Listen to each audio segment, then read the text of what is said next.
just need a fresh charge, and we'll take care of that free of charge. But if it is time for a new battery, we've got replacement batteries that'll fit your needs, starting at just $79.99. You can learn more about our battery selection. AutoZone, America's #1 battery destination. Claim based on data from the NPD Group 2021. Yo, Pablo Torre here, host of the ESPN Daily Podcast. When you want to go beyond your feed, when you want to get inside the score, when you want to get behind the highlight, there's ESPN Daily. Go deeper into the stories of the moment. Get the exclusive access and insider perspective that only ESPN can give you. ESPN Daily, hosted by me, Pablo Torre. Listen and subscribe wherever you get your podcasts. Do you know what people see when they Google you? Search engines don't always get it right. And when they're wrong, it's your reputation on the line. So what do you do when you don't agree with your search results? Call Reputation Defender at 800-401-6681. Reputation Defender by Norton is one of the most trusted names in online reputation repair. We have over a decade of experience in fixing people's search results, and we can help you too. Using cutting-edge approaches, Reputation Defender pushes unflattering information down to lower pages of your search results, where few people ever look. We also promote the good stuff so that it rises to the top, letting you put your best foot forward. Your good name is too valuable to leave to the whims of a Google algorithm. You owe it to yourself to take control with Reputation Defender. Visit www.reputationdefender.com or call 800-401-6681 for free advice on your situation. 800-401-6681. That's 800-401-6681.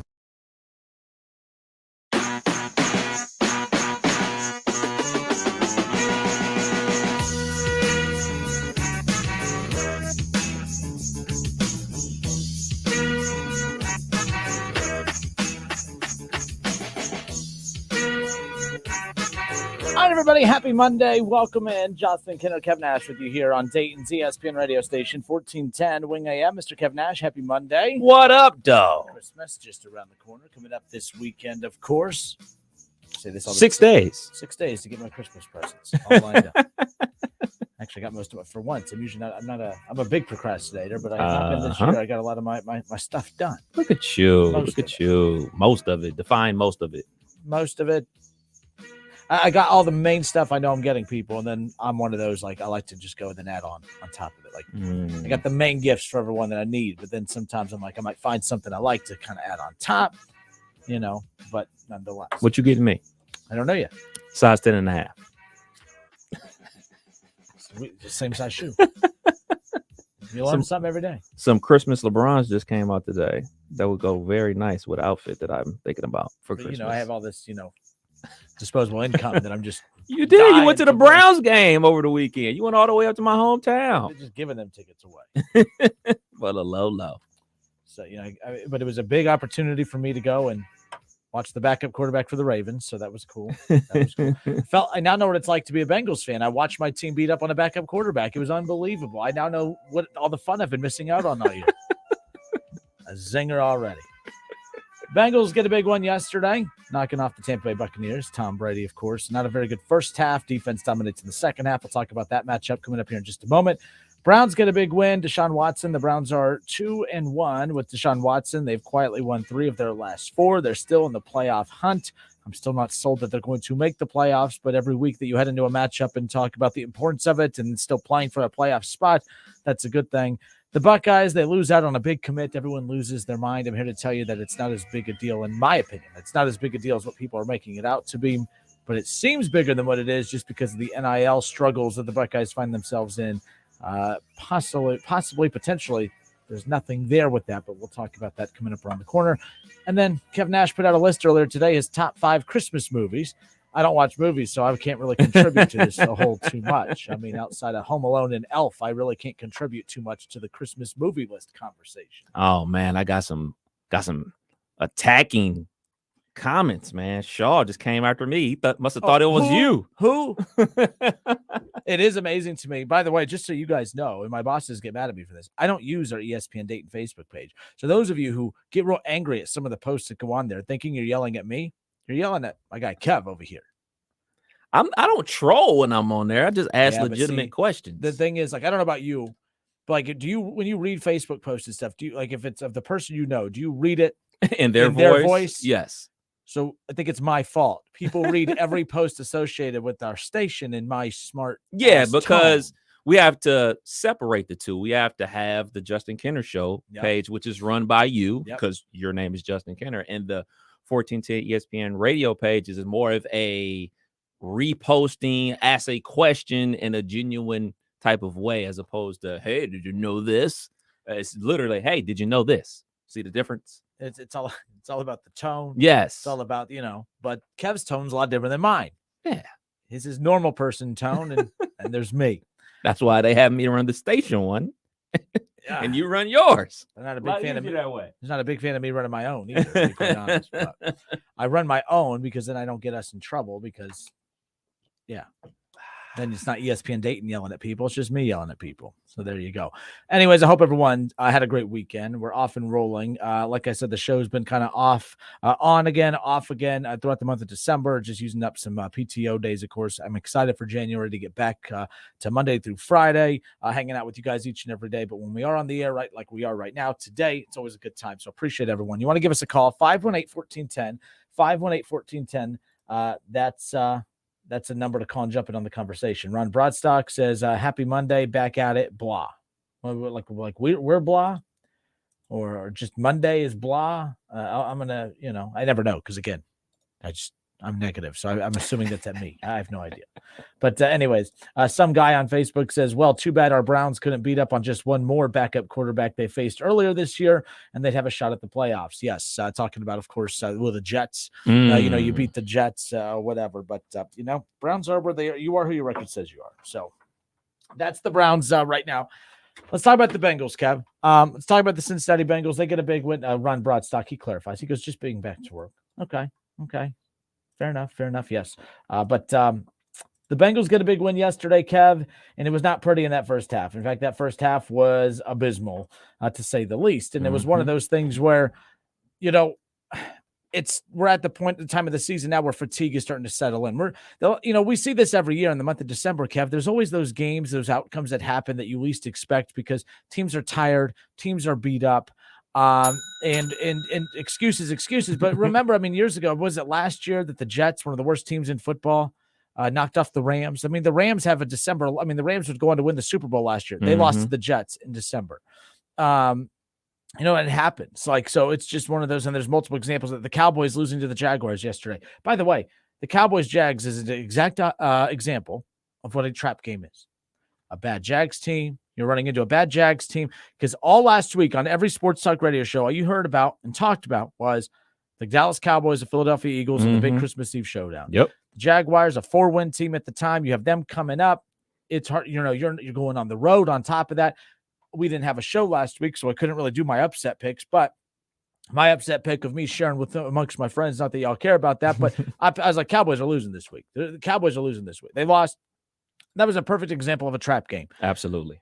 They're not focusing on Trevor Lawrence and the Jaguars and a 4-win non-playoff team, although they did win themselves back into the playoff conversation. We'll talk about that later. But point is, they're overlooking the Jaguars, focusing on Philly coming up around the corner. Sometimes that plays a role as we get here, in the later parts of December. But the Bengals, let's go back to them. My fault. My ADD's in full force. 34-23. It was an ugly one, Kevin. Ugly. The Bengals offense was hideous in the first half, and the Bucs offense was hideous in the second half. You know what this game reminded me of?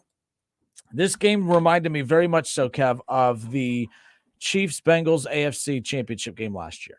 Remember when the Chiefs came out and the Chiefs didn't just punch the Bengals in the mouth. The Bengals just looked horrible. Remember in the AFC title game how bad they looked in that first half?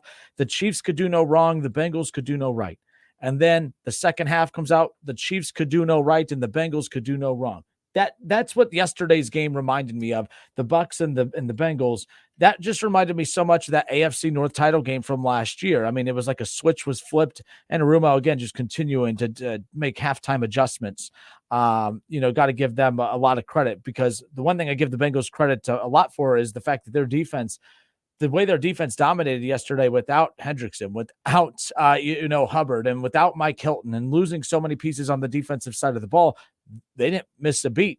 Even when the Bucs were moving the ball, you got to understand the Bucs moving the ball in the first half, Kev. If the Bengals offense just plays a quarter of how they're supposed to look, That's a close first half, and we're still saying that the Bengals defense played pretty solid in that first half. I don't think the Bengals defense played poor in that first half. Yes, the Bucs moved the ball on them, but you have Godwin, you have good weapons on that. Mike Evans played really well yesterday, at least in the first half. There's weapons on that side of the ball for the Bucs. It's not as if it's, that they just unbelievable performance. They're just so inconsistent. But I thought that the offense was very poor in the first half for the Cincinnati Bengals. And then obviously they took advantage of the opportunities that the defense gave them. The Bengals, four of the first 5 possessions in that second half were all inside the 30. And that's because of the turnover. The special teams turnover, the 2 fumbles and the interception, all of that happening inside. When both quarterbacks are living inside the Bucs 30, that's not a good thing.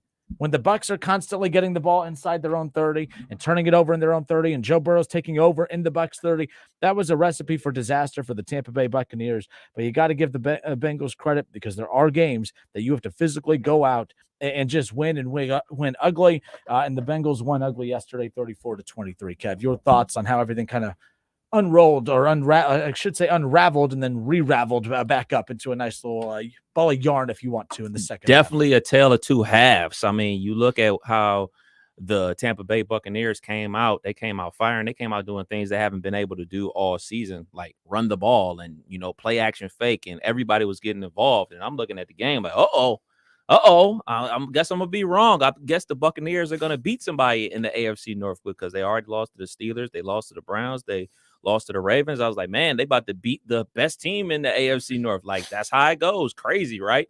And then the Bengals got some life headed into halftime and got the field goal right before the half. And then the onslaught was on, and the onslaught was from every angle, from special teams, defense causing turnovers, and the offense not settling for field goals. Like, once they start going, they started scoring touchdowns. Yes, it's a lot easier to do when you're only working with a half a field, but they capitalize. And a lot of these teams out here, my team included, the Pittsburgh Steelers, they get turnovers, but they settle for 3 or end up going backwards and punting the ball. The Cincinnati Bengals were able to put that ball in the end zone. And as everybody knows, 6 is more than 3.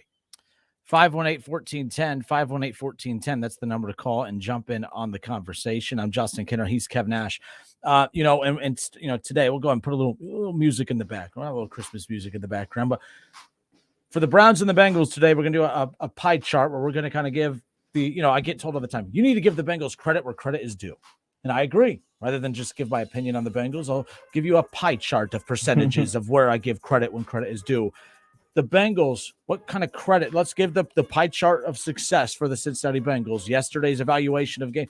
What position groups, coaching groups, what percentage in a pie chart do you give credit to the Cincinnati Bengals performance yesterday? It was very tough for me with this one, because, like I said, it was a tale of 2 separate halves, but all the offense that the Bucs got was on that same defense that got the Bengals back into the game. So I can only go as high as 50% for the defense, because they put themselves in a 17-point hole, because the defense was giving up tons of yards and obviously points as well. So they found themselves down 17-0.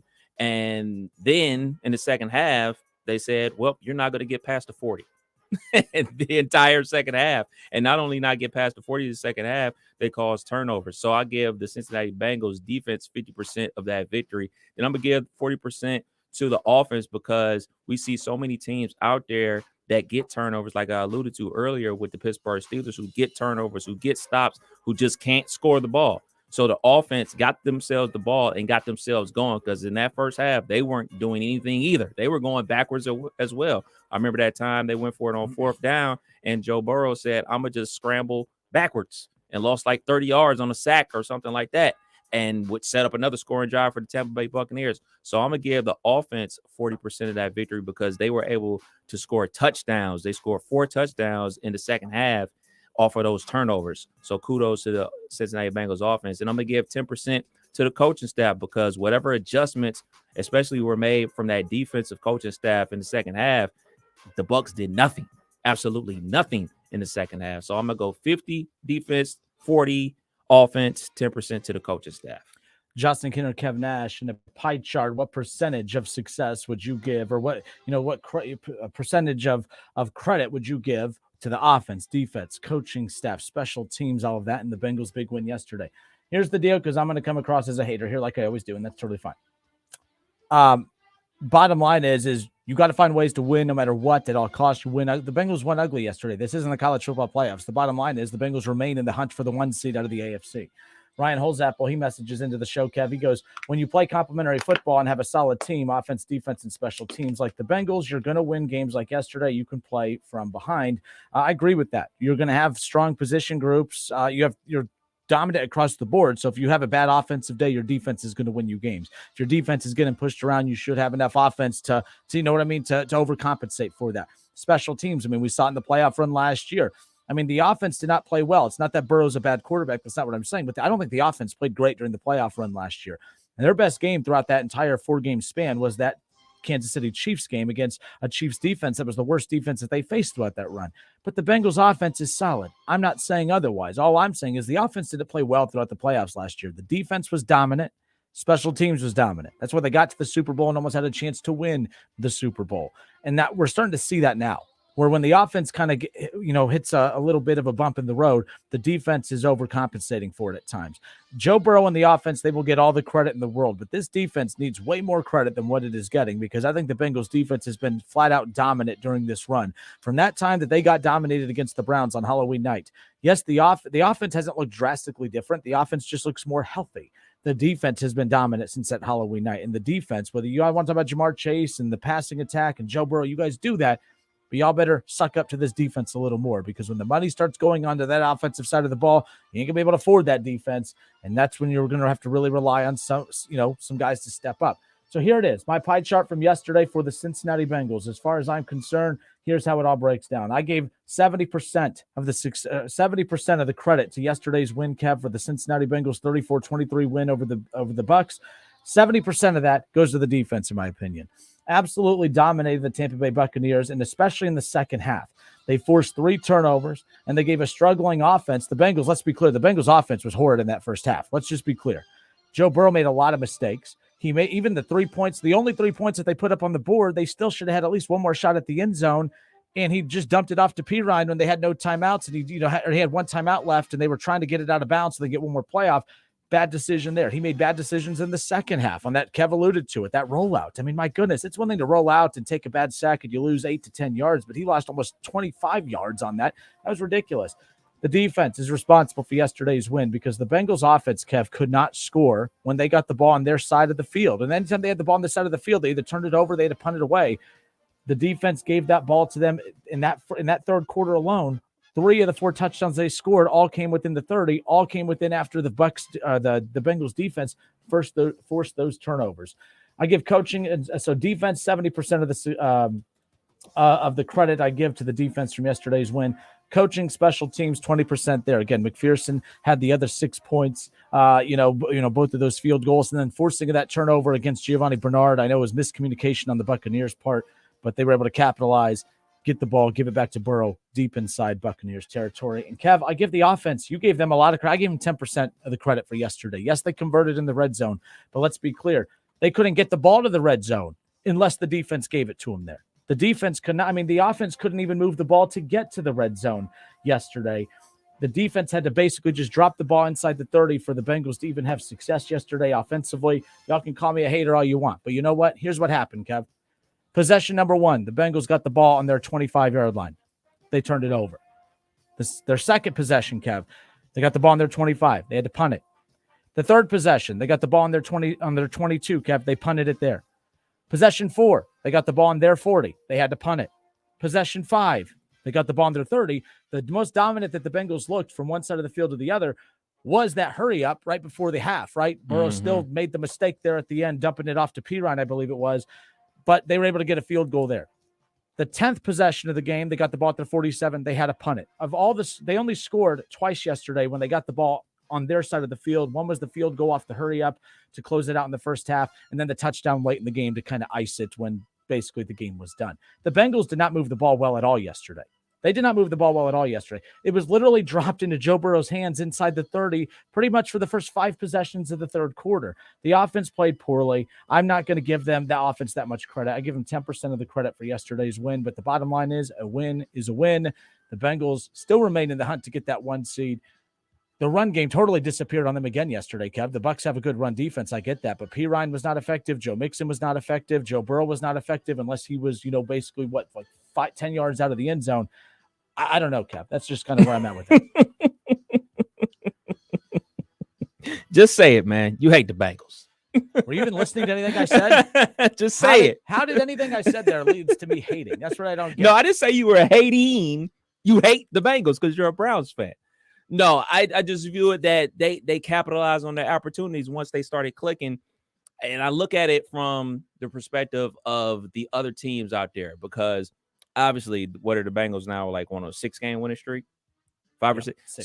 So the chances of the teams really winning this many games in a row is slim to none. And you look at how the Dallas Cowboys, like with their trap game, and then you look at how the Eagles play with their trap game, because everybody in their mind was talking about how big of this matchup is, and now this Christmas Eve matchup between those two teams are just boring. It's going to be boring because Philly has it on lock basically right now.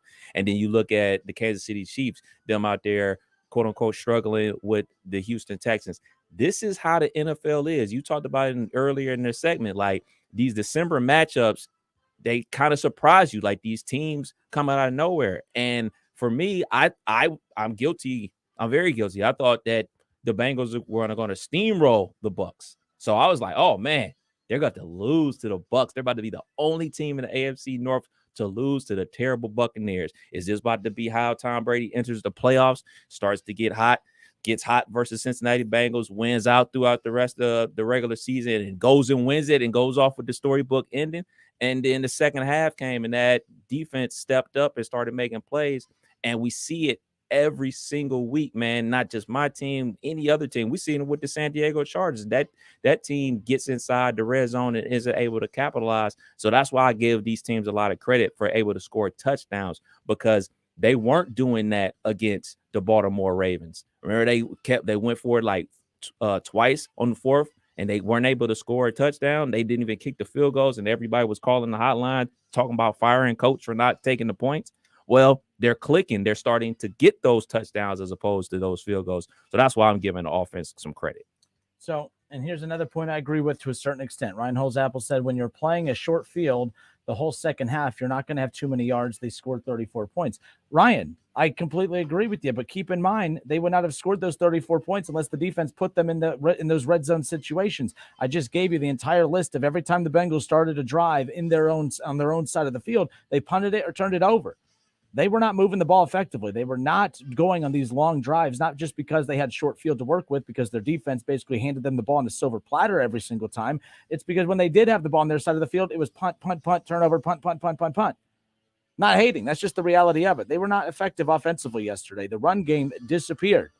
That I don't expect it to continue to disappear. Mixon has been very, pretty solid the last couple of weeks when healthy, and Pirine's been a breath of fresh air to kind of give Mixon that complimentary back to kind of play off of a little bit.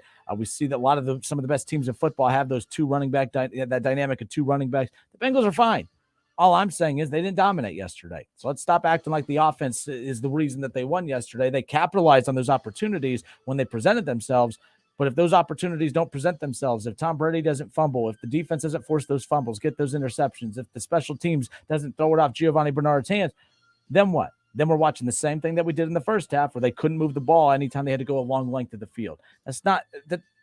I mean, look, I'm providing homework. I did my homework. I watched the game. I took notes. I was prepared. I was ready to go for all of you today. And that's what good teams do, though. That's what good teams do. And that's what I really want to emphasize today, because I know it's a lot of other matchups that went on out there in the NFL. 33-point comebacks, some Dallas Cowboys losses to the Jacksonville Jaguars. And all you see is the quarterback with the sad face. Those teams, that defense gave up 39 points. The Jacksonville Jaguars, their offense scored on the vaunted Dallas Cowboys defense. So it's always the quarterback that's going to be left holding the bag, so to speak, when these teams have the collapse. But they're not doing this collapsing on their own. This is a team sport. And I preach that to the end of time, man, because KB and I were talking about it yesterday at Friggers, and this was obviously before the games went on, but he was just saying how the quarterbacks got to own it, though. because we were talking about that Colts game, and it's like, well, Matt Ryan's gonna have to own it because at one time he was the highest paid player in the NFL. He was the MVP on the likes of Jones as the wide receiver for them, and everything like that. So when you take that, you take all the good, you're gonna have to take the bad. So, the quarterbacks get all the love and they get all the bashing when things don't go their way. But I'm one here to tell you, man, this is a team sport. So quarterbacks aren't out there making tackles. Quarterbacks aren't out there making field goals. Quarterbacks aren't out there punting the ball. Just like a cornerback isn't throwing a touchdown pass. It's a team sport. It's the Justin Kinner Show with Kev Nash right here on 1410 ESPN Radio. All right, you heard our take on the game. Let's hear yours. Give us a call, 518-1410. On the other side, we'll get right to your phone calls. We'll get more of your reaction on the social media side of things. The Justin Kinner Show live on Facebook. Head to Facebook. Everyone has Facebook. Subscribe, follow along, like, and follow the show page. And, of course, interact in the chat section and defend your team's honor or tell me you agree with me. Look, I'm not hating. Look, right away off the bat. So, Mark Smith. So I tune in, and here's Kinner once again trying to make it out like the Bengals aren't dominating the NFL. What are you talking about? We're talking about yesterday's game and yesterday's game only. I'm not bashing the Bengals. I'm just saying if you watch the game yesterday, they didn't dominate that game. I shouldn't say they dominated the second half. They absolutely dominated the second half. The defense, I don't think, played poorly in that first half. They just started forcing some turnovers in that second half. The Bucs moved the ball better in that first half, yes, but the adjustments that Anarumo made, like he's been making all season, I love the Bengals defense. I've said this all season. If there's one position group I could trade the Browns position group for, not Joe Burrow. I wouldn't trade the quarterback for Joe Burrow. I wouldn't, none of that. No, I would kill to have the Bengals defense over the Browns defense. The Browns have Myles Garrett. I don't care. Myles Garrett will give you the whole damn group. I'd love to trade the Browns defense for the Bengals defense.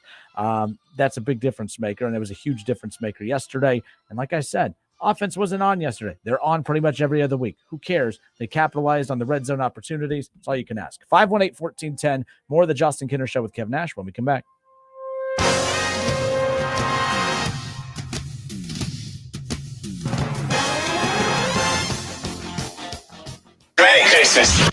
It's the Justin Kinner Show with Kev Nash right here on ESPN 1410 Wing AM. ESPN 1410 Wing AM weather. The mid-afternoon and early evening will be partly cloudy and cold, a high near 30. Tonight's going to be mostly cloudy and cold, a low near 25. And tomorrow will be partly cloudy, a high near 42. I'm Pete Spivak for 1410 ESPN Radio. What makes AutoZone America's #1 battery destination? Because they offer free battery testing and charging and reliable replacement batteries. And they've always got your battery solution. Get in the zone, AutoZone. You've been putting back a few, and a few becomes a few too many. For a moment, you think of calling for a ride, but nah, you live nearby. What's the worst that could happen? You get pulled over, your insurance goes up, you lose your license, you total your car, you kill someone. The results of driving drunk are tragic. That's why law enforcement is out there looking for impaired drivers to save lives. So if you think you're okay to drive after a few drinks, think again. Drive sober or get pulled over. Paid for by NHTSA.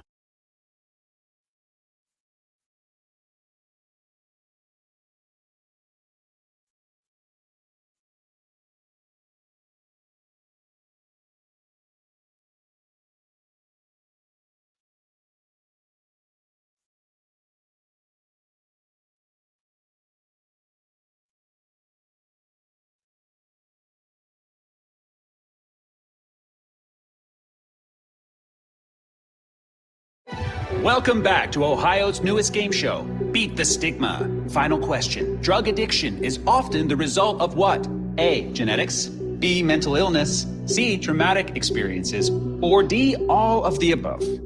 Beth. E, none of the above. There's no E. Ooh, changing my answer to because they don't know right from wrong. That's a stigma, and that's what we're trying to beat.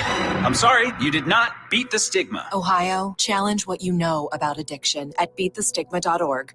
Ohio sports fans, I got some great news for you. Starting on January 1st, DraftKings Sportsbook will be live in our state. And to celebrate, all new customers will receive $200 in free bets when you sign up today using code WING1410. Plus, 5 lucky customers will win a $100,000 free bet. Download the DraftKings Sportsbook app now and sign up with code WING1410 to get $200 in free bets to use once mobile sports betting hits Ohio. Plus, 5 customers will win a $100,000 free bet only at DraftKings Sportsbook with code WING1410. Gambling problem? Call 1-800-589-9966. 21 and up. Physically present in Ohio. Eligibility restrictions apply. See terms at DraftKings.com/sportsbook. Subject to regularity, licensing requirements. One per new customer. $200 issued as $825 free bets. No purchase necessary for sweepstakes. Void where prohibited. Ends first day. DraftKings is allowed to operate in Ohio. See terms and official rules at dkng.co/OH.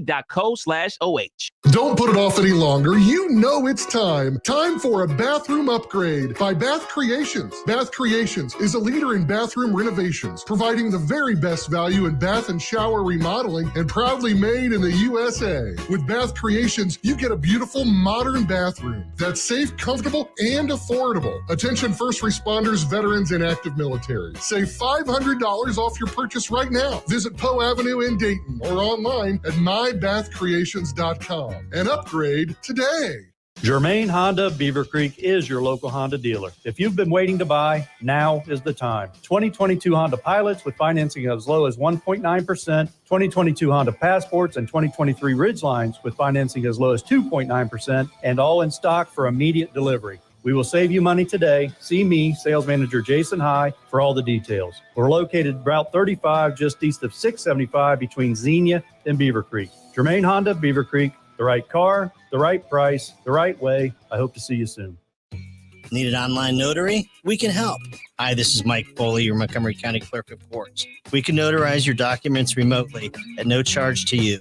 All you need is a smartphone or laptop. Visit courthouseto.com for more info. 'Tis the season to be hungry at Roosters. That's why for every $50 spent on Roosters gift cards, you'll receive a $10 Rooster Buck back in your stocking. May your holidays be filled with friends and family, love and laughter, and of course, Roosters Wings.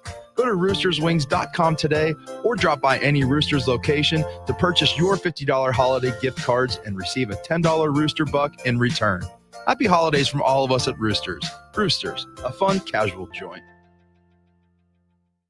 The Justin Kinner Show with Kev Nash. Presented by Brad Mays with Home Experts Realty. Weekdays at 3 p.m. on 1410 ESPN Radio.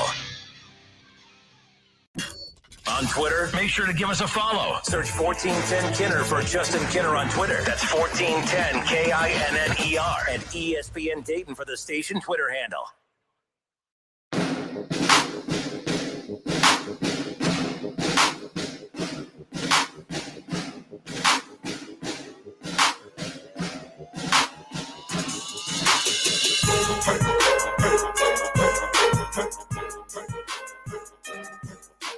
Browns and Bengals, both winners over the weekend. Bengals fans were Browns fans for a little bit on Saturday. Of course, the Browns win over Baltimore gives the Bengals that push to be the leaders right now of the AFC North. Look, the Bengals, just like last year, playing their best football at the most important time of the season. The playoffs coming up around the corner. I can't believe we only have, 3 weeks left? 3 weeks left of the regular season. We're 3 weeks away. Actually, we're probably a month and a half away from that. And that's boring when the Browns, who don't have a first-round draft pick, and the Bengals picking at the back of the draft. Man. I should start using my PTO days during the months of March, April, and May. How about that? No. But nonetheless. So, yeah, big one over the weekend. The Browns still remain in the hunt when it comes to the playoff conversation. But taking a look at the AFC playoff picture right now, what's interesting is like I said, I don't think the Browns are making the playoffs. I think that the Browns are going to finish with the record tied with the team that gets the 7th spot. Tiebreakers will keep the Browns out. Although they are playing they are playing the Saints this week, and all I think about that is they're not playing the Saints. They're playing Alvin Kamara, and Kamara will run all over the damn defense like we saw J.K. Dobbins do and all game. Look at the Browns defense. I'm tired of it. Look, we'll talk about the Browns and the Ravens in a moment, but I'm not impressed with the defense. I don't care that they should. It's Huntley. It's the Ravens. You should do that. It's like I don't. Man. Anyways, we'll get to that. But no. So the Bengals right now have that 3 seed, Kev, because they sit in the top of the AFC North. They're 10-4. In the Bills, the Bengals fans, who were big Browns fans over the weekend, but also very, very big. They were really pulling for the Dolphins. They were really pulling for the Dolphins this past weekend. And the Texans. And the Texans and the Texans. Yeah. So, but the Bills and the Chiefs both edge out some key wins late in December. The Bengals, although in the first half I would have put them in that category with the Chiefs Bills, but they dominated that second half. Bengals got a big win, easy win yesterday, and now they're still looking up at the Bills Chiefs. They've already beaten the Chiefs. They got a big one coming. They got a big one in 2 weeks with the Bills. The Bengals do, but the Bengals are right there. I mean, how are you feeling about the potential of this team? The Bengals are going to go on the road at New England this coming up weekend, Christmas Eve, and then they're back at home for the final two as they got Buffalo and Baltimore to close it out. And then, of course, you look at Buffalo, who right now they're sitting ahead of Cincinnati, but you look at what they have coming up. They have a tough stretch just like Cincinnati to close out the regular season. Obviously, the Bears, they should be fine, but it is a road game on Christmas Eve. Then they're at Cincinnati, and they got New England. Bengals, New England, 2 of the last 3, and then the Bills in New England, 2 of the last 3, just like the Bengals. So it's going to be interesting to see how this all shakes up. Chances of the Bengals getting that 1 seed, in your opinion, is what at this point? Low, very low. Very low. It's because, obviously, they're already 1 back. But if the Texans were able to get that dub over Kansas City yesterday, I would have liked it a lot more, because then they would be ahead of the Chiefs because they already have the tiebreaker over them. And then it would really come down to that matchup between them and Buffalo for the 1 seed, and which would make awesome TV, which would make an awesome show for you and I leading up to that game and then breaking it down the day after. But, with Kansas City being able to pull that one out in overtime versus the Houston Texans, I don't think that the Bengals are going to be able to snatch it, because they being the Kansas City Chiefs, they play the Seahawks, Denver, and at Vegas. So if they get two of those 3, then they're going to finish ahead of the Bengals, I think. So the Ravens are interesting. They got Atlanta coming up. Should get that one, but Atlanta, they're not good. Atlanta's not good. I don't know what the impact. I don't know when Lamar Jackson's coming back. But the Ravens have Pittsburgh and Cincinnati in 2 of their last 3. This is very similar. We're talking about the eerie similarities for the Bengals playoff run, or, push to close out the regular season into the playoffs. A lot of similarities, too, for the Baltimore Ravens, who shouldn't say dominated, but they did sit atop the AFC North all last season until the final 5 weeks of the season. Lamar goes out injured. They don't win a game the rest of the year.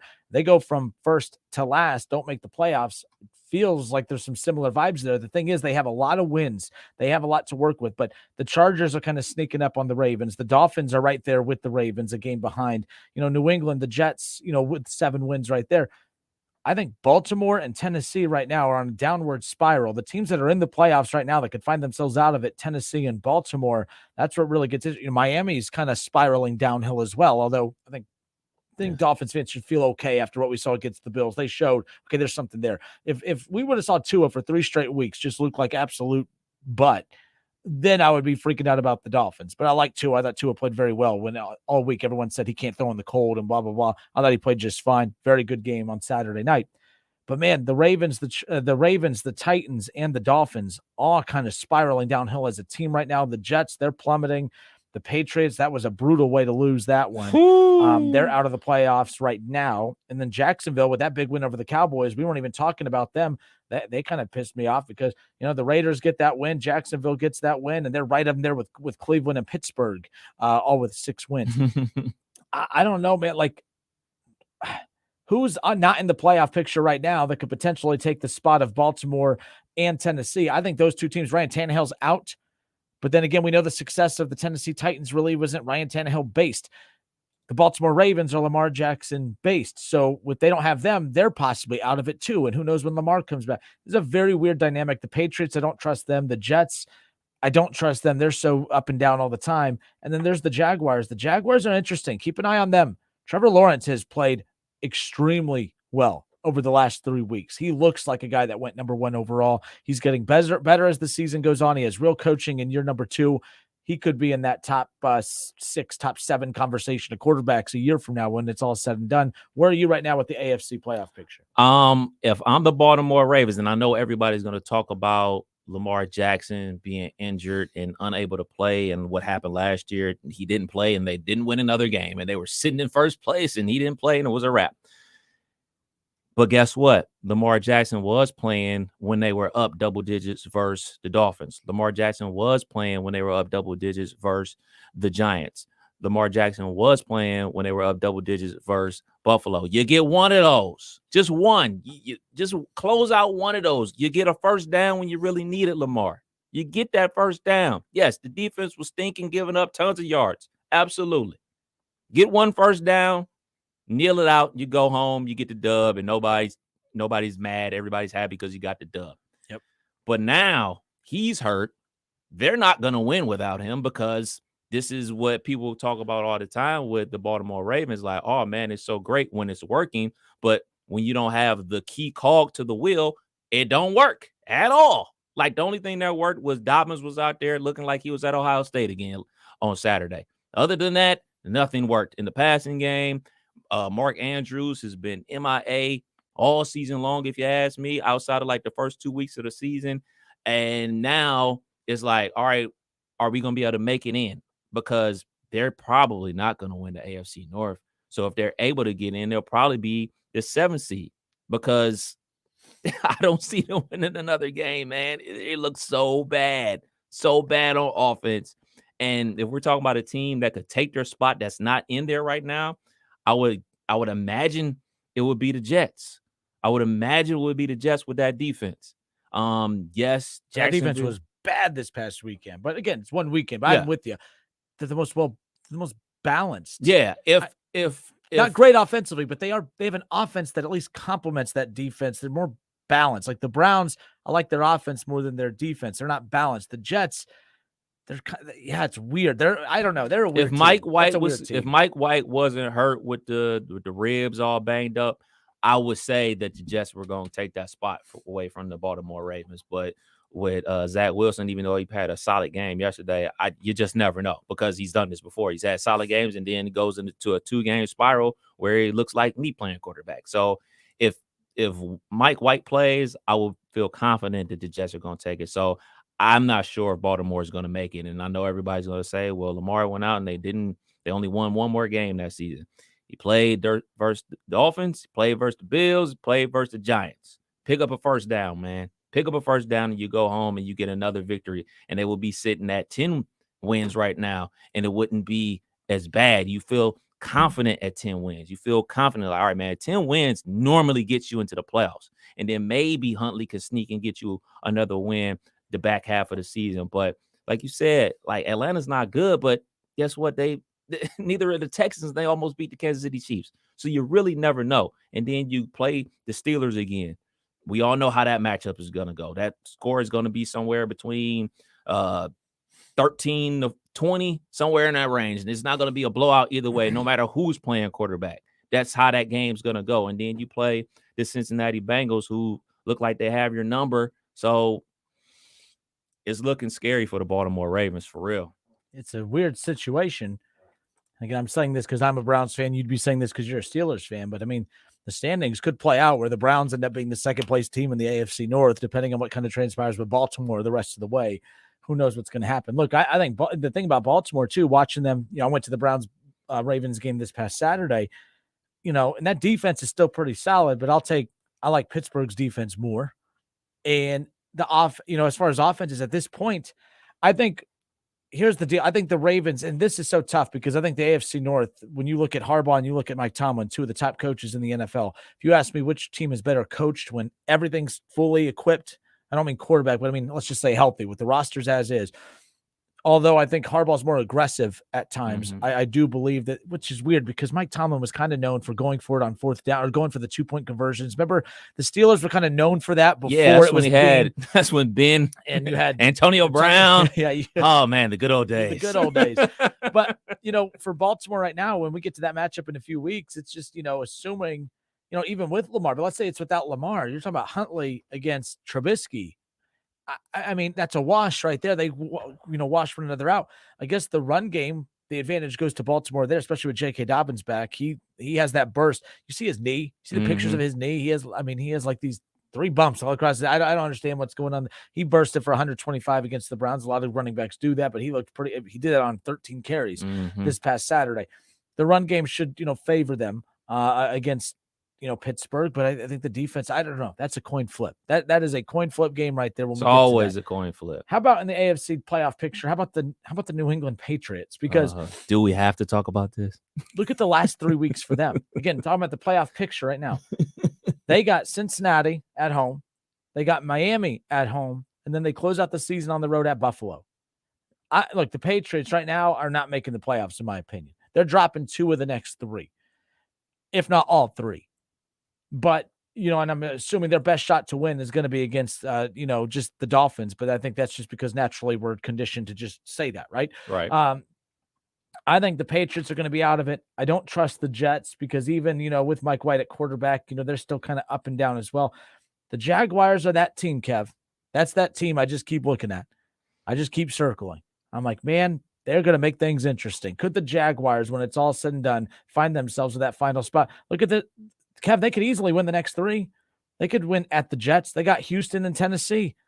The Jaguars are the team that everyone needs to take a look at out of the AFC, and that's coming from a Browns fan. My biggest concern is the Browns are not making the playoffs because they don't have any tiebreakers.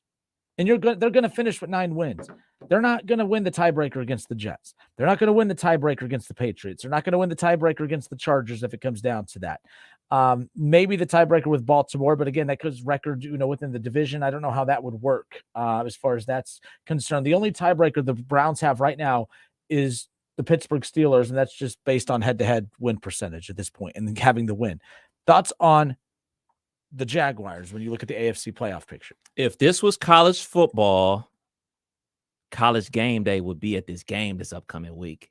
Jacksonville at the Jets. This is a pivotal game for both teams, not only for both teams, for both franchises. Like, just for either of those franchises to get back into the playoffs. If you're the last seed and get blown out in the first wild card game, it is what it is. It's a great accomplishment to make it.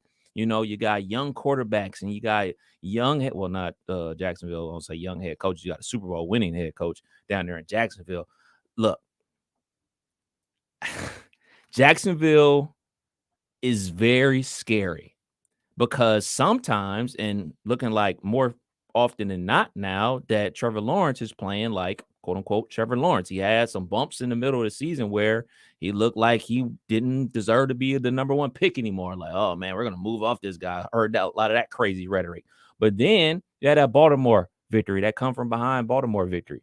And then you have a dud versus, a very hot team who you are been on, the Lions. But then boom, you beat a division rival in the Titans, and then you get this victory over the Dallas Cowboys. So now you're starting to cook with grease, and now you have the Jets who are 1 spot above them. So you beat them, then you have the tiebreaker over them. So you're right there knocking on the door.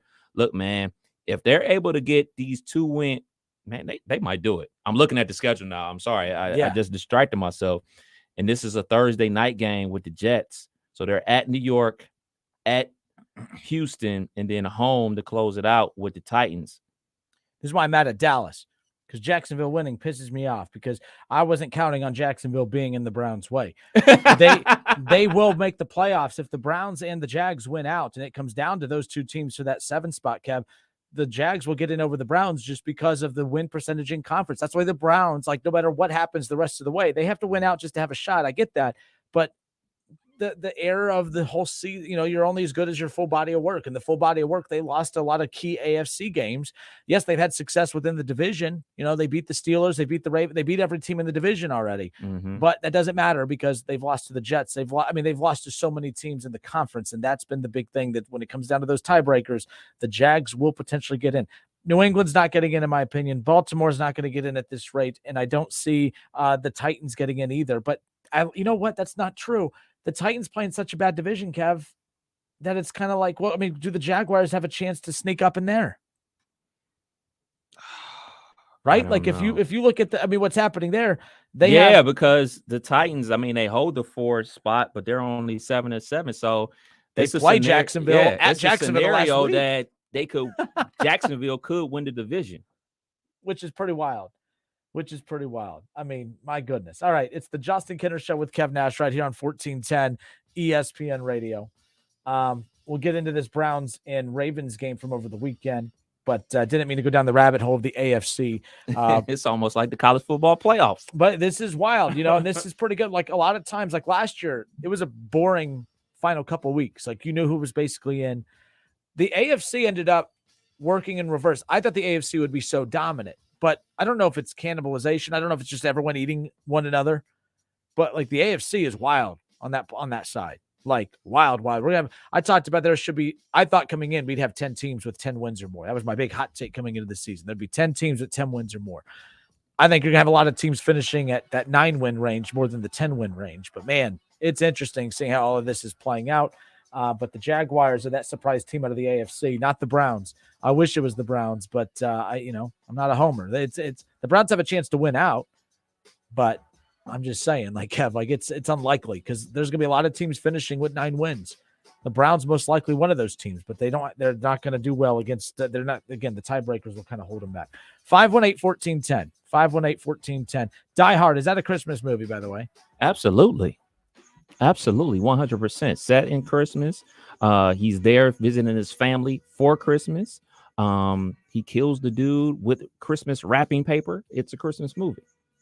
There you go. I have no idea. I can't really contribute to You've this never seen conversation. Die Hard? No. So you saw my list, right? Yeah, I did. So out of those movies, which ones have you seen?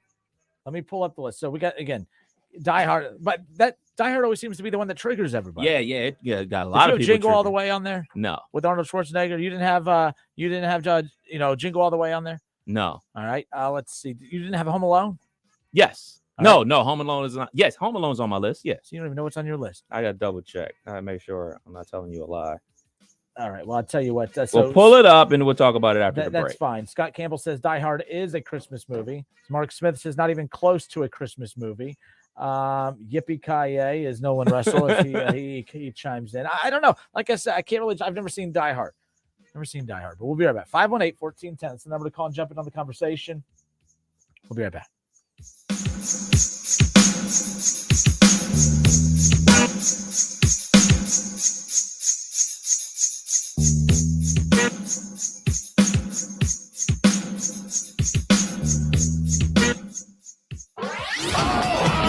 It's the Justin Kinner Show with Kev Nash, right here on ESPN 1410 Wing AM. Listen to this station anytime, anywhere on Odyssey. Odyssey is your new audio home for all the music, news, sports, and podcasts that matter to you. Odyssey. That's AUDACY.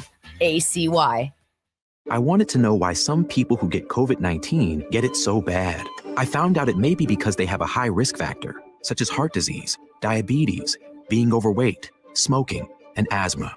Even if symptoms feel mild, these factors can increase your risk of COVID-19 turning severe. So if you're at high risk and test positive, there are things you can do, like asking your healthcare provider if an authorized oral treatment is right for you. Learn about an option at treatcovid19.com. This message is sponsored by Pfizer. My friend and I are taking a trip to Mexico this year, but neither of us speak Spanish. So we downloaded Babbel and started learning Spanish fast. Want to start getting conversational in another language in as little as 3 weeks? Babbel's quick 10-minute lessons were designed by language experts to be the most efficient and effective way to learn a new language. ¿Cómo te llamas? ¿Cómo te llamas? Babbel, language for life. Celebrating 10 million subscriptions sold. Now try Babbel for free at Babbel.com. That's Babbel.com. Free battery testing, free battery charging, and replacement batteries that fit your needs. That's what makes AutoZone America's #1 battery destination. Get in the zone. AutoZone.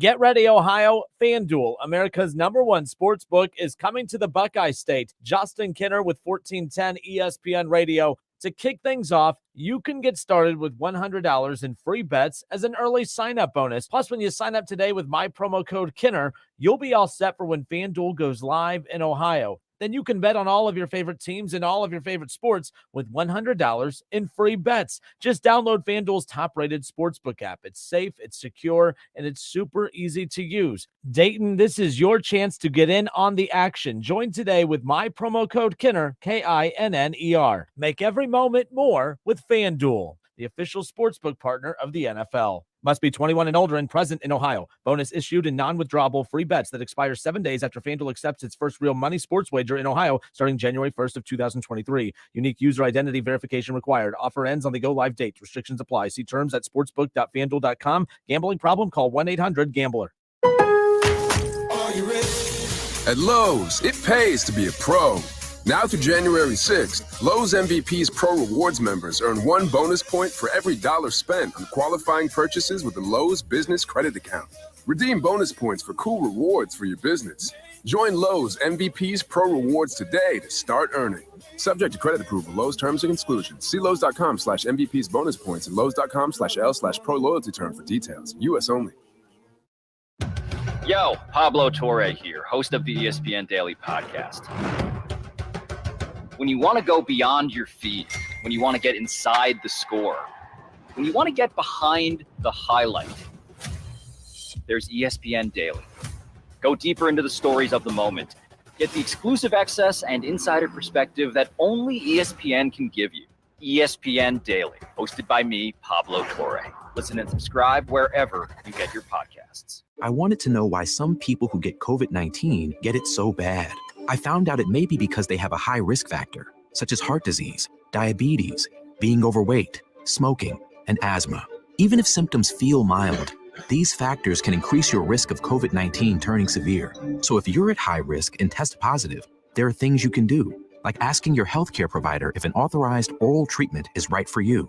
Learn about an option at treatcovid19.com. This message is sponsored by Pfizer. I always wanted to learn Spanish, but I never thought I'd have the time.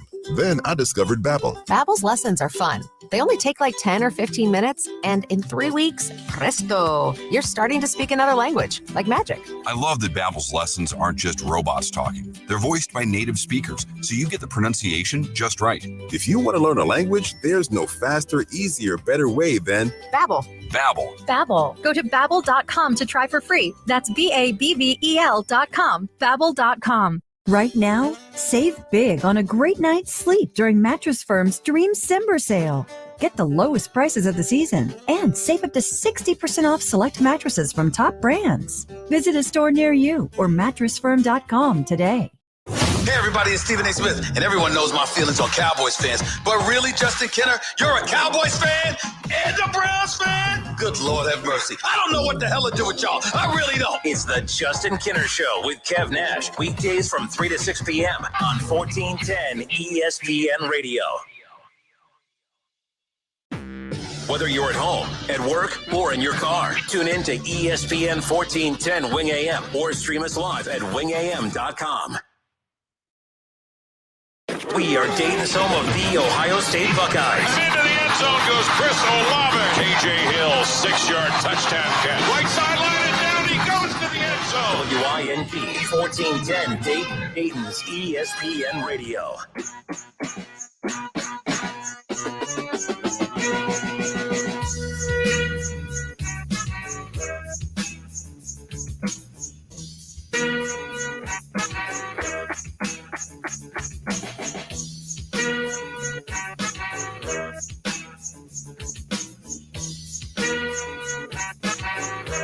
Justin Kenner, Kev Nash, back with you here on Dayton's ESPN radio station, 1410 Wing AM. Kev Nash's top 5 Christmas movies. You put this out earlier today. Yes, sir. You asked me how many of these I've seen. So, A Christmas Story, I've seen that. You say it like, yeah, I've seen that. I've seen that. Have you seen it? Have you seen it? Have you enjoyed it? Yeah, so every year on Christmas Eve, my wife and I, we spend Christmas Eve night with my family, and then this is what's on. We're wrapping presents and stuff like that. You know, this movie's always on in the background. Then always on again. It's like that marathon or whatever. They just made like a second Christmas Story, correct, with some of the same actors. Yeah, yes. Cool. Most of the entire cast. The only person not returning, the old man, because he's passed away, and the mom, she's retired from acting, but it's on HBO Max. Haven't seen it yet, but I've heard some good things. Can you be retired from acting? Like, that's the thing. Like, okay, it's fine, you don't act anymore, but when this opportunity presents itself, like, it's a classic, and you don't like come like, all right, I'm fine, I'll knock one up, whatever. Okay. Christmas Vacation, seen that one, excellent. Bad Santa, love it, love yes, that. Sir. Bernie Mac, R.I.P. John Mac. Ritter, R.I.P. Oh, John Ritter, huh? Yeah. Forgot about that. Yes, sir. Three's Company fame. And then Three's Company. That was always funny. Yes. Billy Bob Thornton. Yes. Big fan of his. Who else is in there? Dang, I'm drawing a blank who's in there. It'll pop up in my head. Continue.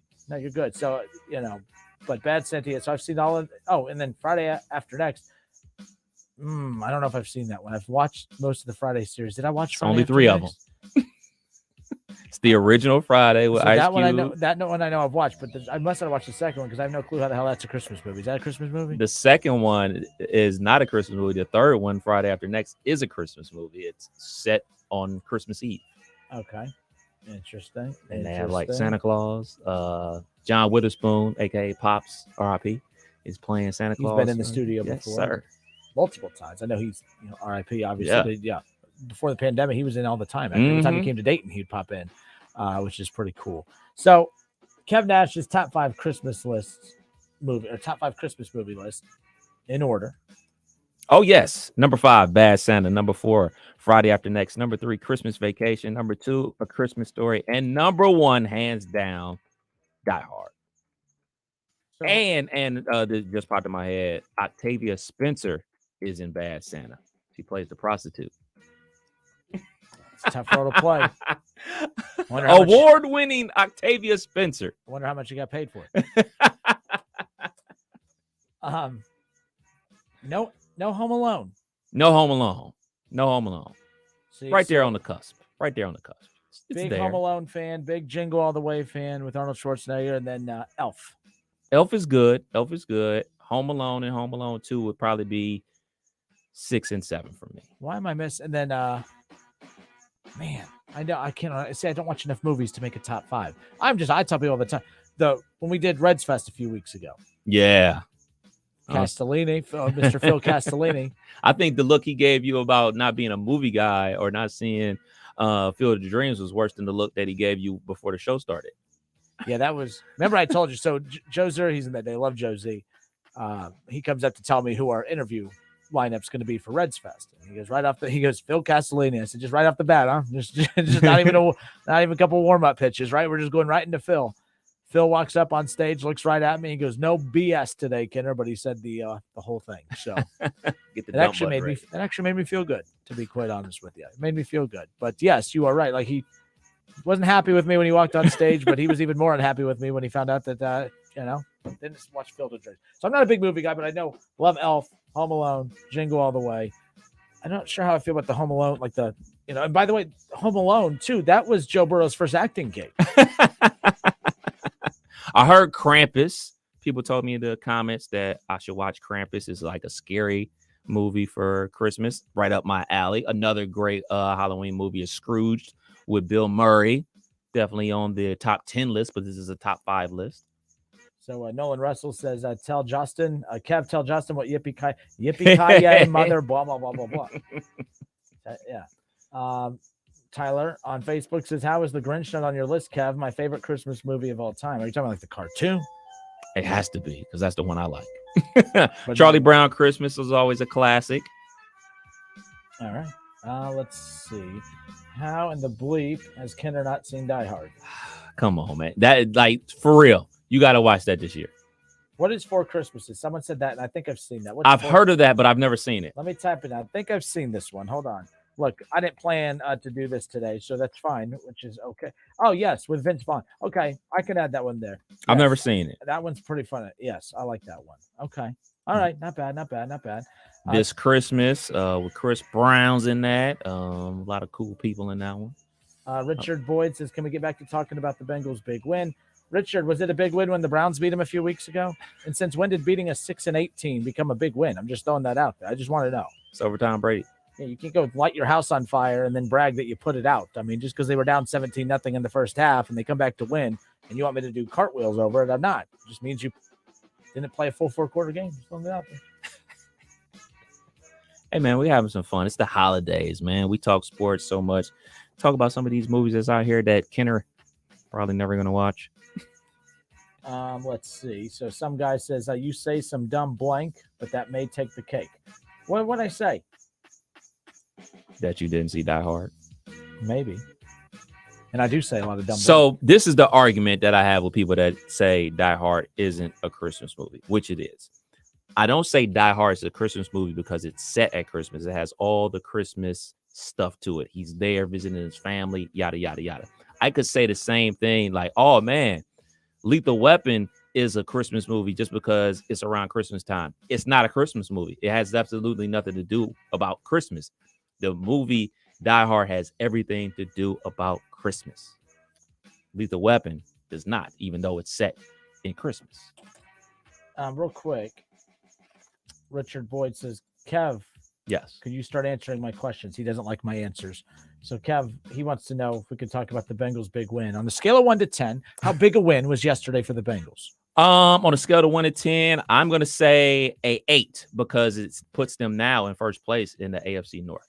But with context, who they play was the Browns when the Browns beat them a few weeks ago. Huge win for the Browns. That was a 10 for the Browns. But not because you're smart.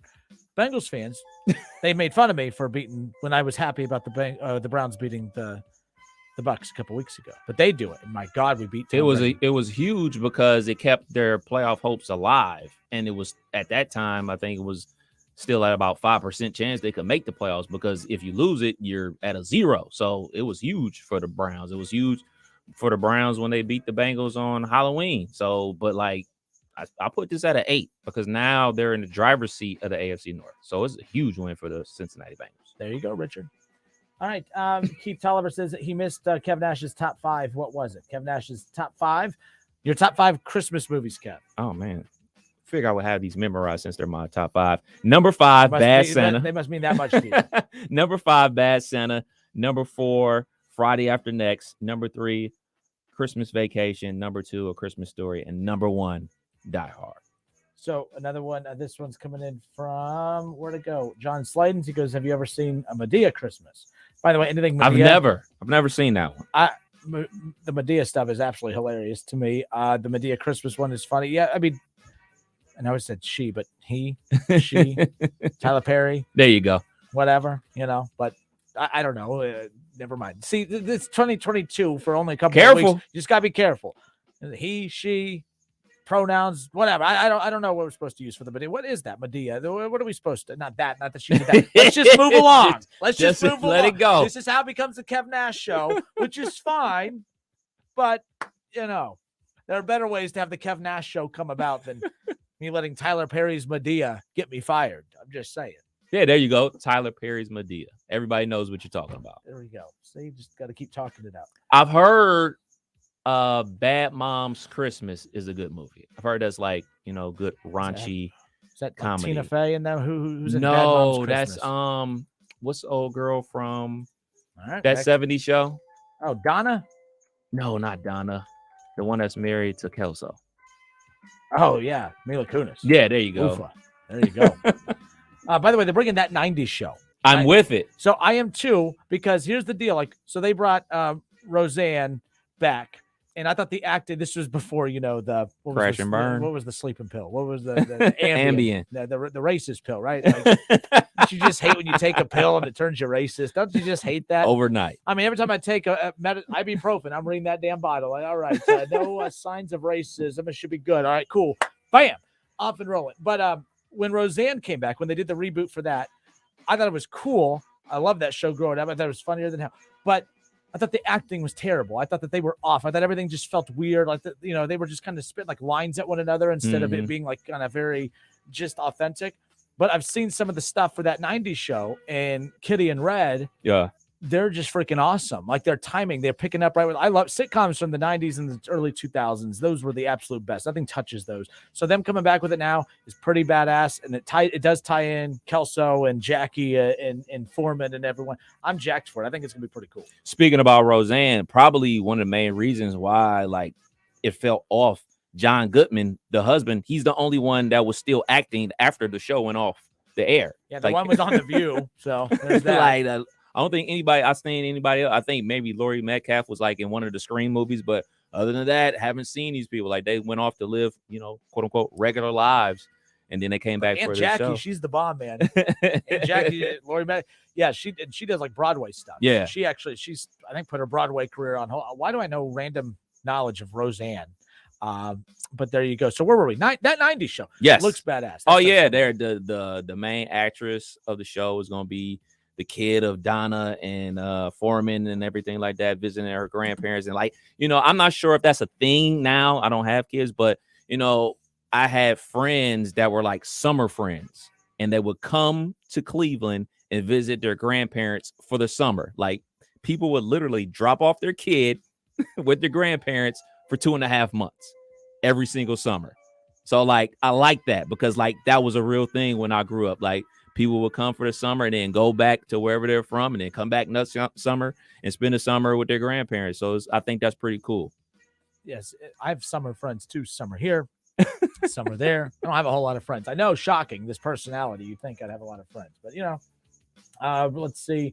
Richard Boyd, It's a Wonderful Life is a really great movie. It is. There's been so many adaptations of A Wonderful Life. So many. You don't even know which one's the original, the OG. You know what? Fun fact. I've never seen Miracle. Was it Miracle on 34th Street? Never seen the original. What is the Christmas movie? Anything? I mean, Jennifer Aniston. I mean, just the hottest 50-plus-year-old woman you'll ever see in your entire life. What's that Christmas? Office Party or something? Or yes. Office? I'm add that to my list. That one's funnier than hell. I think that one should go on there. I'm going to put Office. Well, I've got to know the name of it. I can't just put it on my top 5. I don't even know the damn name of it. But yes. You don't seem to like family holiday movies. You like the Bad Santas, Bad Moms, Office Space, where they're out there making Xerox copies of their butt. Office Christmas Party. How could I forget the Office Christmas Party? I mean, it's it's the easiest non-creative title ever. Yes, but no, you're right. You're right. I mean, I grew up watching South Park. I didn't watch like cartoons. I watched South Park. South Park was my cartoons growing up. Fun fact: my grandmother used to watch Ren and Stimpy. Ren and Stimpy? Yes. Gosh. I bought her a box set for Christmas one year. Mark Smith says, I hate that movie so much. I'm sorry, but my wife's dad always made us watch that. Which one are you talking about? It's a Wonderful Life or what? Yeah. Keith Tolliver says, so glad Friday After Next made the cut. Yes, sir. Damon. Right. He also says, Harold and Kumar Christmas show, low-key hilarious. Oh, I will check it out. I'm all about Christmas movies. And Friday After Next is what really put Cat Williams on the map. I'm sorry, but Cat Williams has some of the best stand-up out there. But I've never, just picturing that middle schooler beating him up is all I can't oh my goodness. But no, his stand-up, before Kevin Hart, I thought, the two funniest, shortest comics, I'm going to put Kevin Hart and Cat Williams. I don't think they get any funnier than those two short comics right there. So there's that. Can we say short still? Go for it. Little people? No. I don't know. No? All right. What do you consider short? Well, how tall are they? First, they Kevin Hart is like 5'5". I'm 5'5", so there you go. Short. Cat Williams is what? Let's find out. Let's see what Google says. I would ask Siri, but not Siri, but Alexa. Too many women in this studio that know everything. Cat Williams is also 5'5". Really? According to the Google machine. There you go. Short. At least I've been told I'm short. So, all right. 518-1410. 518-1410. That's the number to call and jump in on the conversation. Got a note. Whoa. This says Kevin Hart stands 5'2.5". All right.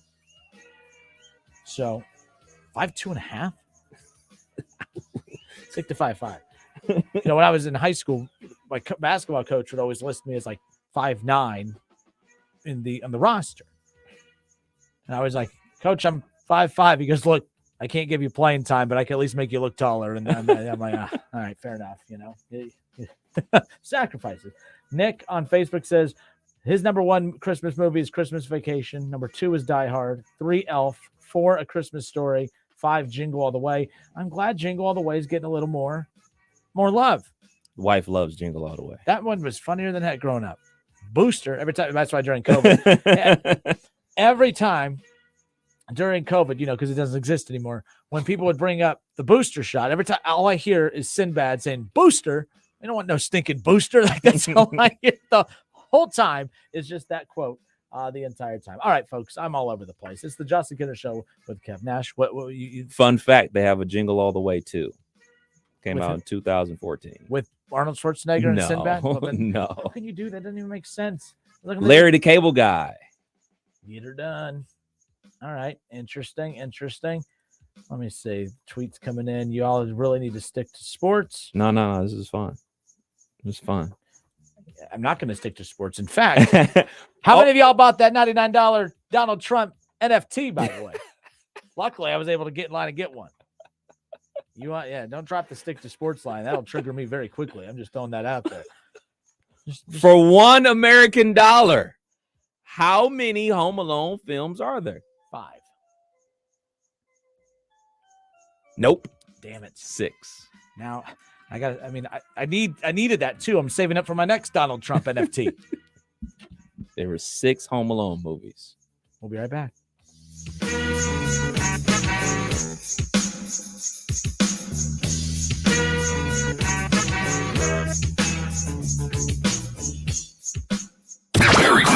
It's the Justin Kinner Show with Kev Nash, right here on ESPN 1410 Wing AM. ESPN 1410 Wing AM weather.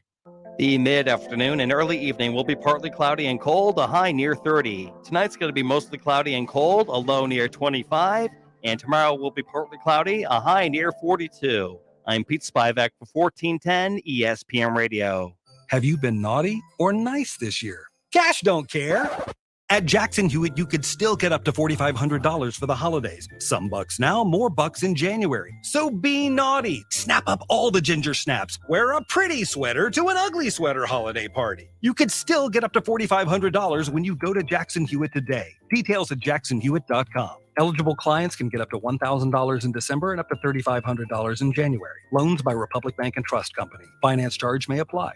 So I switched to Boost Mobile and got this free Samsung Galaxy A23 5G phone. Why do you think they call it the Galaxy? Maybe because the Samsung Galaxy A23 has a huge screen, and galaxies are huge gravitationally bound systems of stars rotating around a supermassive black hole. And the phone is free? When you switch to Boost Mobile. Cool. You lost me at gravitationally bound. Switch to Boost and get a free Samsung Galaxy A23 5G phone. Boost Mobile. Unleash your power. Limited time offer while supplies last. New customers only. Excludes tax. One device offer per line. Only available on certain networks. 5G not available everywhere. Additional restrictions apply. See your local Boost Mobile store for details. Ohio sports fans, I got some great news for you. Starting on January 1st, DraftKings Sportsbook will be live in our state. And to celebrate, all new customers will receive $200 in free bets when you sign up today using code WING1410. Plus, 5 lucky customers will win a $100,000 free bet. Download the DraftKings Sportsbook app now and sign up with code WING1410 to get $200 in free bets to use once mobile sports betting hits Ohio. Plus, 5 customers will win a $100,000 free bet only at DraftKings Sportsbook with code WING1410. Gambling problem? Call 589-9966. 21 and up. Physically present in Ohio. Eligibility restrictions apply. See terms at DraftKings.com/sportsbook. Subject to regularity, licensing requirements. 1 per new customer. $200 issued as $825 free bets. No purchase necessary for sweepstakes. Void where prohibited. Ends first day. DraftKings is allowed to operate in Ohio. See terms and official rules at dkng.co/OH. Mode X Tequila Bistro, not your typical Mexican restaurant. Experience a sophisticated twist on the Tequila Bistro style of informal eating and drinking. Authentic Mexican food using quality ingredients from fresh pressed tortillas to house-made sauce and premium margaritas. Visit us for happy hour and enjoy our full-service bar. Televisions to view your favorite sporting event. Mode X Tequila Bistro in the Green for the best cuisine straight from the oven. Mode X Tequila Bistro for a fun, casual, and late-night dining experience. Make the big game sound even bigger with your new TV and sound system from Audio Etc. There is nothing better than a home theater or high-fidelity music system from Audio Etc. 4K is amazing, but just imagine the 8K experience. Come to Audio Etc's crazy cool showroom today and experience 8K TVs and projectors, short throw projectors from 100-inch to 130-inch, all the way to your high-end dream system. Audio Etc has tons of new inventory in stock, while everybody else is back-ordered or out out of stock. Get special deals on a TV and your dream system today. Audio Etc. can bring any big game home. It's better than being there. You have to see it to believe the incredible quality of the picture and sound. If you can't afford your dream system, check out our huge selection of vintage and pre-owned components. Audio Etc. Powered by Klipsch, Bowers & Wilkins, SVS, Marantz, Denon, Sony, and a whole list of high-performance brands that you've probably never heard of. 551 Congress Park Drive in Centerville. Audio Etc.'s crazy cool showroom. 'Tis the season to be hungry at Roosters. That's why for every $50 spent on Roosters gift cards, you'll receive a $10 Rooster Buck back in your stocking. May your holidays be filled with friends and family, love and laughter, and of course, Roosters Wings. Go to roosterswings.com today or drop by any Roosters location to purchase your $50 holiday gift cards and receive a $10 Rooster Buck in return. Happy holidays from all of us at Roosters. Roosters, a fun, casual joint. Some people think that they can't go to the dentist if they don't have dental insurance.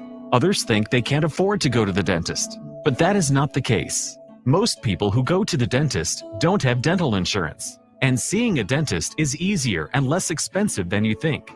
In fact, getting a cleaning, exam, and x-rays is cheaper than taking your family out to dinner and a movie. And by regularly seeing a dentist, you will avoid painful dental disease and more invasive and expensive restorative procedures. Since studies show that good oral health is essential to having good overall health, it makes sense to make an appointment with a dentist today. Ohio Dental Association member dentists are located throughout the state and are dedicated to providing the highest quality dental care. These ODA member dentists are bound by the highest ethical standards and have access to superior ongoing education, training, and resources. To find an ODA dentist in your area, visit associationsadvanceohio.com. Attention all business owners who rent or lease space, including storage space. Stop wasting your money paying someone else for your space. You can now save a ton of money and own your own building with the incredible end-of-the-year sale prices from General Steel. That's right, start saving money every month on renting space from others. Just call 888-74-STEEL to see how General Steel can help you save money. Our 50-year structural warranty buildings are custom designed for your needs and save you a ton of money. Call 888-74-STEEL. Take it from a successful entrepreneur. If you need to expand or start a new business, you need General Steel. Great team and the competitive pricing is the reason I went with General Steel. Call 888-74-STEEL now, and you can get any of our popular quick construction structures, including a 40 by 60 foot building or a 50 by 100 clear span building at end of the year savings. Call 888-74-STEEL. That's 888-747-8335. 888-74-STEEL. What makes AutoZone America's #1 battery destination? Because they offer free battery testing and charging and reliable replacement batteries. And they've always got your battery solution. Get in the zone, AutoZone. There are many ways to catch the Justin Kinner Show with Kev Nash on 1410 ESPN Radio, weekdays from 3 to 6 p.m. You can catch it live right here on 1410 Wing AM, or you can stream the show at wingam.com. But now we have another way that you can take in the show. You can now watch the Justin Kinner Show with Kev Nash live on ESPN Dayton's Facebook page. Listen, stream, watch. It's the Justin Kinner Show with Kev Nash, weekdays from 3 to 6 p.m. on 1410 ESPN Radio. All sports, all the time. This is 1410 ESPN Radio.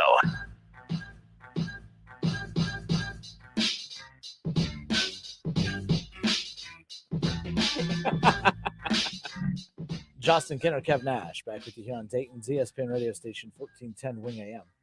So real quick, before we move on with anything else, breaking news, the Cincinnati Reds have confirmed it. One of my all-time favorite Cincinnati Reds. Very big surprise today. Tom Browning has passed away, former Cincinnati Red.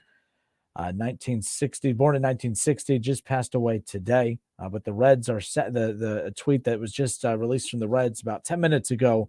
The Reds are saddened to learn of the passing of former pitcher Tom Browning. Tom, again, just one of my all-time favorite Reds pitchers. And obviously I didn't get to grow up while watching him pitch, but I got to really spend over the last 10 years getting a chance to know Tom Browning and get to spend some time with him, whether it be through, there was when he was with the Dragons for a bit. I remember in a class at Wright State, it was one of our communications classes, and we got, it was for the, we were writing for the newspaper, and we got to kind of go and interview Tom Browning. I'll never forget. I was one of the few students that were selected to go and obviously kind of get to, get the tour of the stadium and then get to sit down in actual college class with Tom Browning and interview Tom Browning. And he could not have been nicer. I mean, it was so freaking cool to, to have a college class where you're sitting down with all-time Reds great and Tom Browning and just get to spend a half hour with him, just talking with him, giving me a tour of the stadium, just walking on the field, getting a chance to talk with him, and then kind of going back to the clubhouse, sitting down, and him helping me kind of format how my paper was going to look with what we were talking about that day. I'll never forget that. And other opportunities I got to spend with him were, we go to Great American Ballpark every January with the radio station, and we get a chance to, we get fed. You kind of get to hear about what's, in store for the upcoming season, any station stuff that, here at the radio station. But then afterwards, they say, if you want to go down and take batting practice, you can. And I was like, I want to go down and see the clubhouse. I want to go down and kind of see, where they take batting practice. And it was Tom Browning throwing batting practice. And I'm like, well, dang, I don't really feel like embarrassing myself, but I mean, it's a once in a lifetime opportunity. Well, I had like 3 different times I got a chance to step in a batting cage with Tom Browning and him throw batting practice to me. It was the coolest thing. I'll never forget that. But man, he was just such a great ambassador for the Cincinnati Reds. Always was willing to come on the show. Always. I mean, he would come to Dayton regularly. But this one startled me. This one kind of caught me by surprise. But yes, Tom Browning, passing away earlier today. The Reds confirmed it just about 10 minutes ago, but that one definitely caught me by surprise. Yeah, it's definitely a bummer. I had a chance to meet him, much like yourself, and I made contact during my time doing the batting cages. So that was pretty cool. And, going to try to get that video out on our social media pages. But, yeah, definitely thoughts and prayers to his family. And again, that's just that. I mean, I'm not very good in this type of situation just because it did catch us by surprise. But I'm trying to think of the last time. I mean, not too long ago, he came down with the KABC. He didn't, with the KABC, he came down and he was, with the kids. He did a question and answer with the parents with the players with the KABC. He did pictures with all the kids. He threw batting practice to all the kids. I thought that was really cool. I mean, some of these kids don't even realize like who they had. Right. Like that's one of those where you're taking videos of that. The parents are taking videos of Tom Browning coming to Kettering. And throwing batting practice to the kids, and the kids are just taking batting practice. But that's one of those, they may not understand who they had throwing practice to them now. But when the parents show those kids as they get older, that picture, those videos, I think that's going to be really neat too. But absolutely, RIP Tom Browning, one of the best to ever do it. And man, it's just unfortunate. That's for sure. Look, I don't want to pick up with something right after that news. So I'm going to step away for a few minutes. When we come back, we'll get back into some NFL college football talk. Dayton Flyers back, in the W category. They've put together a couple wins since starting out pretty poorly. We'll talk about that. But just one more time, rest in peace, Mr. Tom Browning, one of my favorite Cincinnati Reds. We'll be right back. It's the Justin Kinner Show with Kev Nash, right here on ESPN 1410 Wing AM. This is it, the putt to win the tournament. If you sink it, the championship is yours. But on your backswing, your hat falls over your eyes. Is this how you're running your business? Poor visibility because you're still relying on spreadsheets and outdated finance software? To see the full picture, you need to upgrade to NetSuite by Oracle. NetSuite is the #1 cloud financial system to power your growth with visibility and control of your financials, inventory, HR planning, budgeting, and more. NetSuite is everything you need to grow all in one place. With NetSuite, you can automate your procedures and close your books in no time while staying well ahead of your competition. 93% of surveyed businesses increase their visibility and control after upgrading to NetSuite. Over 32,000 businesses already use NetSuite. For the new year, NetSuite has a new financing program for those ready to upgrade at netsuite.com/radar. Head to netsuite.com/radar for this special one-of-a-kind financing offer on the #1 financial system for growing businesses. netsuite.com/radar.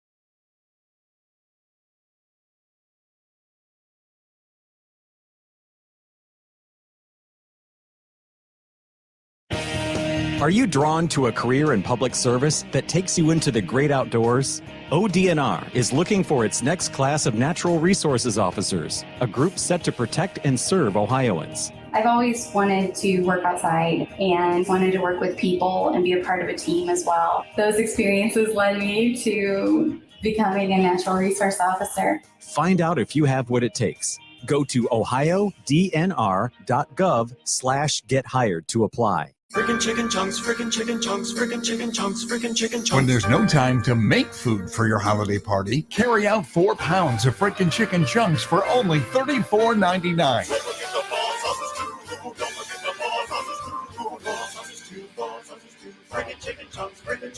Give the gift that always fits, a $25 Frickers gift card, and get 5 frickin' free. Let them get what they really want.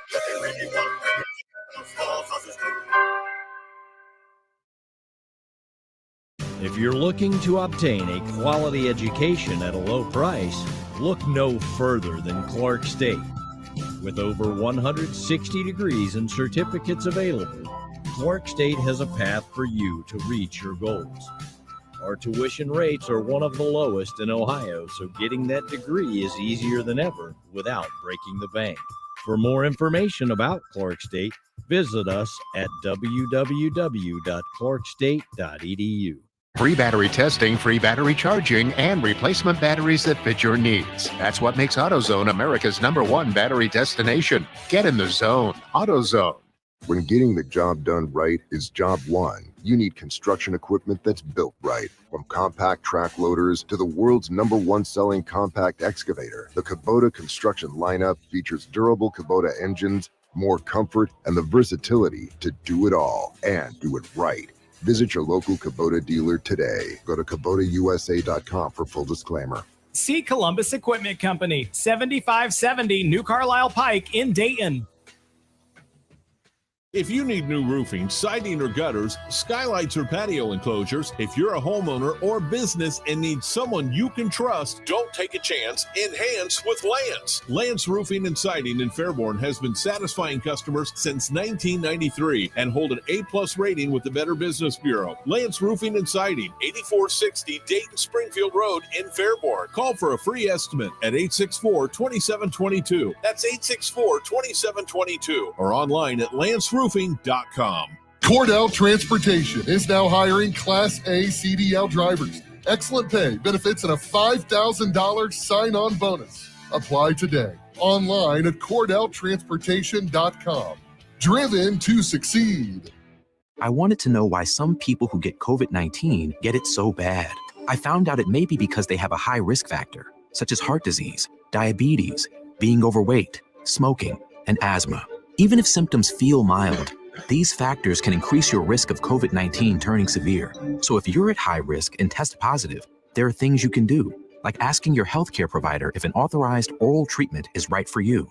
Learn about an option at treatcovid19.com. This message is sponsored by Pfizer. The holidays are here. Achieve gifting greatness when you give perfectly aged, tender, delicious Omaha steaks. Go to omahasteaks.com for 50% off site-wide. Plus, when you use code SIZZLE at checkout, you get an extra $40 off your order. Omaha Steaks is ready to ship curated special take the guesswork out of gifting packages right away. So beat the rush and be a holiday hero. Shop omahasteaks.com. Use promo code SIZZLE at checkout for that extra $40 off your order. Minimum order may be required. Hi, this is Mike Foley, your Montgomery County Clerk of Courts. I'd like to invite you to my new series called Connecting with the Community. On the third Tuesday of each month, I will be hosting a monthly discussion where citizens can come and learn more about different areas of local government. Connecting with the Community will be held at the new Employment Opportunity Center in the Westtown Shopping Center on West 3rd Street. On Tuesday, January 17th at 6 p.m., ex-offender reentry will be here. Brought to you by Mike Foley, your Montgomery County Clerk of Courts. What makes AutoZone America's #1 battery destination? Because they offer free battery testing and charging and reliable replacement batteries. And they've always got your battery solution. Get in the zone, AutoZone. We are Dayton's home of the Ohio State Buckeyes. Down the sideline to the 10. It drags a defender in the end zone for a touchdown. Jackson Smith and Jigba. A 50-yard scoring strike from C.J. Stroud. He'll hit the Purdue 40. Down the left side to the 30. Henderson to the 20, to the 10. And into the end zone goes Henderson. Don't miss the Buckeyes all season long, right here on 1410 ESPN Radio and on 92.9 Jack FM. Go Bucks!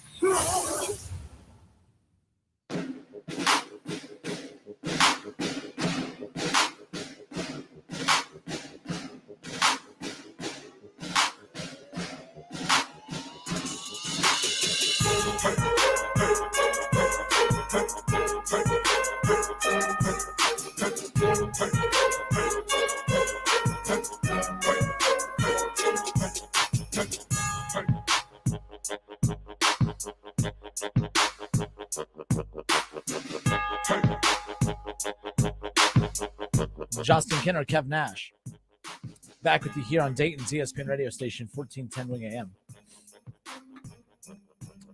You can find the Justin Kinner Show on Facebook. Search the Justin Kinner Show on Facebook. Like, subscribe, follow along. We always appreciate that. Everyone can interact with us in the chat section. Coming up here in about 20 minutes, we'll transition over to a little college football, college basketball stuff. We'll talk UD basketball coming up in hour 3. We'll also talk about Ohio State losing a key commitment to the class of 2024.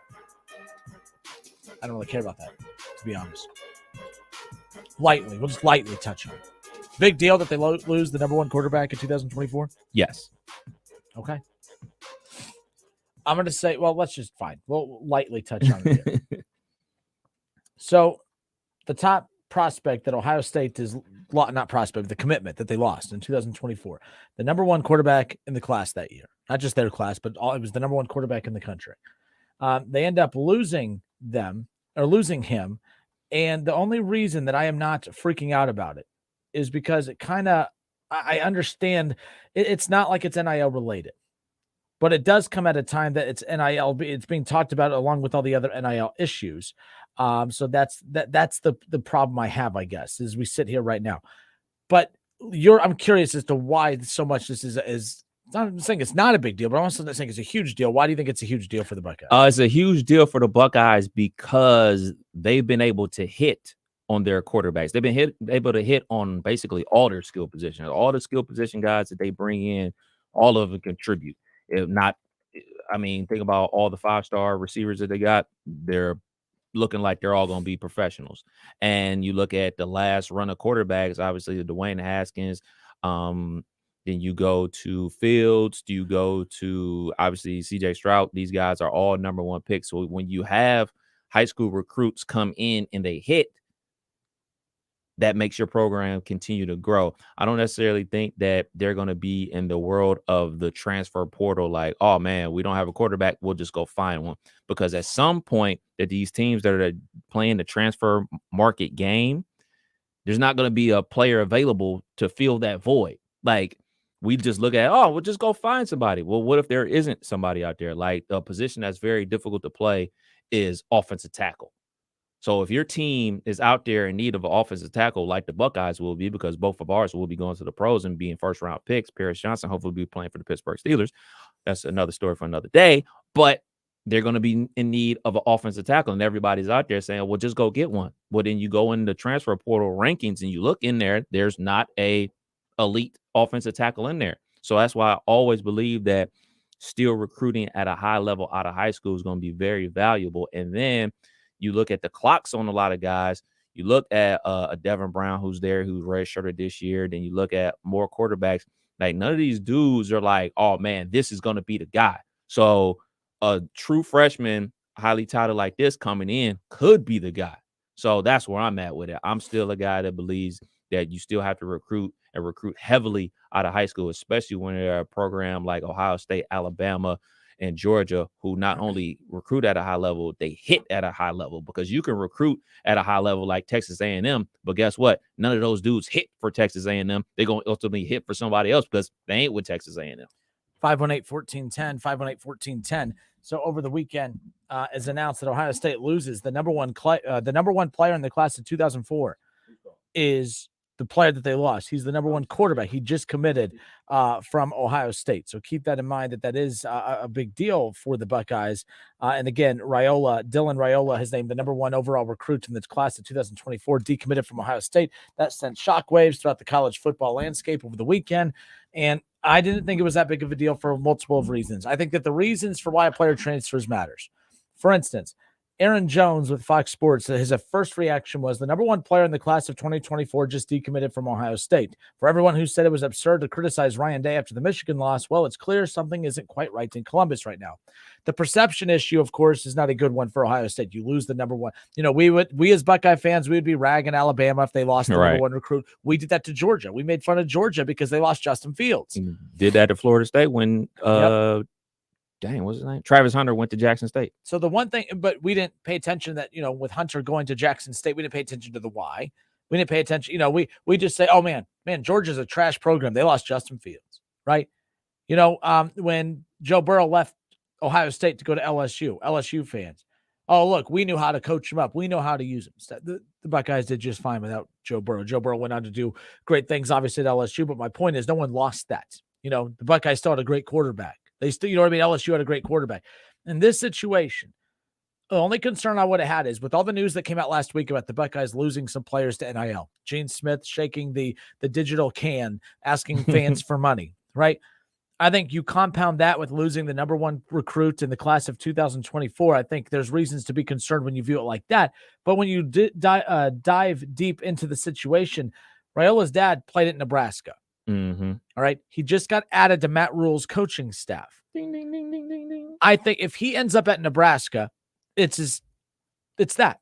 I don't think it's that big. You're me from an impact standpoint. I guess where I'm coming from it, Kev, the reason it's not a huge deal to me is because, context they're not losing him because he's lost faith in the Buckeye program. He didn't decommit from Ohio State because he thinks Ryan Day can't get the job done, or, oh man, they've lost back-to-back to Michigan. I want no part of coming to this program. I think that's all silly. I think this is simple as, oh, my dad's going to be on the coaching staff at Nebraska. Let's decommit. He did say he's starting all over. Everyone's free game. Look, 18-year-olds, I'm 33. If you have a chance to be wooed again, right? Age has nothing to do with it. He's going to go through the wooing process, most likely going to end up at Nebraska. He left Ohio State to go play for his dad. It makes all the sense in the world to me. For that very reason, I don't think it's that big a deal. But people are spinning it as, oh, Ohio State, they've lost control. The number one player doesn't want to be a Buckeye. Stop it. It's not that he doesn't want to be a Buckeye. He wants to go play for his dad, most likely. However, if he does end up at another school other than Nebraska, I might change my tune a bit. But for right now, I don't think there's anything to worry about as far as, oh, man, the wheels are falling off in Columbus. They're not falling off in Columbus. This is a family matter. However, if he does end up at another big school and it's not Ohio State, then maybe I might change my tune. But for right now, I'm not concerned about it. But you're right. The impact of, I guess the other reason for your reasons, the transfer portal puts about 8,000 people in it every single season. Of all the elite quarterbacks that enter the transfer portal, Ohio State's always going to be at the top of the list of schools that they end up at. I think Ohio State's fine. I think when you're a school that doesn't have a quarterback and struggles finding quarterbacks, you're not a destination spot. But man, watch out for this kid though. If he does end up at Colorado with Deion Sanders, can you imagine? I think he's going to Nebraska to play with his dad. But can you imagine if Deion gets the number one player from 2024 that just decommitted from Ohio State to go be a Buffalo? Holy moly, look out. Deion's definitely got his work cut out for him. I'm not sure if you caught the Celebration Bowl on Saturday with North Carolina Central and Jackson State. Great game. KB and I talked about it yesterday at Frickers. But Deion's definitely got a lot work cut out for him in skill positions. You know, he had no problem getting those guys at Jackson State. He had a problem in the trenches, and that's what cost him that game on Saturday in the bowl game. Another thing, this is me putting on my old man hat. I'm not a father, not a parent or anything like that. But what I would like to see, or what I would suggest, if I'm ever in a position where my son or daughter is a big time athlete and making a decision about where they're going to go to school, let's just wait. Why do we have to commit? And I'm committing for the class of 2025. For what? Like, let's just let the process play out. Let it play out and make the decision then. Because when you make these commitments and you change your bio and your Twitter and your Instagram, committed 100% to the Buckeyes, and then dad goes get a job somewhere else like a Nebraska, and hey, man, I want to play for my dad. That'd be pretty cool. And now I'm opening my commitment. Like, it just leads you to more uncertainty and putting that on blast. I'm an open person, but I keep a lot of things private. You know, so I have no problem with keeping a lot of that stuff private until the commitment is 100% official. So that's just me being an old man, I guess. 518-1410 or on Facebook or on YouTube, ESPN Dayton's YouTube channel. Matt on YouTube says that the kid chose family over his school. It happens. It's no big deal. OSU has a whole year now to find a replacement. Well, my big and first of all, Matt, you are onto something. I agree with you. Yes, oh, is that what it is? Okay, cool. So let's go back to Matt real quick. So Matt says the kid chose family over a school. It happens. No big deal. OSU has a whole year now to find a replacement. Matt, I agree with you 100% if that's the case. If that is the case, that he does leave Ohio State to go play at Nebraska for his dad under Matt Rule's coaching staff, I'm with you 100%. But if he leaves Ohio State, if he leaves Ryan Day, if he leaves the Ohio State Buckeyes and he goes on to another big program, now I have a problem with that. Now I think there's means to be concerned because he didn't leave. Right now what we hope, all right, our fandom is allowing us to sit back and say, well, if you connect the dots, he could end up at Nebraska. Dylan Raiola's dad, again, played at Nebraska. Matt Rule only kept one assistant on Scott Frost's staff, keep in mind, and that was Dylan Raiola's uncle. So I don't know. This is what's interesting. It's not really his dad. It's his uncle. It's not his dad that he's going to go potentially play for. It'd be his uncle. His dad played at Nebraska, but why didn't he pick Nebraska to begin with? Is Matt Rule this big-time savior that all of a sudden is going to make Nebraska tick? That's what they're hoping. As a fan of a school in the Big Ten, I hope Nebraska flips that switch. I want the Big Ten to be interesting. I'm tired of Ohio State. I mean, let's be clear here. The Buckeyes playing that team up north, that finally felt like a real college football game. Not because they lost. I just mean because it's an opponent that you weren't sure how it was going to turn out. And then now they have Georgia coming up. I'm nervous about this game with Georgia. If they beat Georgia, I'm nervous about a potential rematch with that team up north. Not nerves as in I don't think they can win, but finally games where I'm like, oh man, does Ohio State have a chance? Not have a chance, but man, is Ohio State going to get beat? I don't get worried about Nebraska. I don't get worried about Wisconsin. I don't get worried about Penn State, any of those teams. And Penn State is one of the more respectable teams in the Big Ten. But as we sit here right now, Kev Nash back with us. Hello. I hope that he does go to Nebraska. Or, over there. But, Kev, here's the other downfall. It's not his dad that's on the staff. His uncle's on the staff. That's a plot twist right there. Plot twist. I misread it. I thought his dad was. So his dad played at Nebraska, but Matt Rule only kept one of Scott Frost's assistants on the staff, and it's this kid's uncle. I don't know about Smart y'all. coaching right there. If it's his dad, I'm more inclined to lean towards he wants to play for his uncle at Nebraska or his dad at Nebraska, but his uncle, I don't know. We'll see what happens. I mean, it can go either way. I mean, it depends on what this kid's dream is. A lot of people, Joe Burrow, his family played for Nebraska too. And his dream was to play for the Buckeyes because he grew up in Ohio. And I mean, this kid's from California, correct? Yep. So, I mean, he's what, 17, 18? So who was good in Nobody was good in California when he was coming up because Reggie Bush years, that was like what, 05, 06? So they weren't good when he was a kid. So that's the crazy thing about it. We don't know what this kid is thinking. I mean, it's wide open. Like he just said, his recruitment is wide open. That doesn't necessarily mean Ohio State is off the table either. They should, and they better still be recruiting him. Should still be sending him letters, still should be blowing up his phone with calls and text messages left and right, because if he's as good as they thought he was by accepting his commitment, they shouldn't just, he decommitted. He's going somewhere else. We're not going to call him anymore. No, you better be stalking him, trying to get him on that campus. There's something that's going to happen this upcoming college football season, 2023, that we all need to keep an eye on, because I think it's going to change the landscape of college football. I'm being a little dramatic here, but I'm not at the same time, because it's not like this is unprecedented. But Arch Manning going to Texas. Arch Manning in the NIL, again, we can't use previous years, because Quinn Ewers is a prime example here. In previous years, we could talk about these great prospects like the #1 quarterback going to Ohio State. But with Arch Manning going to Texas, Quinn Ewers looked really solid in his first year with Texas, right? But Arch Manning is coming in with all this money. Quinn Ewers has a lot of money invested into him. Arch Manning has a lot of money invested into him. Quinn Ewers had a very, very good first season with Texas. But Arch Manning is coming in. You're going to give him all that money to be a backup? They're not giving him money, but he's getting all that money to come in to be a backup. What Texas does with this Quinn Ewers and Arch Manning situation is going to change the landscape of college football, because I think I look at this situation where Ohio State had the number 1 quarterback in the class of 2024, the number 1 player. That's how good this kid is. The number 1 player in the class of 2024. He might be looking for a spot that he can go be a starter right off the bat, which still could have been Ohio State, by the way, because let's just say it. Well, not if Devin Brown obviously takes off, but anyways, that's besides the point. If Texas remains with Quinn Ewers, I don't think Arch Manning ends up with Ohio State or with Texas. I mean, if Quinn Ewers stays the starter, I don't think Arch Manning stays with Texas. But that, you know what I mean? Like I do, because Quinn Ewers is a redshirt freshman. Yep. So he played this past season. He's going to be a redshirt sophomore next season, obviously. If he plays to his potential and to what everybody expects, he'll be chucking the deuces to the NFL. And then Arch Manning can slide right in there. Oh, I get that. But these guys, what if other schools are going to tell him, come be our starter right now? Make that same money and be the starter right now.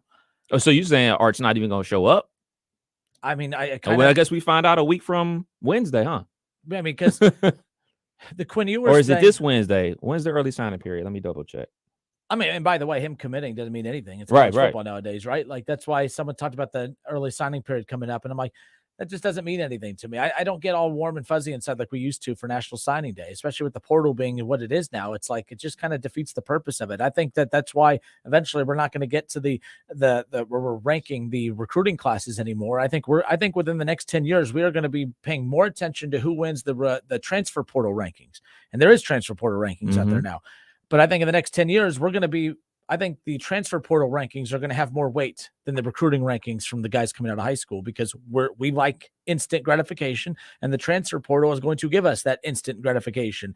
Quarterbacks come in and be the quarterback. Wide receivers come in and be the immediate wide receivers instead of 18-year-olds coming in and we just hear about how great they look all against these other pimple-faced 16, 17, 18-year-olds. Now, you know what I mean? So I think that's where it's also headed when it's all said. Early signing day is this Wednesday. But I'm just saying, keep an eye on what happens in Texas, because if Texas stays with Quinn Ewers and that pushes that Arch Manning guy to say, if I'm not the starter, I'm out. I'm just saying, look out for that scenario. You're right. Maybe he does go in. The smart thing to do is go in and be the backup to Quinn Ewers. You know, Quinn Ewers did the right thing kind of when he went to Ohio State for that 1 year, but Quinn Ewers knew straight up he was never going to be a starter in college football that year. But he might as well go to Ohio State, be the backup or one of the backups and learn from Ryan Day and then go on to his real freshman season at Texas, which is what he did. But if Quinn Ewers plays that first full year at Texas, or if he plays that final I can't talk today. My apologies. If Quinn Ewers stays in high school for his senior season and then shows up this year at Ohio State and Ryan Day tells him that CJ Stroud is the starting quarterback, Quinn Ewers, I think he knew that. I think that's one more reason why he came. He used Ohio State to go to Texas. We've talked about that. I just don't think these guys, with how great we're telling them they are and how much money they're making, the smart thing is to go be the backup somewhere, sit your freshman year. But that's not what these kids are going to do. They're going to be told, well, you're going to get the money to be the backup at Texas, or you can go to Texas Tech and be the starting quarterback and get that same money, or you can go to USC and play for Lincoln Riley or Ohio State. I'm just saying, keep an eye on what happens with Arch Manning, because if they do what you say, that's a good thing. That means we can get the number 1 quarterback in these recruiting classes and sit on him for a year and not be pressured to start him. But if he demands to start and they've caved to that, Quinn Ewers is gone. Now all these freshman quarterbacks are going to come in and demand to start right off the bat. That's all. Yeah, I'm with you. They can demand till they blue in the face. And so many people have did that. And we've seen this in more in basketball than in football before. And we've seen all this type of stuff blow up in a lot of these kids' faces, not because they're not talented, because their talent may be through the roof, but them being ready is a totally different ball game. Like just the comprehension level. Like I know that Trevor Lawrence took over halfway through his freshman year and helped Clemson win a national championship. But if you go back and watch that season, even in spot duty, go back to that game where when they played Texas A&M, he was the reason they were losing. He would do 2 interceptions in the first half. He threw 3 passes. 2 of them were intercepted. So you have to mature and be ready and learn. And that's what kids do. Like, I'm not faulting kids or 18-year-olds for, man, I'm ready for this. I can do this. And they're confident. They're an athlete. They're young. They're supposed to feel that way. I think it's the responsibility of their parents to guide them in the correct way. Like, well, let's not bite off more than we can chew. Let's take this process step by step. And I know me sitting from my high horse because I'm not a parent, just telling people how they should parent sounds crazy.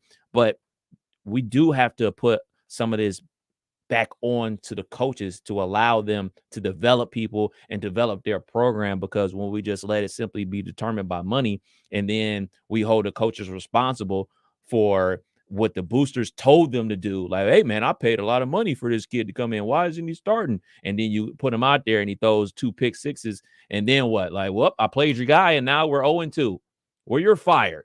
Well, wait a minute. I did what you told me to do. Kind of like what we talk about in baseball when the managers are following the guidelines from the people upstairs. Us on the fans, all we see is the team losing, and we see the manager, well, you're making these decisions, fire you. Like, well, I'm only doing what they're telling me to do. So it's a cycle, and I truly do believe about 3-4 years, the transfer portal is going to level off.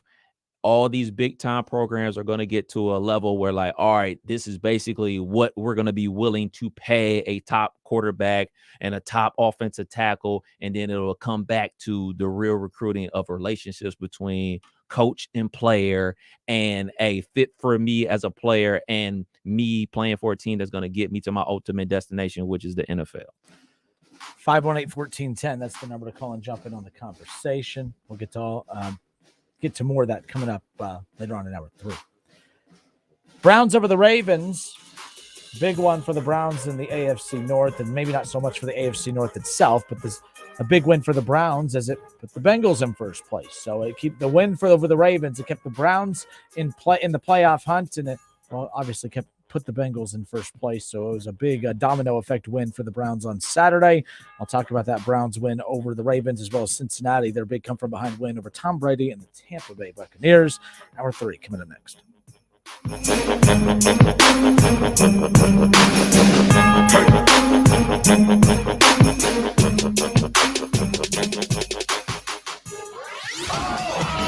It's the Justin Kinner Show with Kev Nash, right here on ESPN 1410 Wing AM. Frickin' chicken chunks, frickin' chicken chunks, frickin' chicken chunks, frickin' chicken chunks. When there's no time to make food for your holiday party, carry out 4 pounds of frickin' chicken chunks for only $34.99.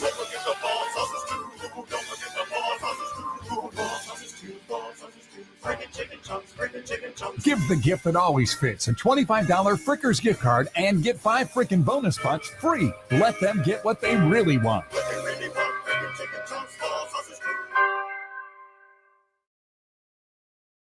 There's never any FOMO with the iHeartRadio app. You won't ever have to miss out on your favorite shows and contests with this radio station again. Radio 24/7, 365. We're here when you want us. Stay connected and listen anywhere when you download the free iHeartRadio app. Tackle tough jobs with Metabo power tools and accessories from Menards. Metabo packs the performance and features you need to get the job done right. That's why Metabo is the choice of pros. Find the right tool with our huge selection of Metabo nailers, saws, drills, drivers, bits, and blades. Save big money on Metabo now at Menards. Plus, a Menards gift card always makes for a great gift idea. Warm season's greetings to you all from Menards.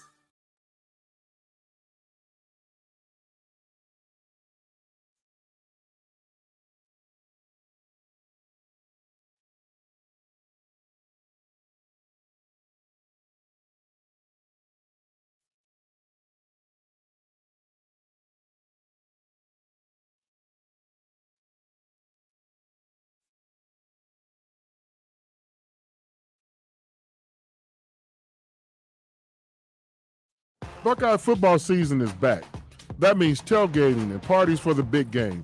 You need the Lee's famous recipe Buckeye Bucket. It comes with 25 pieces of the delicious jumbo breast strips for only $44.99. Of course, you can add a few of their famous country side items, buttermilk biscuits, gallons of fresh brewed Lee's iced tea, or lemonade. You have the perfect recipe for a tailgate or watch party. Cheer on the Buckeyes this weekend with a Buckeye Bucket. Order today. Polking Bowling Centers are your connection for family fun or a great night out with friends this holiday season. Everyone loves to bowl. Plan your family holiday get-together at Polking Bowling Centers. Bowling offers an exciting family experience. Remember, Polking Bowling Centers are safe, sanitized, and socially distanced. Let the good times roll at Polking Lanes in Dayton, on Wilmington Avenue, Polking Woodman Lanes in Kettering on Woodman Drive, and Polking Lane South in Centerville on Kingsridge Drive. It's a memorable time for everyone, so come out and share the fun of bowling. What makes AutoZone America's #1 battery destination? Because they offer free battery testing and charging and reliable replacement batteries. And they've always got your battery solution. Get in the zone, AutoZone. You want more local content from Dayton's ESPN radio station, 1410 Wing AM? Make sure you subscribe to the WING 1410 Dayton YouTube channel, where you can watch all your local shows live or go back and rewatch previous episodes of The Justin Kinner Show with Kev Nash, The Keith Byers Show, Talking Out Loud with Sully, and more. WING 1410 Dayton, Dayton's ESPN radio.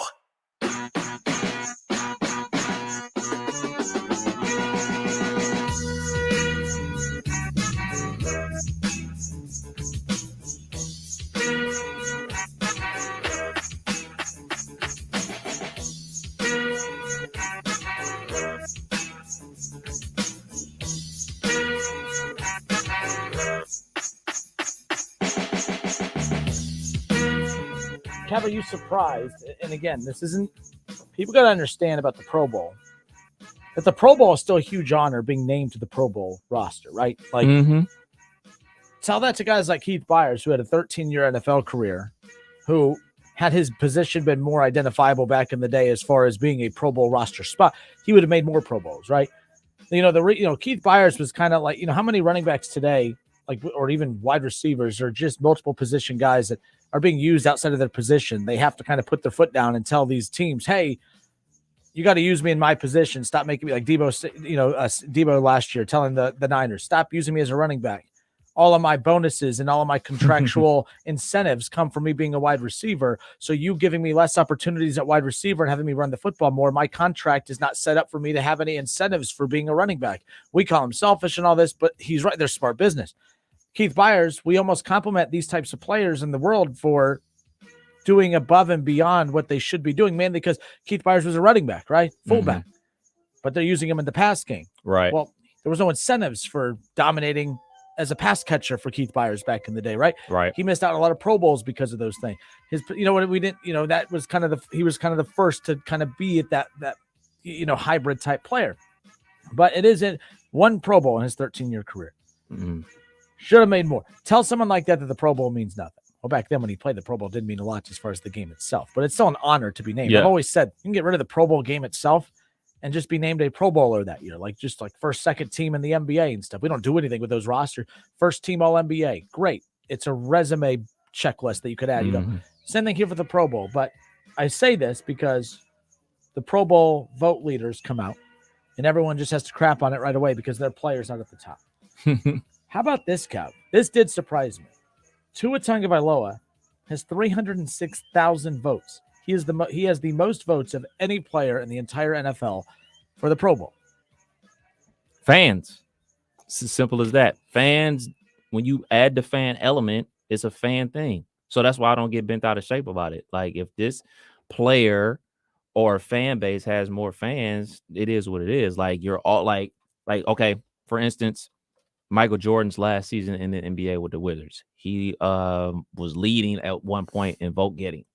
Michael Jordan was not a all-star caliber player, but Michael Jordan, obviously the most popular player in the NBA, and people wanted to see him in the all-star game one more time. Like, it's for the fans. So I have no problem with it, because when the all-pro comes out, that's what the one that really counts.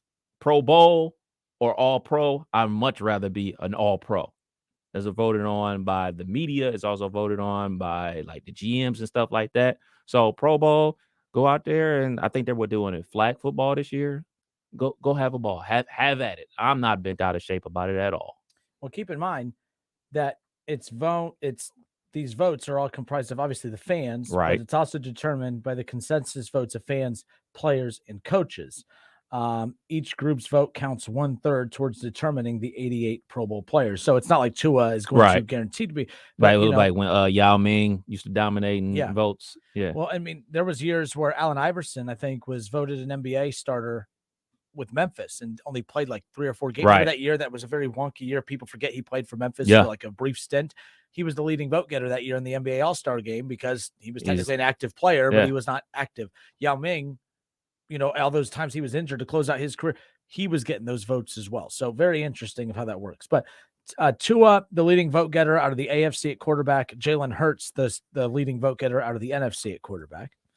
The Browns have Myles Garrett on the defensive side, and for defensive end, Nick Bosa, former Buckeye, coming through there in the NFC. Nonetheless, but like Justin Jefferson, Travis Kelce, Greg Kittle, Taron Armstead with Miami. Miami has a lot of players on this too. But very, very interesting. No players from the Bengals, by the way. It doesn't matter. Jamar Chase to me. Look, this is just the leading vote getter at each position. So right. This isn't the roster itself, but it is interesting. I would not have tagged Tua as the most popular quarterback in the NFL amongst nor those. would I. Now, I'm not being funny here, but like, I wonder how much it's being promoted over in Hawaii as far as you getting that passionate push from that entire island over there. You know what I'm saying? Like, yeah, maybe it has something to do with it too. Maybe, but I know that Marcus Mariota. Disrespectful though. That kid could play. Marcus Mariota wasn't getting no Pro Bowl votes. He's from Hawaii as well. But this is what happens when you ball, and that's what he did this year. I know he had this 2-game blip where he played bad football, but he got right back to it on Saturday night. He was balling versus the Bills. So more power to Tua. Tua about to get that bag.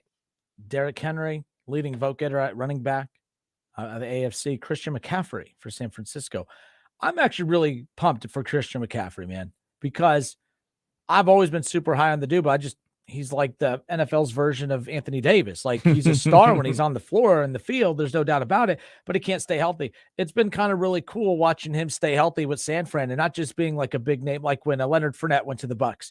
Solid, but it's not the star that he was with Jacksonville for those years, right? Like, but to see Christian McCaffrey be a star for San Francisco, and by the way, I think his role's going. I think he's very I think he's being undervalued right now because we're just used to San Fran just winning no matter, consistently. But he's why they're winning right now as far as him and those weapons, because the quarterback has just been a revolving door with all these injuries and everything. Oh yeah, they got so many. It sounds almost disrespectful to call Christian McCaffrey a gadget guy or Deebo Samuel's a gadget guy, but like, they can play both running back and wide receiver too. Like, they're sturdy enough to play running back, skilled enough to play wide receiver, and then you got Ayuku on the outside playing good wide receiver, and then one of the best tight ends in the league. And we talk about that offensive line, great play caller. They got a lot of good things going on, man. The San Francisco 49ers are going to be very dangerous once the playoffs comes around, man. And I know Brock Purdy is the quarterback and he's a rookie, yada, yada, yada. But I will say this till I'm blue in the face, man. That Shanahan offense, man, it's almost plug and play. And that's why I was so desperately hoping that they drafted Justin Fields, because I knew if Justin Fields went there, he would be a superstar. Now, Fields is playing good with the Bears with, lack of weapons, but I could just imagine what Justin Fields would be doing with all this talent around him and match with his skill set. Shoot, we look at Matt Ryan, and I know he had a bad Saturday, or definitely a bad second half on Saturday, but his MVP season, who was his OC? You know what I'm saying? Like, we throw this term around all the time about offensive genius, and the McVay wave came. It's all from the Shanahan tree. They all do what his dad did, what he was doing with the Broncos. It's the same plays. It's exact same plays, man. The motion before the play, the fake ending arounds, the throwing to the tight ends, heavy run plays, deep pass plays.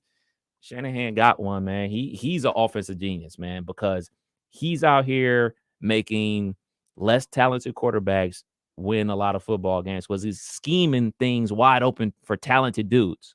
You scheming Deebo Samuel's open. He's already a good wide receiver. Now you're scheming him wide open. Oh, he scored a 50-yard touchdown because he's wide open. That's a true talent. Here's why I'm so glad you brought this up, because I thought about this over the weekend. This is going to bring us into our next conversation. How about the system? They're scheming guys open. It's all fine and dandy that you have offensive coordinator or head coaches and offensive coordinators who could scheme guys open. But would you rather have a Patrick Mahomes, a Joe Burrow, a Josh Allen type with a not so great coach? Or would you rather have a Baker Mayfield or a Jacoby Brissett or a what's the Niners quarterback now? What's his name? Purdy with a great elite offensive mind that can scheme guys open. Which would you rather have? An elite quarterback with average coaching, or a below or average to below quarterback with an elite coach. Below average or average? Baker's sometimes below average, man, and I like Baker. You know I'm a big Baker guy, but like he's made it hard to defend. I'm not going to overreact to what he did with the Rams. I'm going somewhere with this, but just be thinking about during the break. An average quarterback with an elite coach that can scheme guys open, or would you rather have an elite quarterback with an average coach who at times we're saying, Justin Herbert for prime example. You want to be a Justin Herbert or you want to be a Brock Purdy? Justin Herbert with a average to below average coach, or Brock Purdy, who's not as good as Justin Herbert, not even close, but obviously has a better coach that can scheme him into success. 518-1410. We'll talk about this when we come back.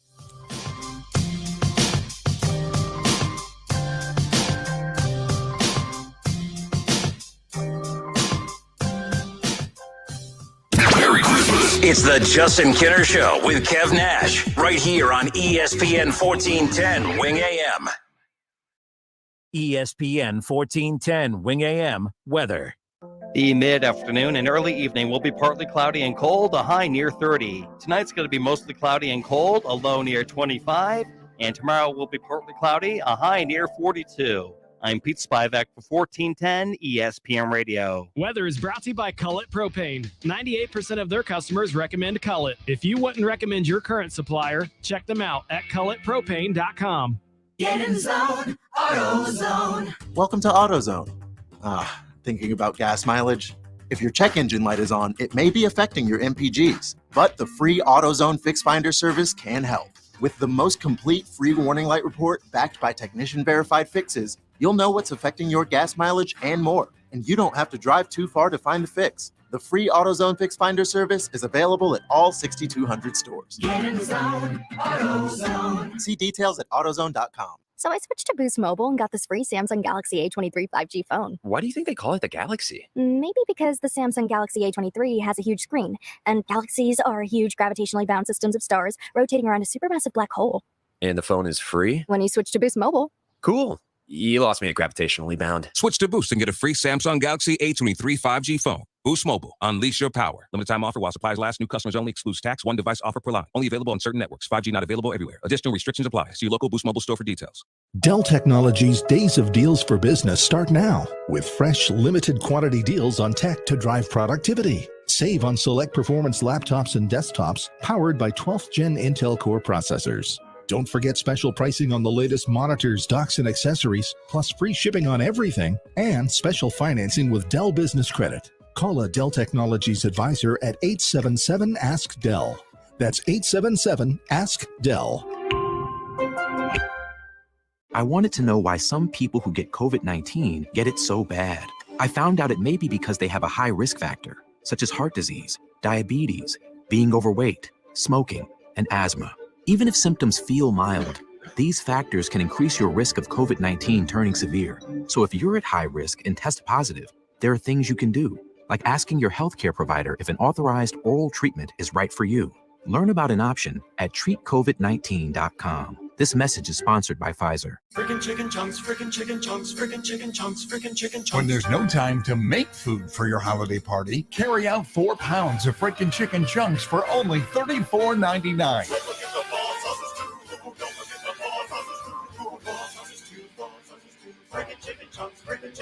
Give the gift that always fits. A $25 Frickers gift card and get 5 freaking bonus bucks free. Let them get what they really want.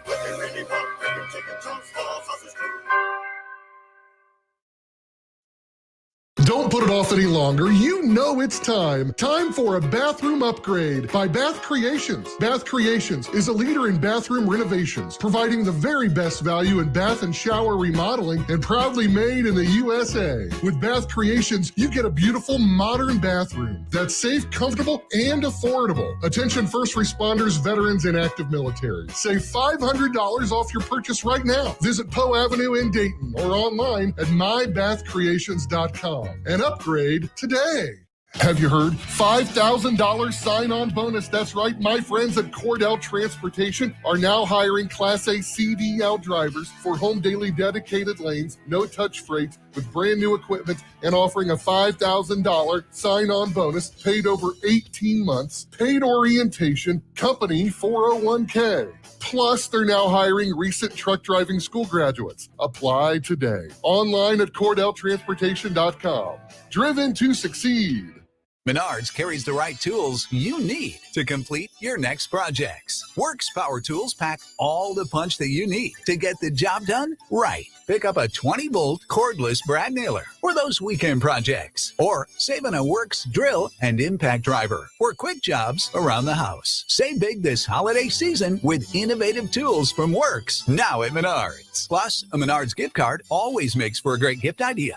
Season's greetings to you all from Menards. Getting a live Christmas tree to plant after the holidays? Well, here are some tips. In the house, keep it away from heat sources that could wake it up out of dormancy. You don't want that. Dig your hole now before the ground freezes. Or if you plan to wait till spring, you need to protect roots from extreme cold with mulch or straw. And move it from the warm house to an unheated area like a garage temporarily to make the transition outside more gentle. Merry Christmas and Happy New Year from the Ohio chapter of the International Society of Arboriculture at treesforohio.org. That's trees, the number 4, ohio.org. Listen to this station anytime, anywhere on Odyssey. Odyssey is your new audio home for all the music, news, sports, and podcasts that matter to you. Odyssey. That's AUDACY. Dayton's favorite, Casano's Pizza King, is open for delivery or carry out at any of their 33 locations. Call 294-KING and see for yourself why the proof is in the taste. That's 294-KING. Pizza King. Eric was way behind on his taxes. I owed a lot of money to the IRS, almost $15,000. I tried to make payments. The IRS wasn't satisfied with Eric's efforts, so they came after him full force. They're coming to put a lien and a hold on all my income, my home, my car. I was just overwhelmed at what to do. Then Eric called Optima Tax Relief. When Optima Tax got involved, the calls would stop, the threats would stop. It was easy like 1, 2, 3. Optima Tax Relief is A+ rated by the Better Business Bureau, and their team of expert tax professionals took care of Eric's problem. I owe $15,000, and now my debt is clean. I don't owe anything. Take Eric's advice. If you have a tax problem, you need to call Optima Tax now. Call Optima Tax Relief for a free consultation. Call 800-343-6460. 800-343-6460. 800-343-6460. Optima Tax Relief. Some restrictions apply. For complete details, please visit OptimaTaxRelief.com. At Walgreens, they know the magic of the holidays comes from you. So dash in to get what you need to deck your halls, surprise your loved ones, or entertain your guests. Because when you're ready to spread the holiday cheer, it's not magic, it's Walgreens. The Justin Kinner Show with Kev Nash. Presented by Brad Mays with Home Experts Realty. Weekdays at 3 p.m. on 1410 ESPN Radio.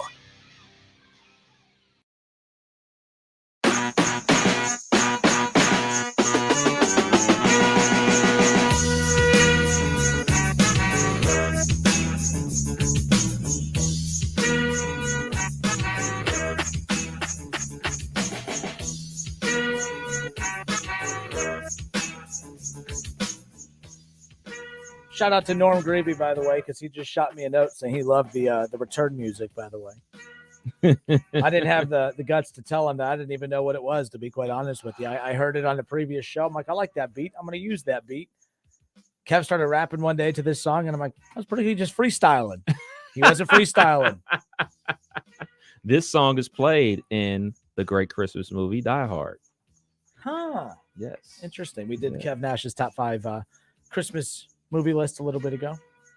Oh, yes. It amazes me. Like, I know social media is just meant to argue about everything, but like, if Kev Nash puts out like the amount of mean things, like how angry people get, like just getting angry at Kev Nash for a top 5 list and saying, oh yeah, that's cool. Yeah, I agree.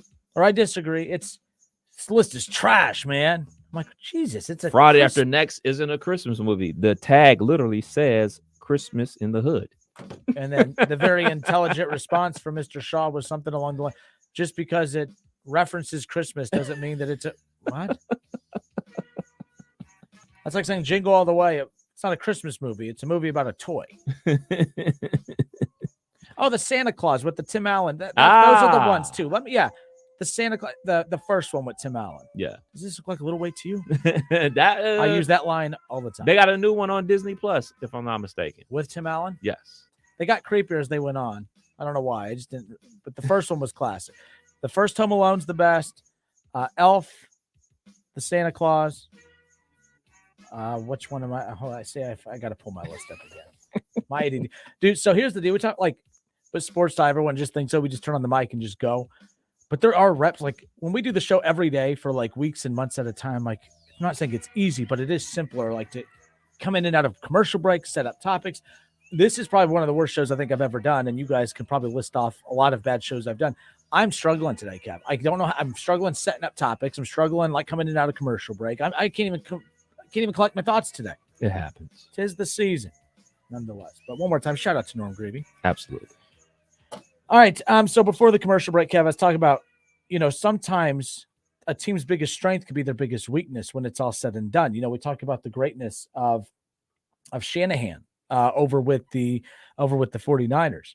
And it's interesting because I was listening to some sports talk shows over in Cleveland today, and they were talking about how, people were talking up Shanahan. By the way, Shanahan's a great coach. Don't get me wrong. But it's about how bad Stefanski is and how great he is. But Stefanski has a better win percentage.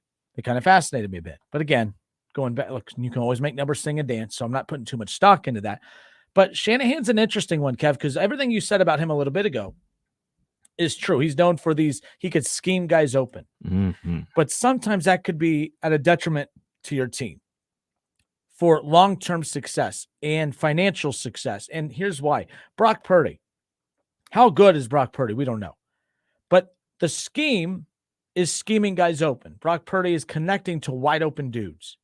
Brock Purdy's not an elite quarterback, but Brock Purdy's going to win enough games for the Niners in this system, right? To maybe, if he gets a long enough stint that now the Niners are like, man, we got moved on from Garoppolo, maybe prematurely, but we got to a Super Bowl with Garoppolo, so we brought him back. Trey Lance, we moved up, we got rid of assets to draft him, but now what do we do?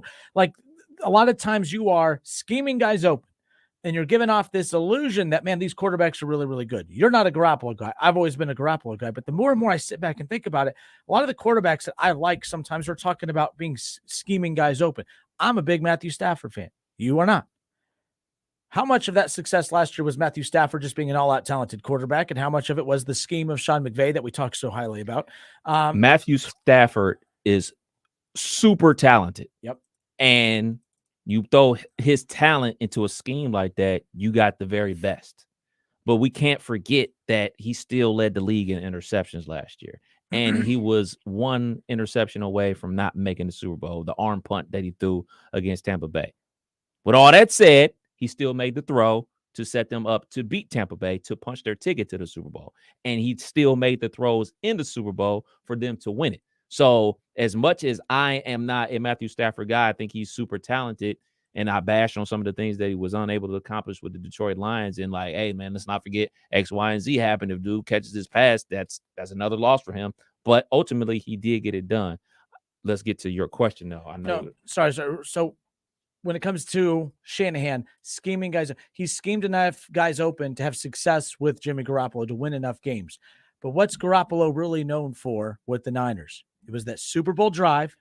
Yeah, overthrow. The overthrow to, why am I blanking on his name? Sanders. Emmanuel Sanders. I think he's with either Fox or ESPN. He's doing media now, besides the point. It is with Fox. But Garoppolo is known for when they needed that come from behind drive, when it's in the biggest stage of them all. He's known for that overthrow. Right. And the same thing with Jared Goff. Like they moved off from Jared Goff because he wasn't uber talented like a Matthew Stafford. But they do enough to win games. Right. Baker Mayfield won games in Cleveland, but it got to the point. I mean, Stefanski, he mapped guys open, right? And Baker did a lot. I went back to that 2020 season. I couldn't believe that there was about like 7 games where Baker threw for under 200 yards, and they won 5 of those 7.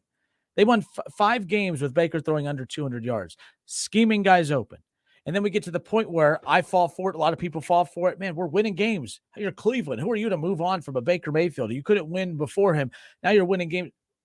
He's doing enough to help you win games. Don't get me wrong. But now it puts these franchises in these situations where now they have to pay big, big money for guys that are schemed open, as opposed to guys like Justin Herbert, who does not have the good scheming coaches to help him along. I feel better. I think Chargers fans feel better about their quarterback situation than what the Niners do about their quarterback. They have 3 quarterbacks, but the Chargers are a better team. Or the Niners are a better team, but the Chargers have the better quarterback. And it's like, you can't win unless you have a quarterback, but the Niners do a lot of winning without an elite quarterback. but they can't seem to win the big one. Shanahan at some point is going to have to win the big one with one of these average quarterbacks. That's just what's most interesting to me. I think the Bengals, I'm going to give them this. I like Zach Taylor. I'm tired of people piling on Zach Taylor. I think Zach Taylor actually does scheme a lot of guys open, and I think he has it maximized by the fact that Joe Burrow is an elite quarterback. There's a lot of QBs and coaches in the league, and I think that Patrick Mahomes, along with Andy Reid, is another perfect pairing. I think Zach Taylor's offensive scheme with Joe Burrow is a perfect scenario. I think that Aaron Rodgers and Matt LaFleur, people are burying Matt LaFleur, but LaFleur has no weapons. There's no weapons. I mean, like, when they had weapons, they were winning 13 games a year. Aaron Rodgers back-to-back MVPs. They don't have weapons now. Now LaFleur is a horrible head coach. Now Aaron Rodgers is a bum quarterback. Like, I just think that sometimes having a very, very good, like, Stefanski worries me in Cleveland. He schemes guys open, wins just enough games to be above 500, to be in the hunt offensively. But I'm watching Deshaun Watson in Cleveland. His numbers, they're not better or worse than Mr. Jacoby Brissett. They're not better or worse than Baker Mayfield. Cleveland, I know they have their quarterback in Deshaun Watson. I'm not concerned about that. And you got a choice. Stefanski is who I am worried about. Stefanski is who I'm worried about, because I think that you have to have quarterbacks that can unleash. And sometimes the scheme may scheme guys open and you're effective in moving the ball, but at the expense of having a quarterback that can air it out and make big plays. Like, I got why you were tight with Baker. You were tight with Jacoby. He's not being tight with Deshaun right now because Deshaun needs more games under his belt. But I am concerned if this is the same type of stuff we're seeing from Deshaun a year from now, only throwing the ball 30 times. You keep Baker to a 30 throw a game count. Do the same thing with Jacoby. Not with Deshaun. So we'll see what happens. But I am worried about that mindset that, okay, you scheme guys open. Sometimes that can work against you because now you're given this illusion that, oh, these quarterbacks are great, we should pay them. But then when you need them, when push comes to shove, they're not there. What ate Baker alive? It's what ate Garoppolo alive. It's what ate Jared Goff alive. I'm just interested to see how this unfolds for a lot of teams moving forward. Yeah, elite talent is able to make up for any problems that you have. We hear this term used by quarterbacks, up your talent, make the players around you better. And that's what talent does from the quarterback position. But when you have guys like a Kyle Shanahan and McVay, they do get to a point where, like, hey, man, I'm taking this average quarterback and we're making it as far as we can. We have to push X button to get over the hump. And X button is a more talented player. And you saw that happen with McVay and Stafford. You got a more talented player. You got the ring because he was able to make throws that Jared Goff is not able to make. I'm not sure Jared Goff can hit Cooper Kupp on that deep post versus the Tampa Bay Buccaneers. You put it right on the money. Right on the money. Like, anybody could have caught that. That's how perfect of a pass that was. Jared Goff has not been able to do that. Jared Goff's having a real good season right now, for sure, but he's not going to be a talent-wise as a Matthew Stafford. You look at some of the guys that Kyle Shanahan has worked with. Matt Ryan's MVP year. Who was the offensive coordinator? Kyle Shanahan. They out there throwing the Julio Jones. They throwing it all over the lot. At that point in time, Matty Ice was a top-tier quarterback. Obviously, he's not falling off. I mean, he's old. It is what it is. Everybody gets old. But you look at his year he had with Robert Griffin III. That was his rookie of the year. It's a lot of guys that he's able to make things happen with. And with Purdy, their offense is moving better than it has all season. I'm not going to hold the first game of the year against Trey Lance. I mean, they were playing in a monsoon. Like, you can't see what you have as a quarterback. You can't run your offense. It's pouring down sideways. But out of that, and then what we saw out of Garoppolo, Purdy's operating that offense better. So I know we're going to ask the question, who would you rather have, a guy that schemes things open or an elite level quarterback? I got to go with the talent. I guess I got to go with the talent. I think talent trumps everything because at the end of the day, it's the guys on the field that make the plays. You can call whatever you want to call. Can they make the throw or not? And we've seen it with Jimmy Garoppolo, the overthrow and the closed eye interception in the Super Bowl. Like, I don't think a more talented player does those type of things. Yeah, and I think Zach Taylor, I'm being complimentary of Zach Taylor here because I think he has the best of both. I think he's a guy that schemes guys open because Kev, watch the Bengals. Like every time, how often does Joe Burrow? It drives me crazy when I watch my teams. Deshaun drops back to pass, and he steps into a throw, and it's Jacoby or Baker, whoever. He's throwing at a wide receiver that has either someone on his tail or someone coming at him or someone in front of him. T. Higgins is always wide the F open. Getting to that second and third read. Jamar Chase is always wide the F open. These dudes are always open, and it's because of the talent, it's the patience of Joe Burrow. And by the way, he had this patience even before the offensive line blocked for him. All right. And even going back to the first couple of years that Zach Taylor was losing a lot. That first year with Joe Burrow, they were, a horrible team. They had two of the historically worst defenses in that franchise's history, those couple seasons, Kev. Like, that's before they spent the money and went out and obviously got Hendrickson, and they have got Mike Hilton, and they started adding weapons like that. They were historically bad defensively. They weren't Zach Taylor was getting blamed because the wins weren't piling up, and the losses were.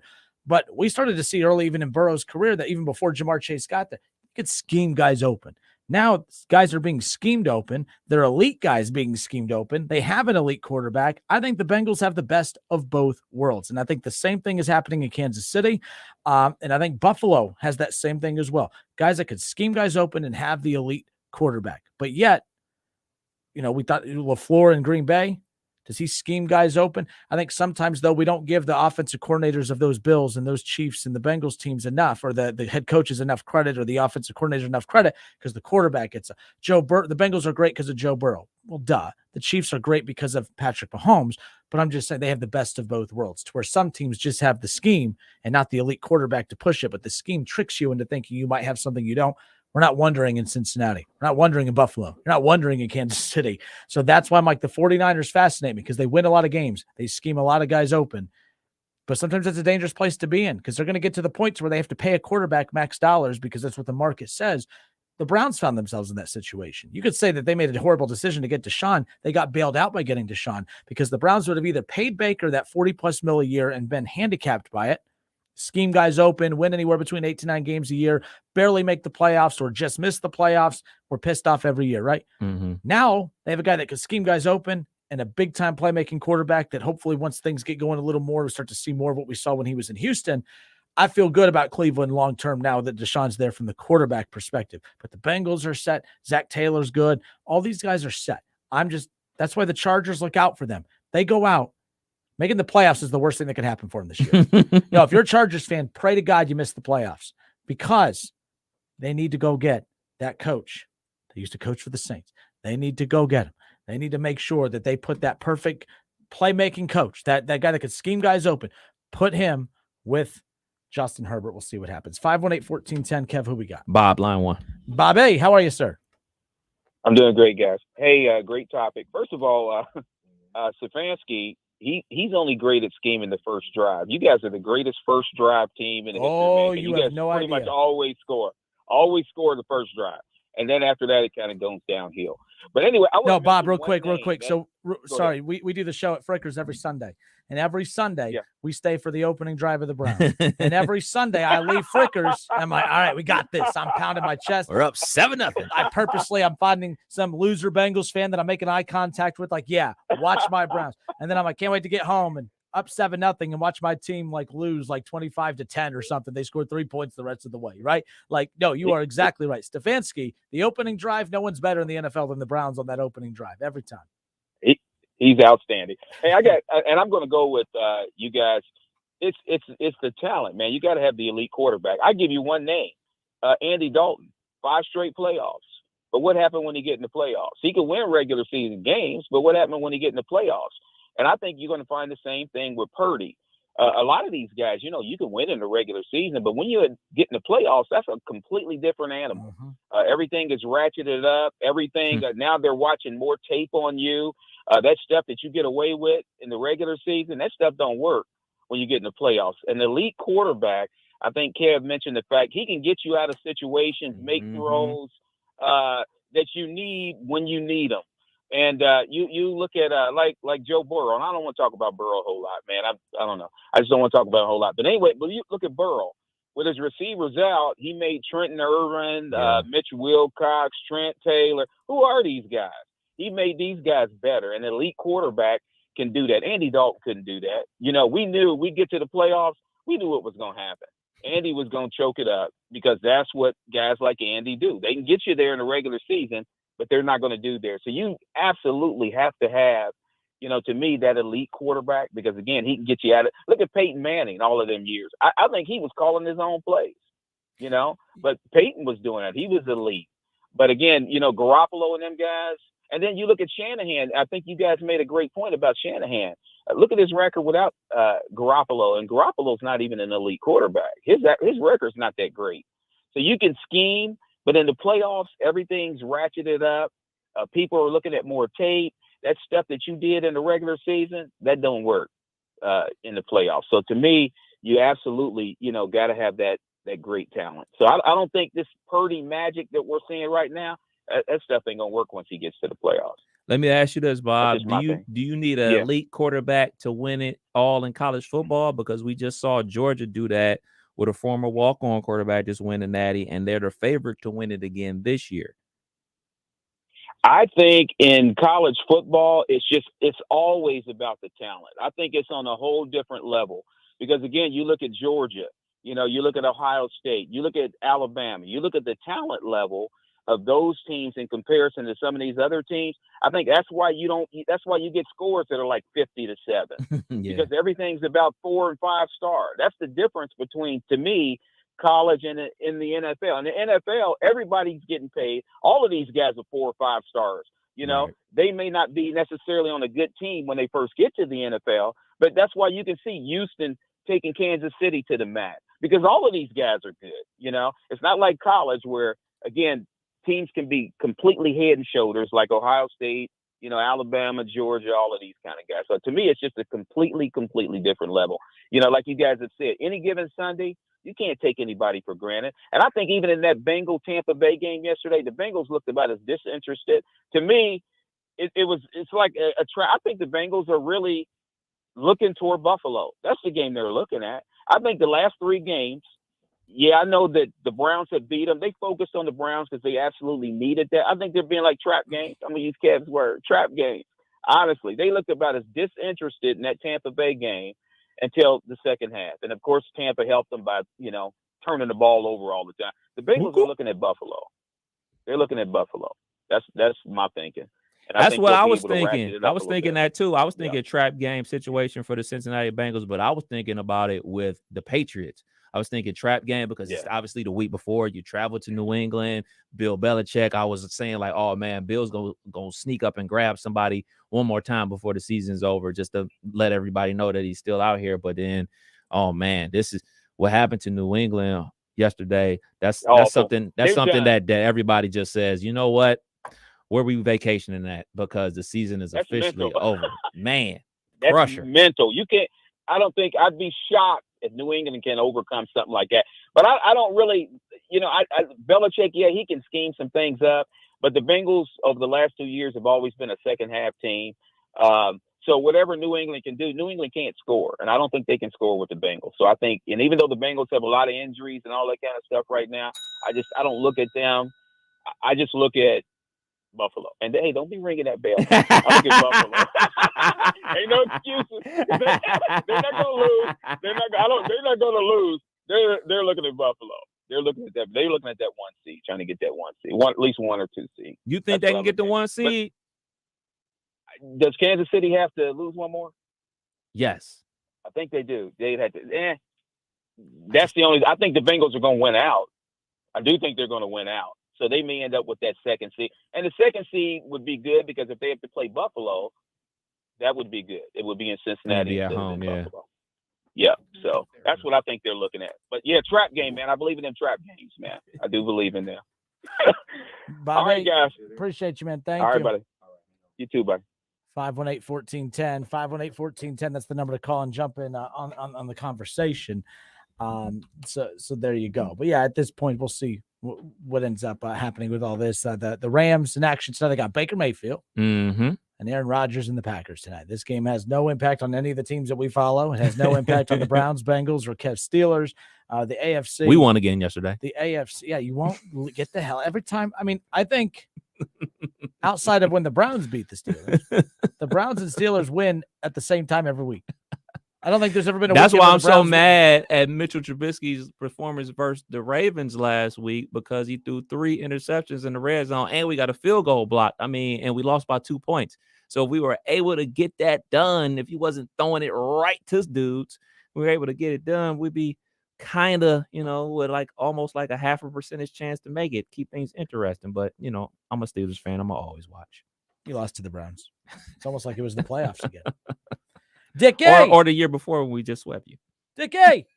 What? Hey, how you doing? How are you doing? Okay. Happy holidays. Yeah, happy holidays. What is going on with? I tried to get the darn game. I went through 212, and here my friend called up AT&T, and I couldn't see it. So I tried to get a radio, so I went back to the computer, and they said we didn't pay anything. But what's the deal about? I know Channel 7, carries them, but I wanted to see that game. What game, Dickie? Are you talking about the Browns? Yeah, the Browns. Yeah, they were on NFL Network on Saturday. Yeah, but I tried it, and it said no game, no game. They kept saying no game. I didn't understand it. I don't understand it either. But I want to say maybe because thing. the other game, the Vikings and Colts game went into overtime. I forgot about that. Yeah, I forgot about it. But I'm telling you, I mean, nobody, even I had called the End Zone show with Jimmy and Derrod and Tony. They were 2 weeks ago. I never see them such down, Kevin and Justin. I never saw them, but they last week they were better. And I said, I think I called, and I would tell you guys, I think the defense is going to be okay. And I think maybe you got 3 left. Maybe we can win 2 of them. What do you think? What do you think?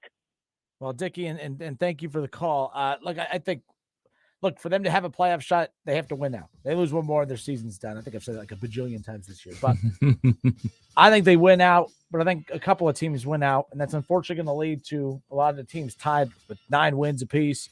And the Browns don't have any chance to win any of those tiebreakers because they've lost to so many teams ahead of them.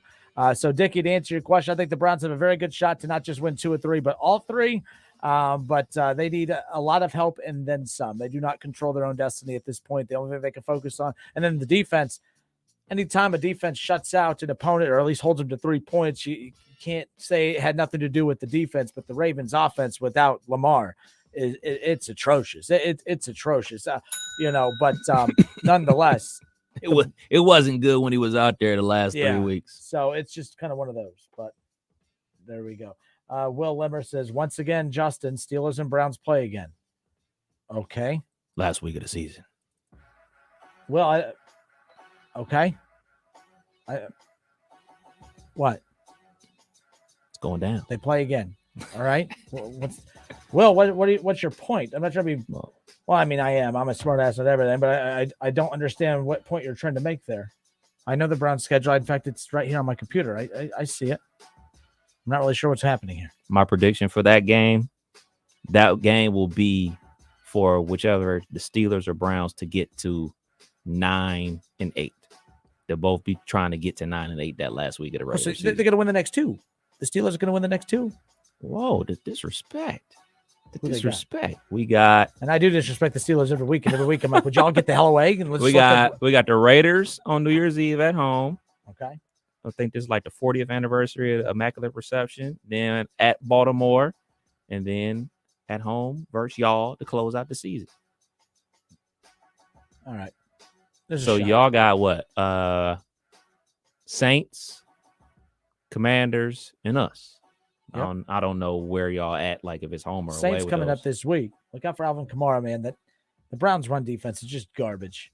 Just garbage. If the Ravens had even a semi-decent passing attack to balance what happened, the Browns don't win this game last Saturday. If the Ravens just have a semi-average quarterback, the Browns don't win this game this past Saturday. So, the Ravens did a great job running between the 20s. They did a horrible job in the red zone, multiple opportunities. They just couldn't get done. Defense stepped up. What Denzel Ward had an interception, blocked field goal attempt. Yeah. We'll be right back. We'll close out the show. We did our percentages. Let's talk about that Browns versus Ravens game. We'll be right back. Big fun.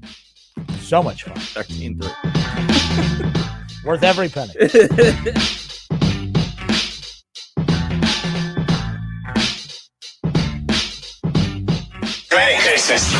It's the Justin Kinner Show with Kev Nash, right here on ESPN 1410 Wing AM.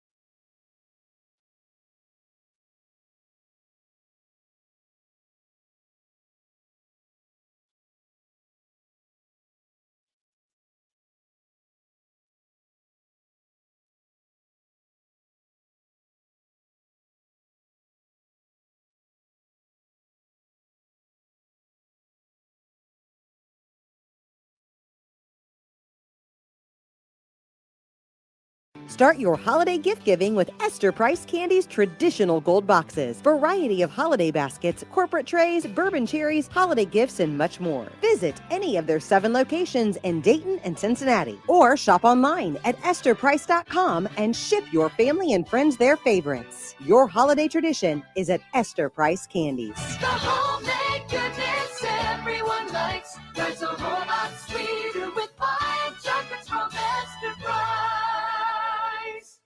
I wanted to know why some people who get COVID-19 get it so bad.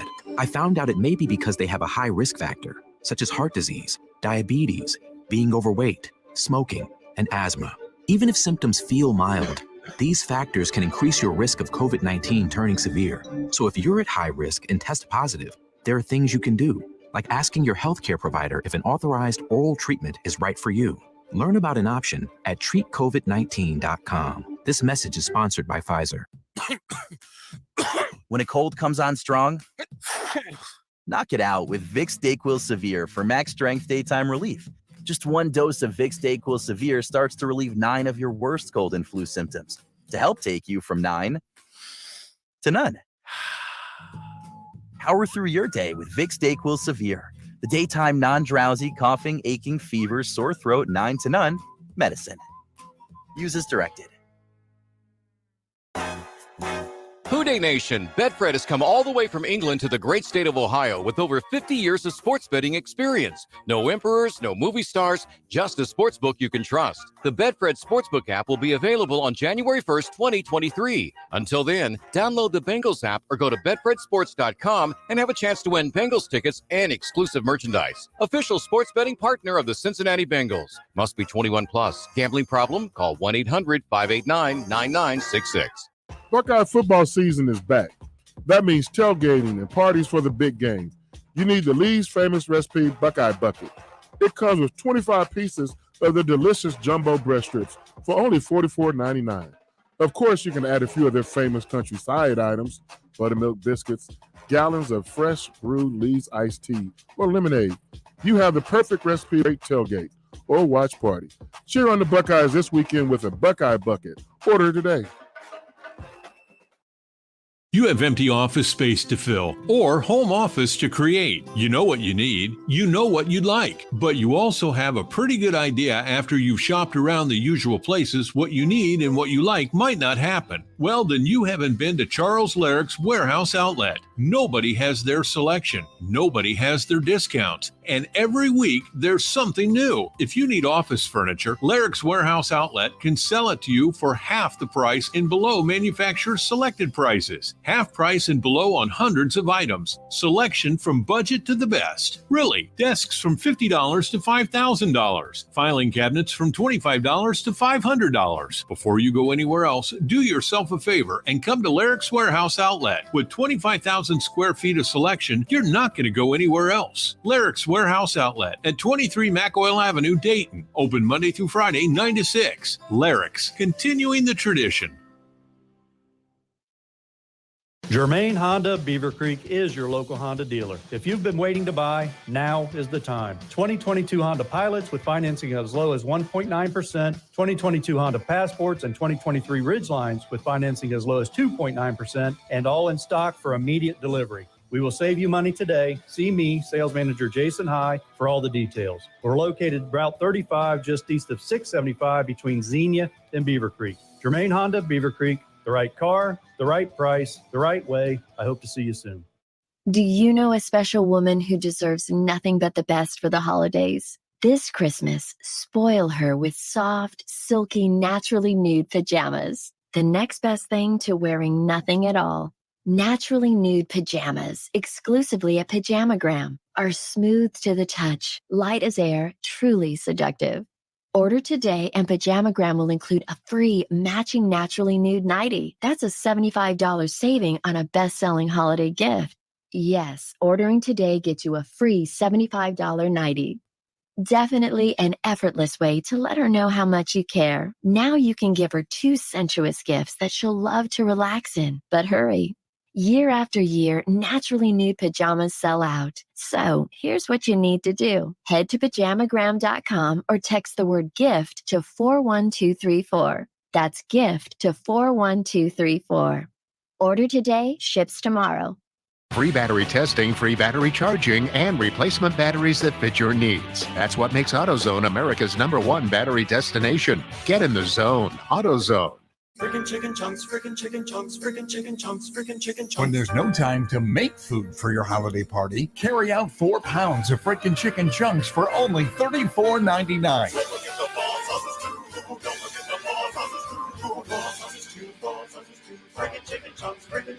Give the gift that always fits a $25 Frickers gift card and get 5 freaking bonus bucks free. Let them get what they really want.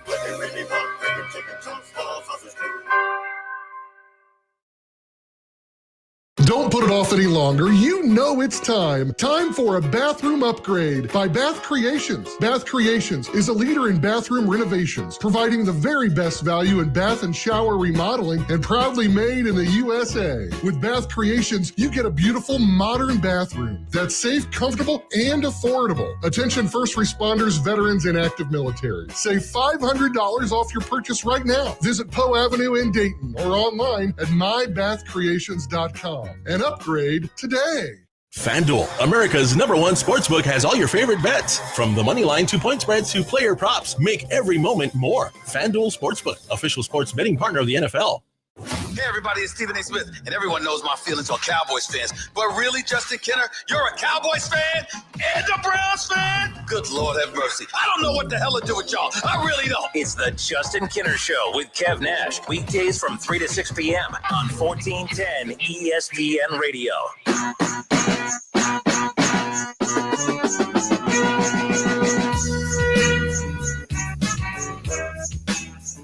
Fitz and Harry, ESPN Radio's newest show, to debut coming up in January. Technically, is going to be going on this week. Fitz and Harry are going to be filling in for the rest of this week from noon to 3, just kind of lightly debuting the show slightly, although it's still Bart and Hahn. But Jason Fitz, a regular on the show with us. In fact, he'll be on with us tomorrow, but he's getting his own show weekdays from noon to 3 right here on 1410 ESPN Radio. Perfect lead-in show to ours. Pretty pumped about that. Pretty excited to touch base with him tomorrow. With everything happening right now in the NFL, his Raiders will I'm sure he's just absolutely. I mean, can you imagine, like, thinking about it? Because I don't know a lot of Raiders fans. Jason might be one of the few people we know that are big-time Raiders fans. But think about you, a Steelers fan, me, Browns or Bengals fan listeners, Steelers fans out there listening, whoever your team is. How fun it was to be a Raiders fan that day on a game that you think is done. Out of reach. Not out of reach, but yeah, done. Well, I mean, it was 24-24 when the shenanigans happened. I mean, I guess it was 17-24 when they caught the pass to tie it up in the end zone. And then whatever got into those dudes' head to say, let's try to lateral it all over the place with a tie score. And then it goes the other way. Fun fact, my brother was there. That's nuts. And if your team, like, that's how your team wins. Is there any more exciting way than that? Like, when that's the least expected result as far as how that went down. Absolutely. I mean, we've all seen Hail Marys before. We've seen last minute interceptions return, fumbles return, punt return with the Jets and the Patriots. And now we've seen a backwards lateral pass intercepted right out the air. We've seen laterals that turn into wins, like a team that does the crazy lateral, just keep throwing it back. But yeah, the headline today on all the morning shows was the lateral collateral damage was the headline for most of that. Interesting note that we came across during this break that you kind of do, that Donovan Mitchell was asked about should the Jazz retire his jersey? Huh? We got to stop with this, man. No, he shouldn't. And why are we asking? And another thing we have to stop with, especially in the NBA, I love the association, but we have to stop with these video tributes, man. The Blake Griffin got a video tribute for his time with the Brooklyn Nets. Now, if we want to give Blake Griffin a video tribute on his first time back to LA after he left, yeah, cool. It was a great player for the Clippers. Want to give LeBron a couple video tributes? Absolutely. But the Cavs and the Lakers just played in Cleveland. They gave LeBron another one. That's recruiting. Like, come on, but I'm man. with you 1,000,000%. I think that a lot of times when we start doing, first of all, of all the ways you can honor former players, like this is slightly different, but like the retirement of jerseys, I hate that. I hate, if I was a former great and I'm 5'5" and fat and have no athletic ability whatsoever, but if I was a former great and my team called me and said, hey, we're going to retire your jersey. Like, I love Michael Irvin. Michael Irvin has said the Cowboys have tried to retire his jersey multiple times, and he said no. That he thinks it's the biggest honor in the world to see that that 88 on CD Lamb and Des Bryant, and who was the 88 before. But the point is, I've always thought that was the case. Like, teams should be selective with who they give certain numbers to. Mm-hmm. I'm always of the mindset of like, I think a statue is pretty cool, but I think sometimes teams get a little statue heavy. You know, Drew Pearson had the original 88. So it's just interesting to me because I'm sitting back. I'm like, I hate when they retire jerseys. And a lot of times it's done for these ceremonies. But to me, I think it's just like the Bulls number 23. I get it. No one should ever wear 23. Well, what if like the Bulls were in position to draft LeBron back then, and LeBron's not relaxed. We're not going there. But my point is eventually the Bulls will land another all-time great player. Mm-hmm. And that should be like, okay, to confirm to the fans and the league, we're bringing over the best player in the league, and we're going to bestow upon him the number 23 jersey to show the whole NBA, oh, we're rolling again. That will never happen. I get that. But I don't know. Just to me, the idea of retiring jerseys has always been silly. I've always agreed with Michael Irvin on that he takes more pride in watching his number still. Because when I see 88 to this day, and I'm 33 years old, I grew up watching the triplets in Dallas and everything. When I see 88, every time, Michael Irvin right away. Mm-hmm. Michael Irvin right away. I immediately think of him. 22, I think of Emmitt Smith. Number 8, I think of Troy Aikman, like, because I grew up a Cowboys fan like that. So that's my point. I think it's done to retire jerseys. I don't mind it, but this will probably be the only time I ever give that team up north credit. What they do back with it, who was it? Who was their coach? I want to say Brady was their coach.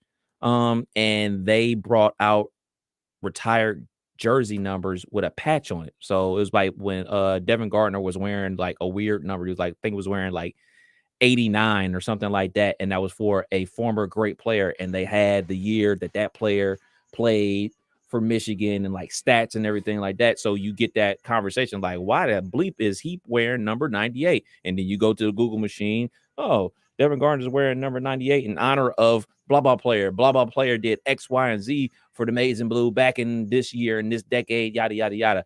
I hate them. I hope they lose every single game that they play. I'm on that right now.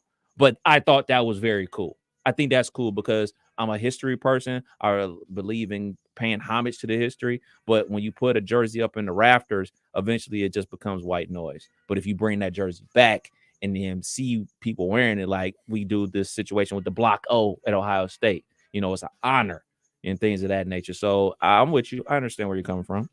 The other thing, too, we don't talk a ton of NBA, but I was in Cleveland over the weekend for the Browns game. But, man, that city is buzzing about the Cavs right now. As they should.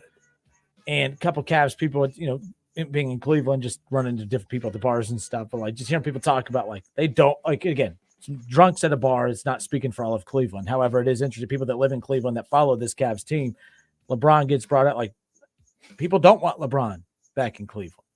People don't want it. And for the right price. Yes and no, because there's some. I mean, right now the Cavs, the 3 seed in the East. Again, we're 31 games in. But by the way, 31 games. How many games do you need to be in before you really start? About now. Feel the league. About now. Because I mean, Christmas Yeah. time is like when everybody really starts paying attention to the league. So right about now, you're like, all right, this is kind of like the team that you have. And you know, they did a study before, and they said wherever you are around Christmas is basically where you're going to be at the end of the season is very Barring rare. injuries or Yeah, it's crazy. very rare that you get a situation like the Boston Celtics, who are under 500 and then just go on a tear and then make it all the way to the NBA Finals. They said that's super rare in the NBA. So what we're looking at is how the teams are going to really be playing throughout the rest of the regular season. Cavs right now at 3 seed, 20-11. 2 games Take back. that, Freddie Coleman. The Milwaukee Bucks, 21-8. The Boston Celtics, 22-9. 2 of those 9 losses are to the Cavs. So, there's two as far as how everyone is viewing the East. The Bucks and the Celtics are the 2 title contenders there. And then everyone throws Brooklyn in there because of the name, the star power. Obviously, people still talk about Philadelphia because you have Joel Embiid and all that. But, the East is, it's only less than a handful of teams. The West, the Grizzlies, a fun team. Mm-hmm. But, man, it just feels weird that the East is the established conference and that the West is this. Like, the West feels like the East and the East feels like the West for the first time in a long, long time. But, like, the title contenders on the West side, it is wide to F open. Wide open. New Orleans, when it's all said down, right now we're talking about not Joel Embiid, I'm sorry, but why am I drawing a blank? Zion Williams. He's playing at an MVP-like level. But right now there's 3 teams all within, there's 4 teams. Teams 1 through 6 all separated. Teams 1 through 7, technically, all separated by 2.5 games. I've never seen anything like that. Even the Jazz and the Mavericks and the Timberwolves all within 5. So It's wild. The league is going the champ's not even in it. Yeah. And it may not be in it because Steph Curry out for quite some time. They say like a month. Could have been worse with the way some people were talking about that. But no, the people keep this Cavs roster with the NBA being what it is. There's no super teams in the NBA. If there were super teams in the NBA, I'd say, yes, you need to go get that LeBron. But because everyone's so scattered now, which is healthy for the league, in my opinion, I think the Cavs have the perfect roster. They don't even have to make additions over the next 2 years. They just got to get better by naturally having players get older and developing, right? Yeah. It's going to be interesting, nonetheless. All right, folks. You know me, NBA. Can never shut up about the NBA. Kev's like God kidder, always with the NBA stuff. The association. Doug Toby says maybe we'll talk about the Bengals tomorrow. What? We did an hour and a half on the Bengals. On their victory over Tampa Bay. On a victory over a 6-win team. When the Browns beat the Bucks a few weeks ago, we didn't spend an hour and a half on the Browns beating the Bucks. We gave you the Bengals an hour and a half, and they beat. Who did they beat that week? Who? The Bengals? Yeah. I don't remember. Oh, Tennessee. Okay. Tennessee. Nonetheless, Doug Toby. Come on now. Anyways, we'll be right. No, we won't be right back. We're done. We'll be back tomorrow. Yeah. The Justin Kinder Show with Kev Nash, 1410 ESPN Radio. Peace.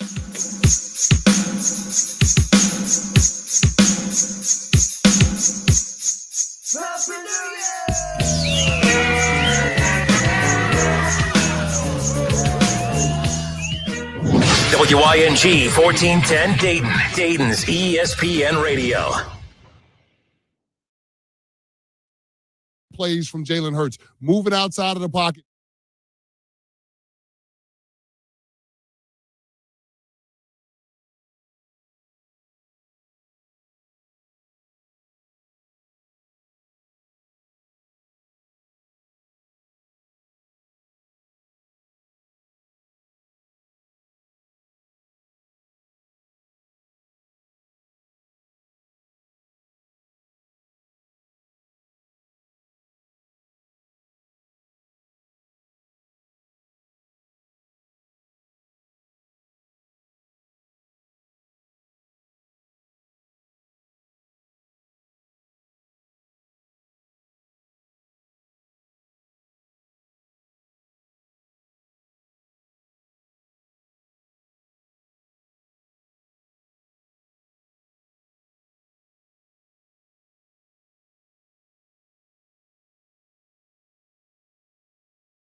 To have its spot. It wasn't on a third down. It wasn't in the red zone. It was a drive starter. I'm not quite sure why you had to have Jalen Hurts on the zone read in that situation. And credit to the Chicago Bears defense, because Jaquan Brisker, young safety that has a lot of promise, he did exactly what you're supposed to do. He came up and pointed the receiver. He forced the run back inside to the teeth of the defense. And there are going to be a lot of big bodies waiting on Jalen Hurts when he turns up, Ian. And Unfortunately, it ended badly because Travis Gibson landed with the full weight of his body on top of Jalen Hurts' right shoulder. And that's what happens when you have a quarterback that's a focal part of your running game. Your quarterback is going to be more susceptible to hits. And now you're talking about missing Jalen Hurts for at least one game, which happens to be the biggest game of your season going up against the Dallas Cowboys. But it could be multiple games. And now his health is in question once we get to the second season. So I just felt like it was unnecessary in that spot. But them be the breaks. That's the cards that the Philadelphia Eagles have to play with now. And we'll see what Gardner Minshew brings to the table. But the Eagles are in a good spot because they have been consistent all year long. They're 13-1. They only need one more win because they have the head-to-head tiebreaker with the Minnesota Vikings. They beat them earlier in the season. They need one more win to wrap up the number 1 seed in the NFC. They got 3 chances to get it. You had this injury. You talked about it earlier. It took you about a month to feel right again. Yeah. But you're playing DN. You put you get the Toradol shot. You put the shoulder harness on there, Badman. Let's go swap paint. Look at you with the Toradol shot. Come on, man, are you kidding me? I know you got it too. I've had it. Throw in a little lidocaine in that shoulder too. Throw in a little lidocaine in there too. But here's the deal: that stuff, those are numbing agents, and that's just for me to be able to get through it. And I don't have to throw a football.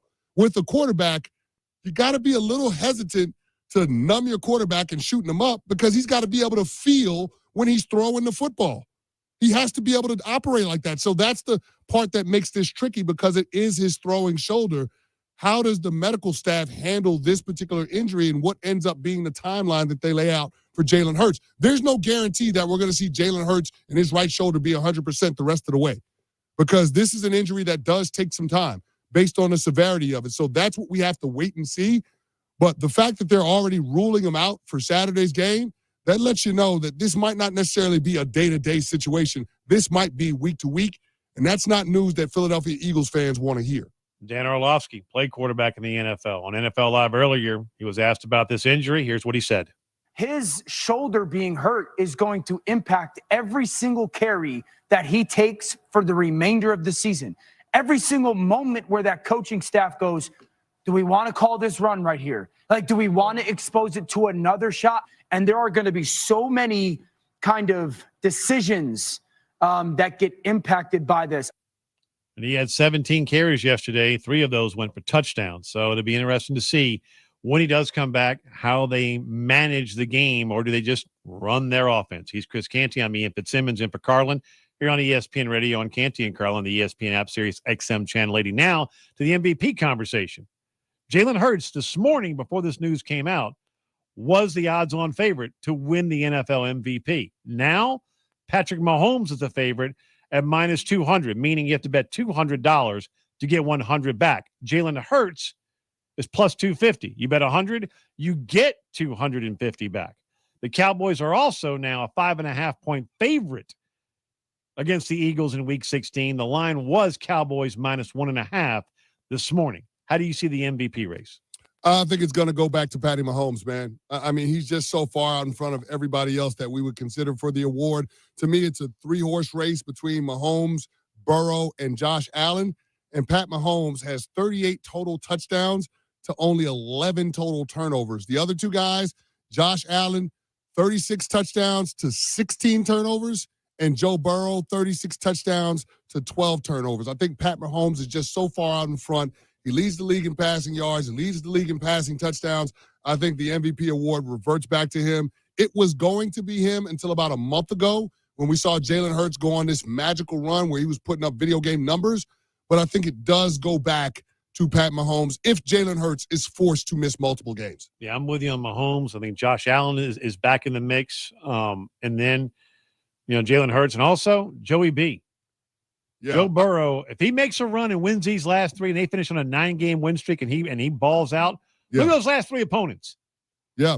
Beat all 3 of them, he's in the mix. I think he can beat all 3 of them, and the likelihood that Lamar Jackson will be back for their matchup in Week 18 in Cincinnati is high. So think about this. Joe Burrow would have beaten Lamar Jackson, Josh Allen, Patrick Mahomes.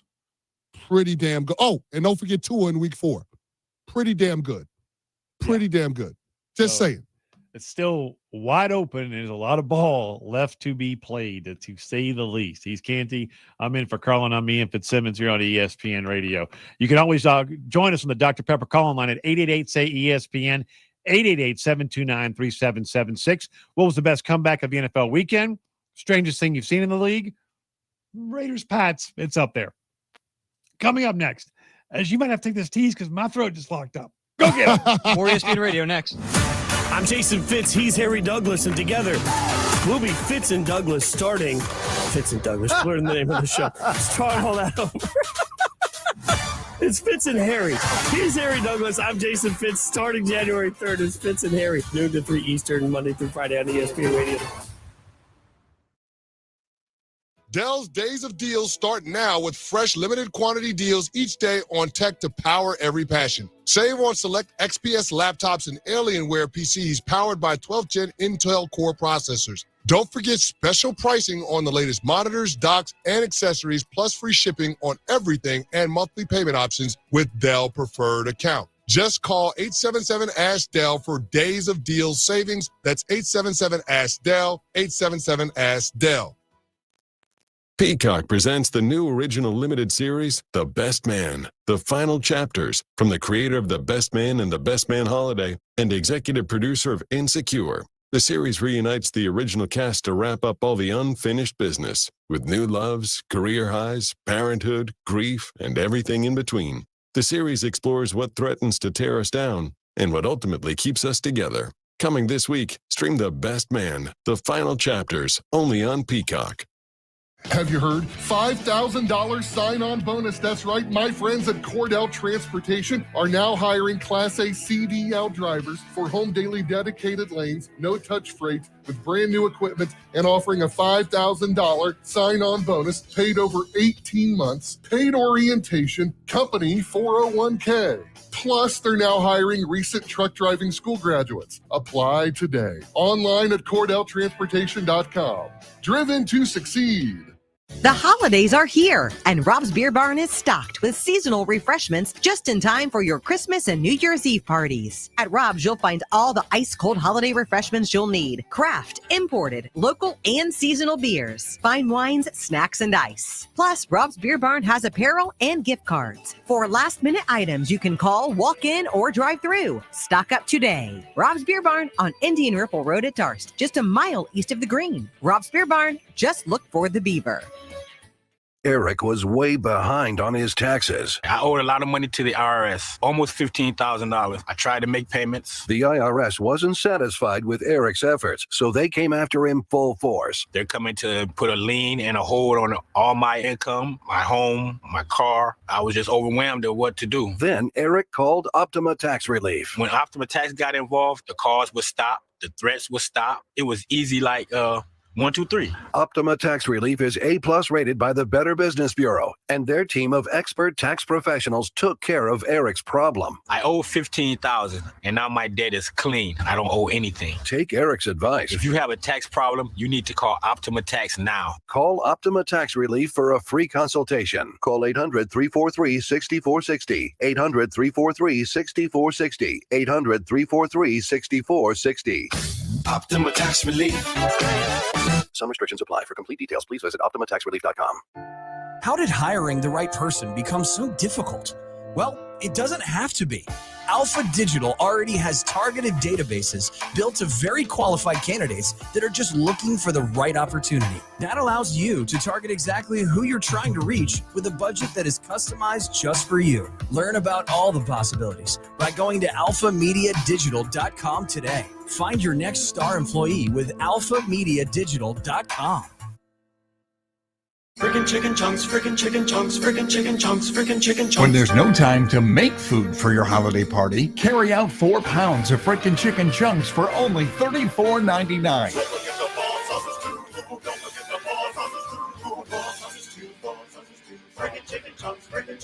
Give the gift that always fits. A $25 Frickers gift card and get 5 frickin' bonus bucks free. Let them get what they really want.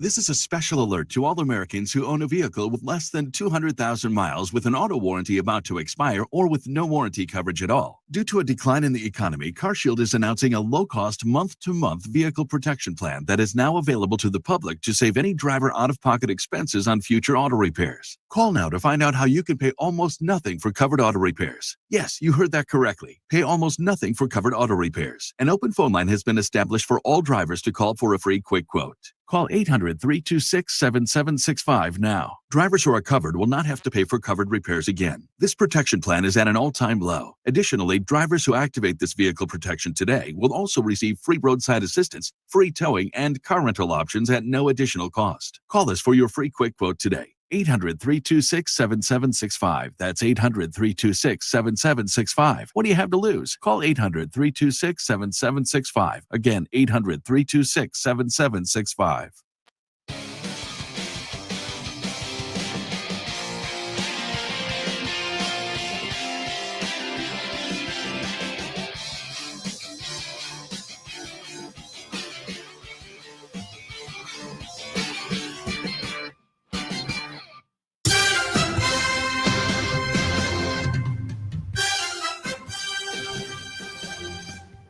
Double up to catch up or double up to break the bank. It's Monday Night Football. Our preview is presented by Progressive Insurance. For Chris Canty, I'm Ian Fitzsimmons in for Carlin. Here on Canty and Carlin, ESPN Radio, the ESPN app, Sirius XM Channel 80. CC, when this game came out on the schedule, you're like, oh, hell yeah. Matthew Stafford, the defending champs. L.A. Rams going to Lambeau to face Aaron Rodgers. And now it's Baker Mayfield and the banged-up Rams coming in to face Aaron Rodgers and the banged-up, defeated Green Bay Packers. Does this not sum up what we think we know about the NFL coming into week one compared to what we end up knowing around Christmas time? Well, here's the thing, Ian. Unlike a lot of people before the season, I had the Rams missing the playoffs because I realized when you win a Super Bowl in a major market, it's hard to repeat as champs, and it's hard to sustain that level of intensity for 2 straight years. When I won the Super Bowl in 2011, the next year, the 2012 Giants missed the playoffs. So I wasn't surprised to see the Rams fall apart, especially considering how top-heavy that team is, how top-heavy that roster is. All it takes is a couple of key injuries, and you end up with a 4-9 season to go through the first 14 weeks of the NFL year. So I'm not surprised that the Rams are in this spot. I'm not surprised that the Raiders are in it, that the Green Bay Packers are in this spot. But it's a situation now where it's about the future for both franchises at the quarterback position. And why the Rams took a flyer on Baker Mayfield is because they're uncertain about what's going to happen with Matthew Stafford moving forward. And the Green Bay Packers a couple of years ago decided they were going to draft the successor to Aaron Rodgers, and they have yet to allow him to make him make a start when Aaron Rodgers is healthy in a meaningful situation. And so I think both franchises are trying to feel their way with the quarterback position moving forward. I think one team is going about it the right way. That would be the LA Rams. And I think it's fair to be critical about the other team in the Green Bay Packers, knowing that they have a consequential decision to make on Jordan Love's fifth-year option in the 2023 offseason. Yeah, I had Rams and Seahawks for us here on ESPN Radio a few weeks ago, and I had a chance to catch up with Matthew Stafford. My brother coached him for, 5-6 years when they were together in Detroit, and he seemed to be in really good spirits. Now, obviously, he's in shorts and in a shirt, and his twin girls were dancing in the pregame, whatever dance routine, and he was more of a obviously another coach on the bench, but he seemed to be in really good spirits. Now, we didn't get into his neck or the concussion issues or anything like that. It was just more catching up. But again, he looked to be like a guy who was still extraordinarily invested in that team. But I like the point you made there, like, hey, let's take a flyer on Baker Mayfield and see what we might be able to do with him that wasn't done in Carolina, and going back to the 1 year that he had where he led Cleveland, not just to the playoffs, but a road playoff win in Pittsburgh, and then went to Kansas City in the division round and gave the Chiefs all they could handle. So I like where you're going with Baker Mayfield and the Rams and seeing if they do have something there, just in case Stafford is not able to go. in the future, which I'd be a bit surprised, to be honest with you. Mhm. But then you go to the other side, and Jordan Love, look, I'm not surprised at all that he hadn't seen the field because of one dude, Aaron Rodgers. Yeah. You're paying him $50 million, a year. So if AR says he's going, and Jordan Love is not going to see the field. Bottom line, end of conversation. Yeah, I think that's a short-sighted way to look at it because Aaron Rodgers is in his age 39 season. Yeah, but that's not my short-sighted. That's their short-sighted. That's just the way it is now in Green Bay. There's no question about that's how the way it is. They essentially turned over control of the franchise to Aaron Rodgers, but I think that's a short-sighted way of the front office looking at the quarterback position.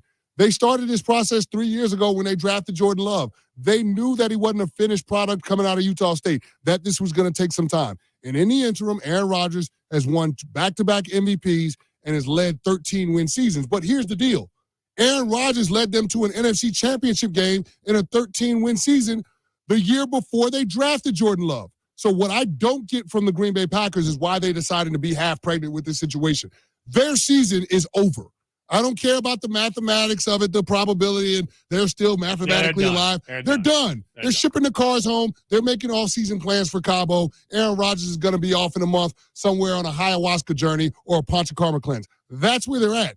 But I think it's franchise malpractice that they're not giving themselves this opportunity to get an extended look at what Jordan Love is or isn't, so they can formulate their quarterback plan moving forward. Because I don't believe it's a fait accompli that Aaron Rodgers is with the Packers in 2023. If you're paying a guy $50 million to be on the outside looking into the playoffs, then you're doing it wrong. And that's where the Green Bay Packers are at right now. You can lose without paying your quarterback that amount of money. And beyond that, the problems go well beyond just the offensive side of the ball. The Green Bay Packers have 8 first-round draft picks on defense, and they can't stop a nosebleed. That was supposed to be part of the strength of that team. This is an organizational failure, a misevaluation on what they would be in 2022. And as a result, you have a contract that feels like it's immovable in a lot of ways with Aaron Rodgers, and you have a lot of friction between the head coach and your signal caller.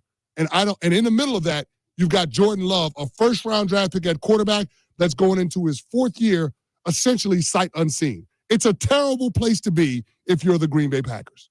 How would you feel if you're somebody not named Aaron Rodgers or Jordan Love? If you're another team, just a teammate, one of the Smith guys, or Aaron Jones. I mean, go on down the list. How would you handle what's going on right now in front of the camera and also in the locker room behind the scenes? Well, I can't feel great about it. And here's the part that gets me. Aaron Rodgers and Brian Gutekunst going back and forth privately and publicly over the last couple of years, essentially since they drafted Jordan Love, that feud that they've had is what opened the door for the best weapon in the National Football League, and Devontae Adams, to decide he had had enough and leave money on the table to go to Las Vegas to play with Derek Carr. Now, I get that he has a pre-existing relationship with Derek Carr, but Derek Carr is a lesser quarterback. And the Raiders gave him less money than what the Green Bay Packers were offering him. Think about that guy deciding, you know what?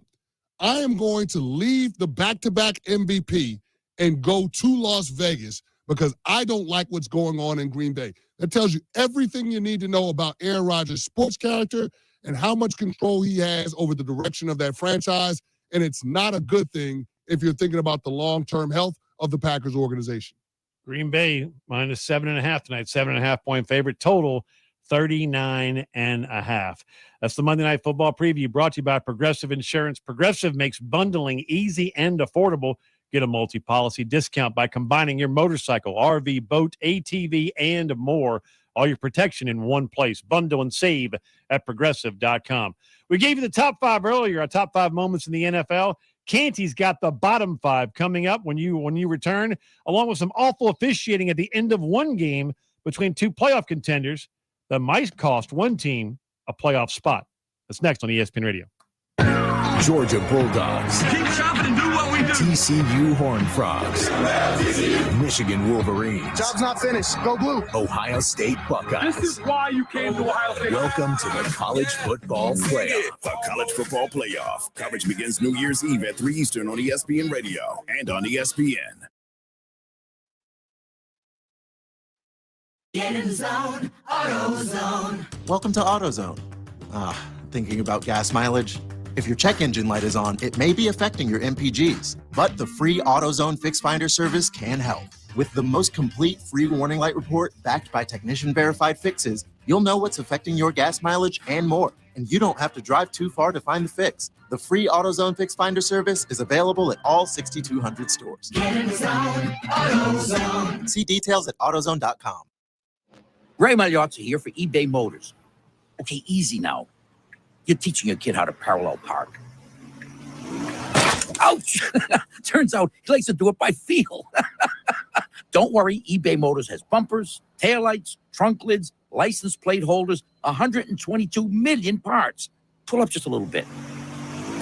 And headlights. They've got lots of headlights. Get the right parts at the right prices. eBay Motors. Let's ride.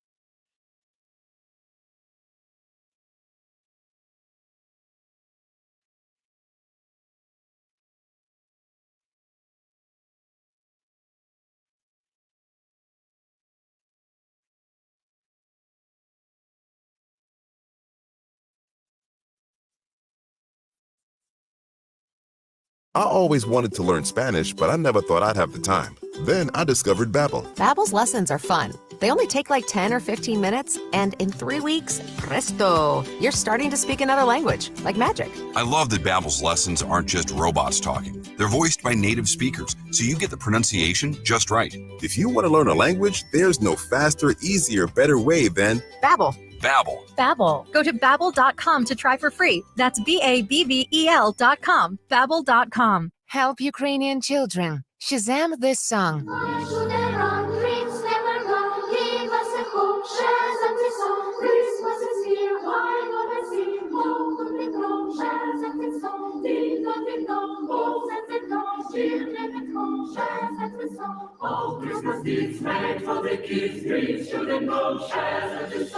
Scroll down Shazam, open on YouTube, follow the link and donate. Hey Rocco, Uncle Seth is here with his group of carolers. Oh, really? What's your favorite carol? Jingle bells, Dad, jingle bells. Well, too bad, because you're getting this. What more call for? 4. Isn't this great, Rocco? Dad. 4. Call Blake Maislin now. Kind of just warms your heart, doesn't it? I'm out of here. I'm Blake Maislin, and I want everyone to have a safe and happy holiday this season. Urology Specialists of Ohio are here for you. Men, your good health is important to them. Their knowledge of specific male anatomy, prostate issues, and how to help in your healing is their main focus. Urology Specialists of Ohio are now accepting new patients at all locations: Beaver Creek, Springfield, Urbana, Xenia, and London. They have been in practice for over 20 years with over 80 years of experience between 5 physicians. Call today. They can schedule your appointment in a timely manner with little wait time. Online at urologyspecialistofohio.com. Been in this situation before. Then Jacoby Myers, on the other hand, once he does that, he now panics because he hasn't been in this situation before, and not knowing in his mind, okay, this is situational football. They do this every single day of practice. They both panicked in this situation, and this is not a Bill Belichick team. All year long, they've been doing things that make you scratch your head about the way and style in which they play, and it's hurt them all year long.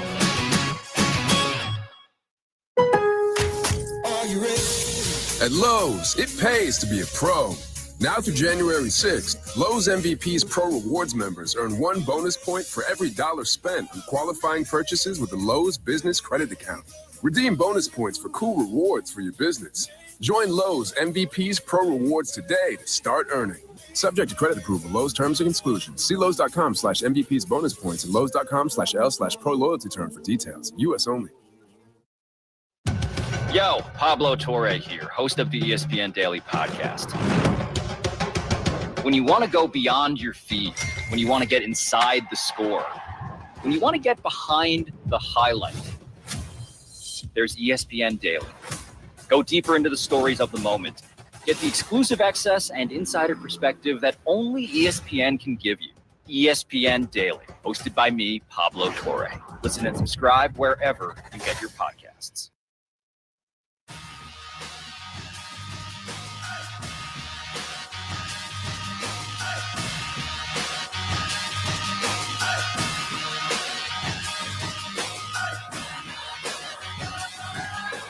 This is SportsCenter. I'm Christine Lisi. Developing story from ESPN's Adam Schefter. Eagles quarterback Jalen Hurts has a sprained right shoulder, is uncertain Saturday against the Cowboys. The concern for Hurts not only with his throwing, but his running as well, says ESPN's Dan Orlovsky. His shoulder being hurt is going to impact every single carry that he takes for the remainder of the season.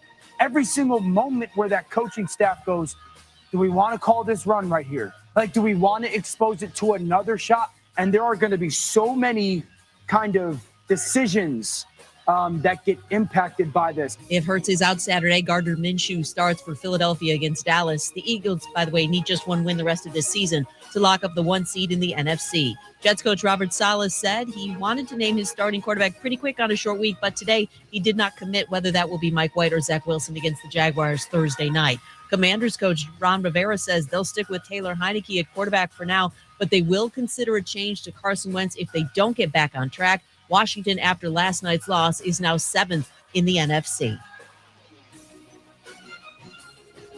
ESPN Radio is presented by Progressive Insurance. Progressive Commercial Insurance flexes to fit your business's needs. From quick repairs to adjustable coverages and even payment options, Progressive Commercial makes it easy to get what you need. Quote today in as little as 6 minutes at progressivecommercial.com. Which teams were great? Breaks a tackle at the 15, 10-5, touchdown! What player was not? Does he hang on? Intercepted! He couldn't hang on! This is the NFL Top 5, Bottom 5. With Chris Canty, I'm Ian Fitzsimmons in for Chris Carlin here on ESPN Radio, the ESPN app, Sirius XM Channel 80. I gave you the top 5 moments, my top 5 in the NFL. Canty yelled at me for getting the new nightmare. Yeah. I don't know how you have. forgot Kirk Cousins. I don't know how that happened. I'm an idiot. Yeah. I mean, hey. But that game, but here's the thing, though. Here's the thing. That game will make an appearance on my bottom 5. Well, there we go. You don't have to worry You can always join the show at 888-SAY-ESPN, 888-729-3776 after Canty gives you this. Here's Canty with the bottom 5. Number 5. All right, we have to start with Mr. Receipts himself, Rob Saleh, the head coach of the New York Jets. The Jets get the ball back with a minute 49 in the fourth quarter, down by 3 points. So all they need is to get the ball in the field goal range to give Greg Zuerlein a high percentage kick in order to force overtime. So a minute 49 left on the clock, 3 timeouts. 3rd and 19 with a minute 22 left on the clock. Zach Wilson completes a 22-yard pass to Garrett Wilson. Rob Saleh neglects to take a timeout in that situation. 24 seconds run off the clock until they run their next play. A couple of plays later, Zach Wilson completes another pass to Garrett Wilson, this time for 10 yards to get the ball at the Jets' 48-yard line. They let another 22 seconds run off the clock. So they've had the ball with a minute 49. They completed 2 huge passes to Garrett Wilson, and they ran the clock down to 31 seconds before an incomplete pass. And they had all 3 timeouts in the bank. Now, ultimately, they had to end up settling for a 58-yard field goal try by Greg Zuerlein that ended up being wide left. But it was a situation where they could have utilized those timeouts better in order to position for a better attempt at a field goal. That's all on Rob Saleh. That was a bad look. He wants his players to be accountable. That's why he benched Zach Wilson. Well, somebody should sack Rob Saleh because that was absolutely egregious. Keeping it moving. Number 4. We go to Tampa Bay. The first possession of the third quarter for the Bucs. They decided 4th and 1, up 17-3, that they were going to go with a direct snap off of a punt look to Giovanni Bernard. And it seems like a good call on its face because, hey, we got to do some things. We got to get a little weird in order to have a chance to beat one of the hottest teams in football. I understand that. I don't hate the call, but when it doesn't work out, you like to blame the head coach. Not so fast. Why? Because the guy that was getting the direct snap didn't know that they were snapping him the ball. That would be one Gio Bernard. And had he caught the direct snap, rather than allowing his face mask to catch the football and it to be deflected, we could be talking about the Bucs being able to sustain that drive. But instead, it ends up being a gift to the Bengals that starts the run of 24 points off of 5 consecutive Tampa Bay Bucs turnovers. How many? 5. I didn't know Joe Burrow needed that much help. Yeah. Okay, so we're going to go to D.C., Landover, Maryland, actually. Number 3. And that would be the referees at the Commanders-Giants game.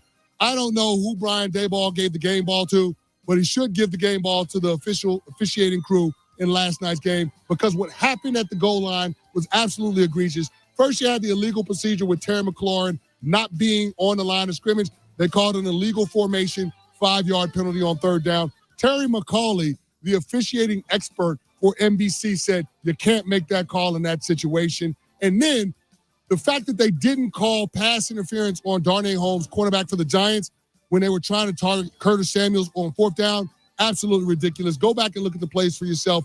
It's foolish to make those kind of calls. The officials gave the game to the New York Giants. Number 2. Matt Ryan is used to blowing leads in big spots, and Saturday's game against the Vikings at US Bank was no different.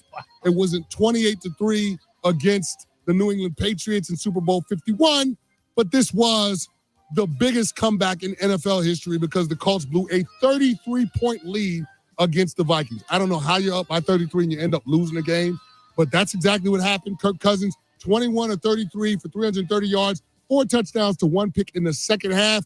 Defense was optional for the Colts, and that ultimately ended up costing them. But Number 1. The absolute worst thing I saw was what we saw in the Patriots-Raiders game. Jacoby Myers, Ramondre Stevenson, what are you guys doing? The game is tied. You don't need to play the lateral game. This ain't Cal versus Stanford way back when. You're not losing the game. It's a tie game. You can go into overtime. As a matter of fact, your head coach gave you permission to go into overtime when he called a freaking draw play for the last play of the game. There was only 3 seconds left on the clock. I don't understand why you guys checked gangster, but ultimately it ended up costing you because Chandler Jones, who was a real gangster, intercepted Jacoby Myers lateral to Mac Jones, proceeds to stiff-arm Mac Jones to the turf, and high step in the end zone, 50 yards for a touchdown. That is one of the worst endings to an NFL game that I have ever seen, and that will go down in infamy. That will be forever and always on NFL bloopers reels here on out. Correction, that wasn't a lateral from Myers. That was a pass, 25 yards back, which was 10 yards short to Mac Jones. It hit the wrong Jones. Chandler Jones, not Mac Jones. Yeah. I mean, didn't get it to the intended receiver. So, Ian, I got to ask you, how'd I do? Any glaring omissions? No. Anything that I missed? I thought you batted 1,000, as a matter of fact. And you know that the ending of Raiders-Patriots was as bizarre as we've talked about nonstop for the last 3 hours and 39 minutes, because that was my number 1 as far as top plays. And not only was it number 1 in bottom, but it was also number 1 in the top plays, depending on your mood and who you were pulling for and where your bank account was backing. Yeah, but it had to be so much worse for the Patriots because it probably cost them an opportunity to be in the playoffs, right? No doubt. I mean, their playoff chances before that game were 64%. Now they get knocked down to 42%. And they didn't call laterals. Stevenson and Myers went rogue. That's as you mentioned, that's the most bizarre part about this. Ian, the remaining schedule for the Pats: home against the Bengals, home against the Dolphins, on the road against the Bills. Where's the win? Where's the win? On the golf course come, I don't know, second week in January? Yeah, but it ain't in Foxborough. You ain't on no golf course at that time of year. Heading south, man. Heading south. Right? Book them flights for Cabo, cuz. That's it. Book the flights for Cabo. 1, 2, 3, Cancun. Let's go, Patriots. 8 times, as Charles Barkley says, gone fishing. That's there it is, right there. He's Chris Canty. I'm Ian Fitzsimmons. We're presented by Progressive Insurance. We make some money. Plus, it is a deja vu for the best team in football. We explain that right here on ESPN Radio and the ESPN app. Coming up Tuesday, which quarterback do you trust more come playoff time? Terrific Kirk Cousins or Tua on Keyshawn, J. Will, and Max? Tuesday, 6 a.m. Eastern on ESPN Radio, ESPN2, ESPNU. CSX Transportation is an industry leader on the move. The railroad company has immediate openings for freight train conductors. Join the CSX team and start your paid-on-the-job training today, earning nearly $25 per hour with no degree required. If you're safety-focused with a passion for great service, you've got what it takes to move your career forward at CSX. Apply at csx.com/careers. That's csx.com/careers. CSX is an equal opportunity employer. Nobody protects you from mayhem like Allstate.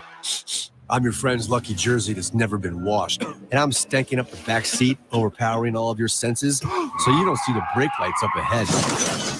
And if you have cut rate car insurance, you're going to be all out of luck. So switch to Allstate, save $744, and get protected from mayhem like me. Average annual savings of new customers surveyed in 2021 who reported auto savings when switching to Allstate. In most states, prices vary based on how you buy. Subject to terms, conditions, and availability. Allstate Fire and Casualty Insurance Company and affiliates, Northbrook, Illinois.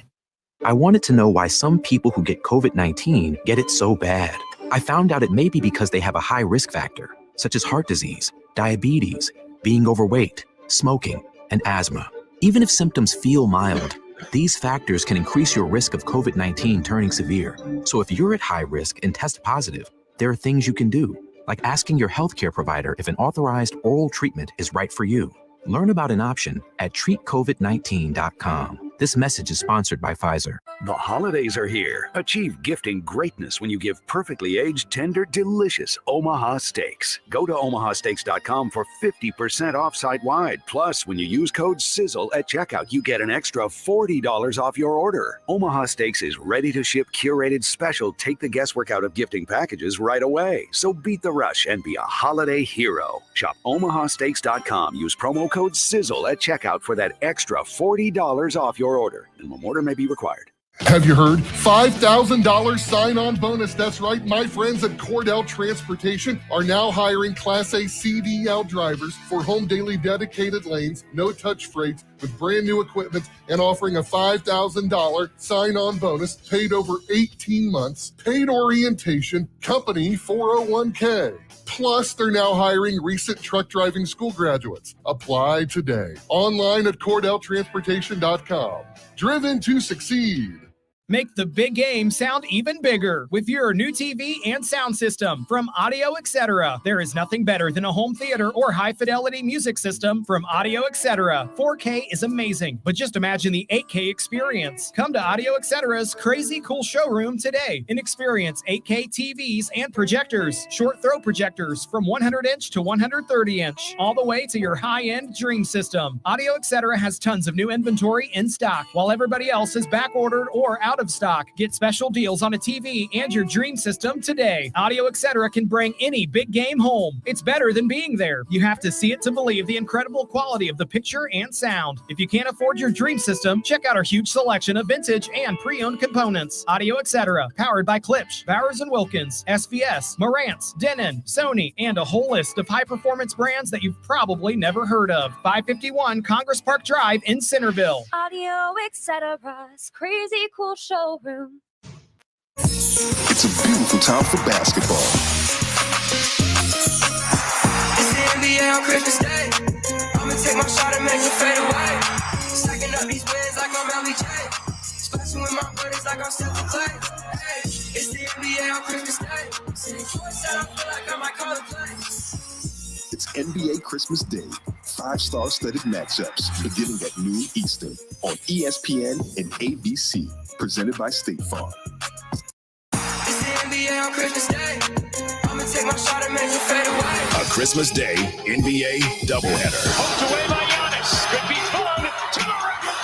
Took that Christmas gift away. Giannis leads the Milwaukee Bucks into Boston to face Jason Tatum and the Celtics. Then in San Francisco, Klay Thompson and the Warriors welcome Ja Morant and the Memphis Grizzlies. Coverage of the Bucks and Celtics begins at 4:30 Eastern, followed by the Grizzlies and Warriors. Christmas Day on ESPN Radio, ESPN, and on ABC. The College Football Playoff on ESPN Radio.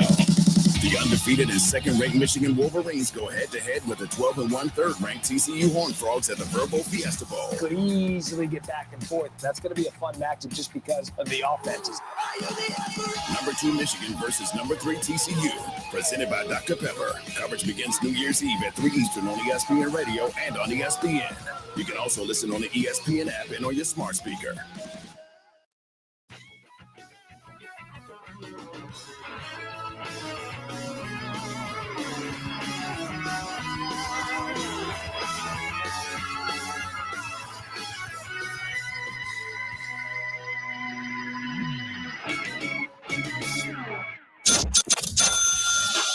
Time to earn some cash. The taste of money, the smell of wealth. Canty and Carlin's best play of the night. The taste of money.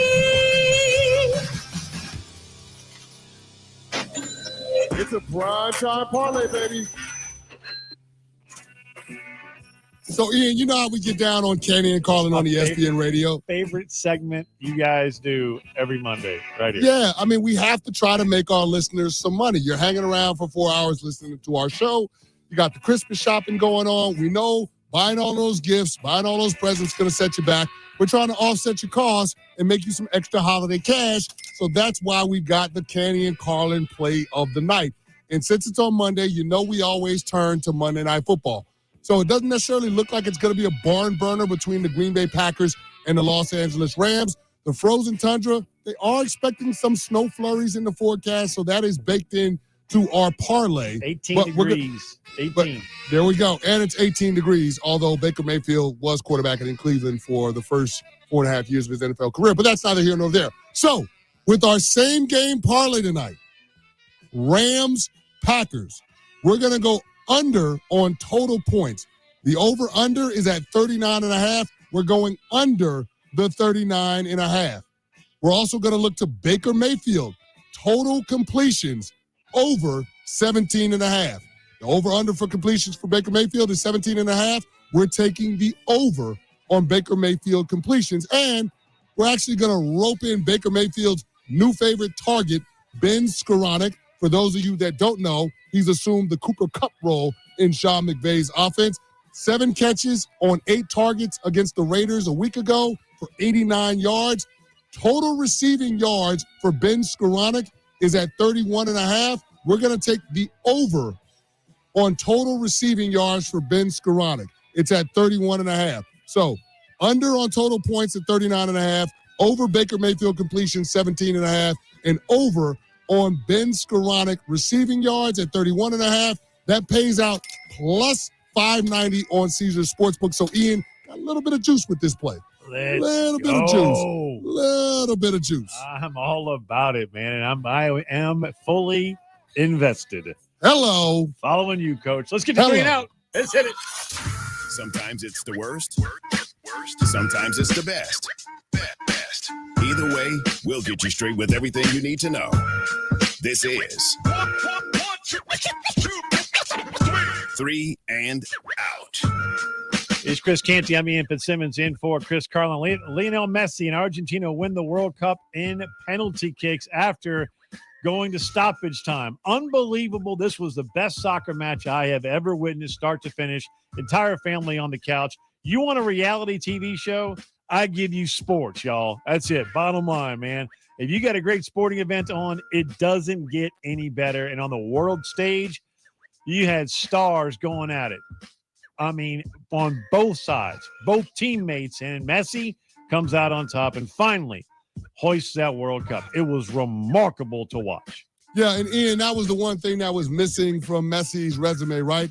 Having the World Cup and finishing and winning that championship. Like, now that you've added this completes a decorated career. Not that he's going to ride off into the sunset, but this was the one thing that we were saying, you know what? He needs to add this in order to fill out that resume and to have it as being one of the all-time greats. I still don't think he passes Pele or anybody like that. But in terms of being that all-time generational talent, absolutely checks that box. And then you get to see the next up-and-comer in Kylian Mbappe, and the fact that he was able to do what he did, the hat trick that forces the shootout at the end with the penalty kicks. It was just absolutely awesome to see the two best soccer players in the world having all-time performances in the championship match. That was, the perfect game on a perfect pitch, man. That was awesome to see it, and it gave this year's World Cup the finish that it deserved. It was awesome. Argentina up 2-0. They come back and tie it. And Mbappe and Messi, teammates in club soccer, wouldn't even give each other a fist bump, man. That was pure competition at its finest. And up next, number 2, Anthony Davis to miss multiple weeks for the Lakers with a right foot injury. Chris, are you really surprised? Charles Barkley calls them street clothes for a reason. Yeah, I'm a Lakers fan, and I knew that this run that AD had was too good to last.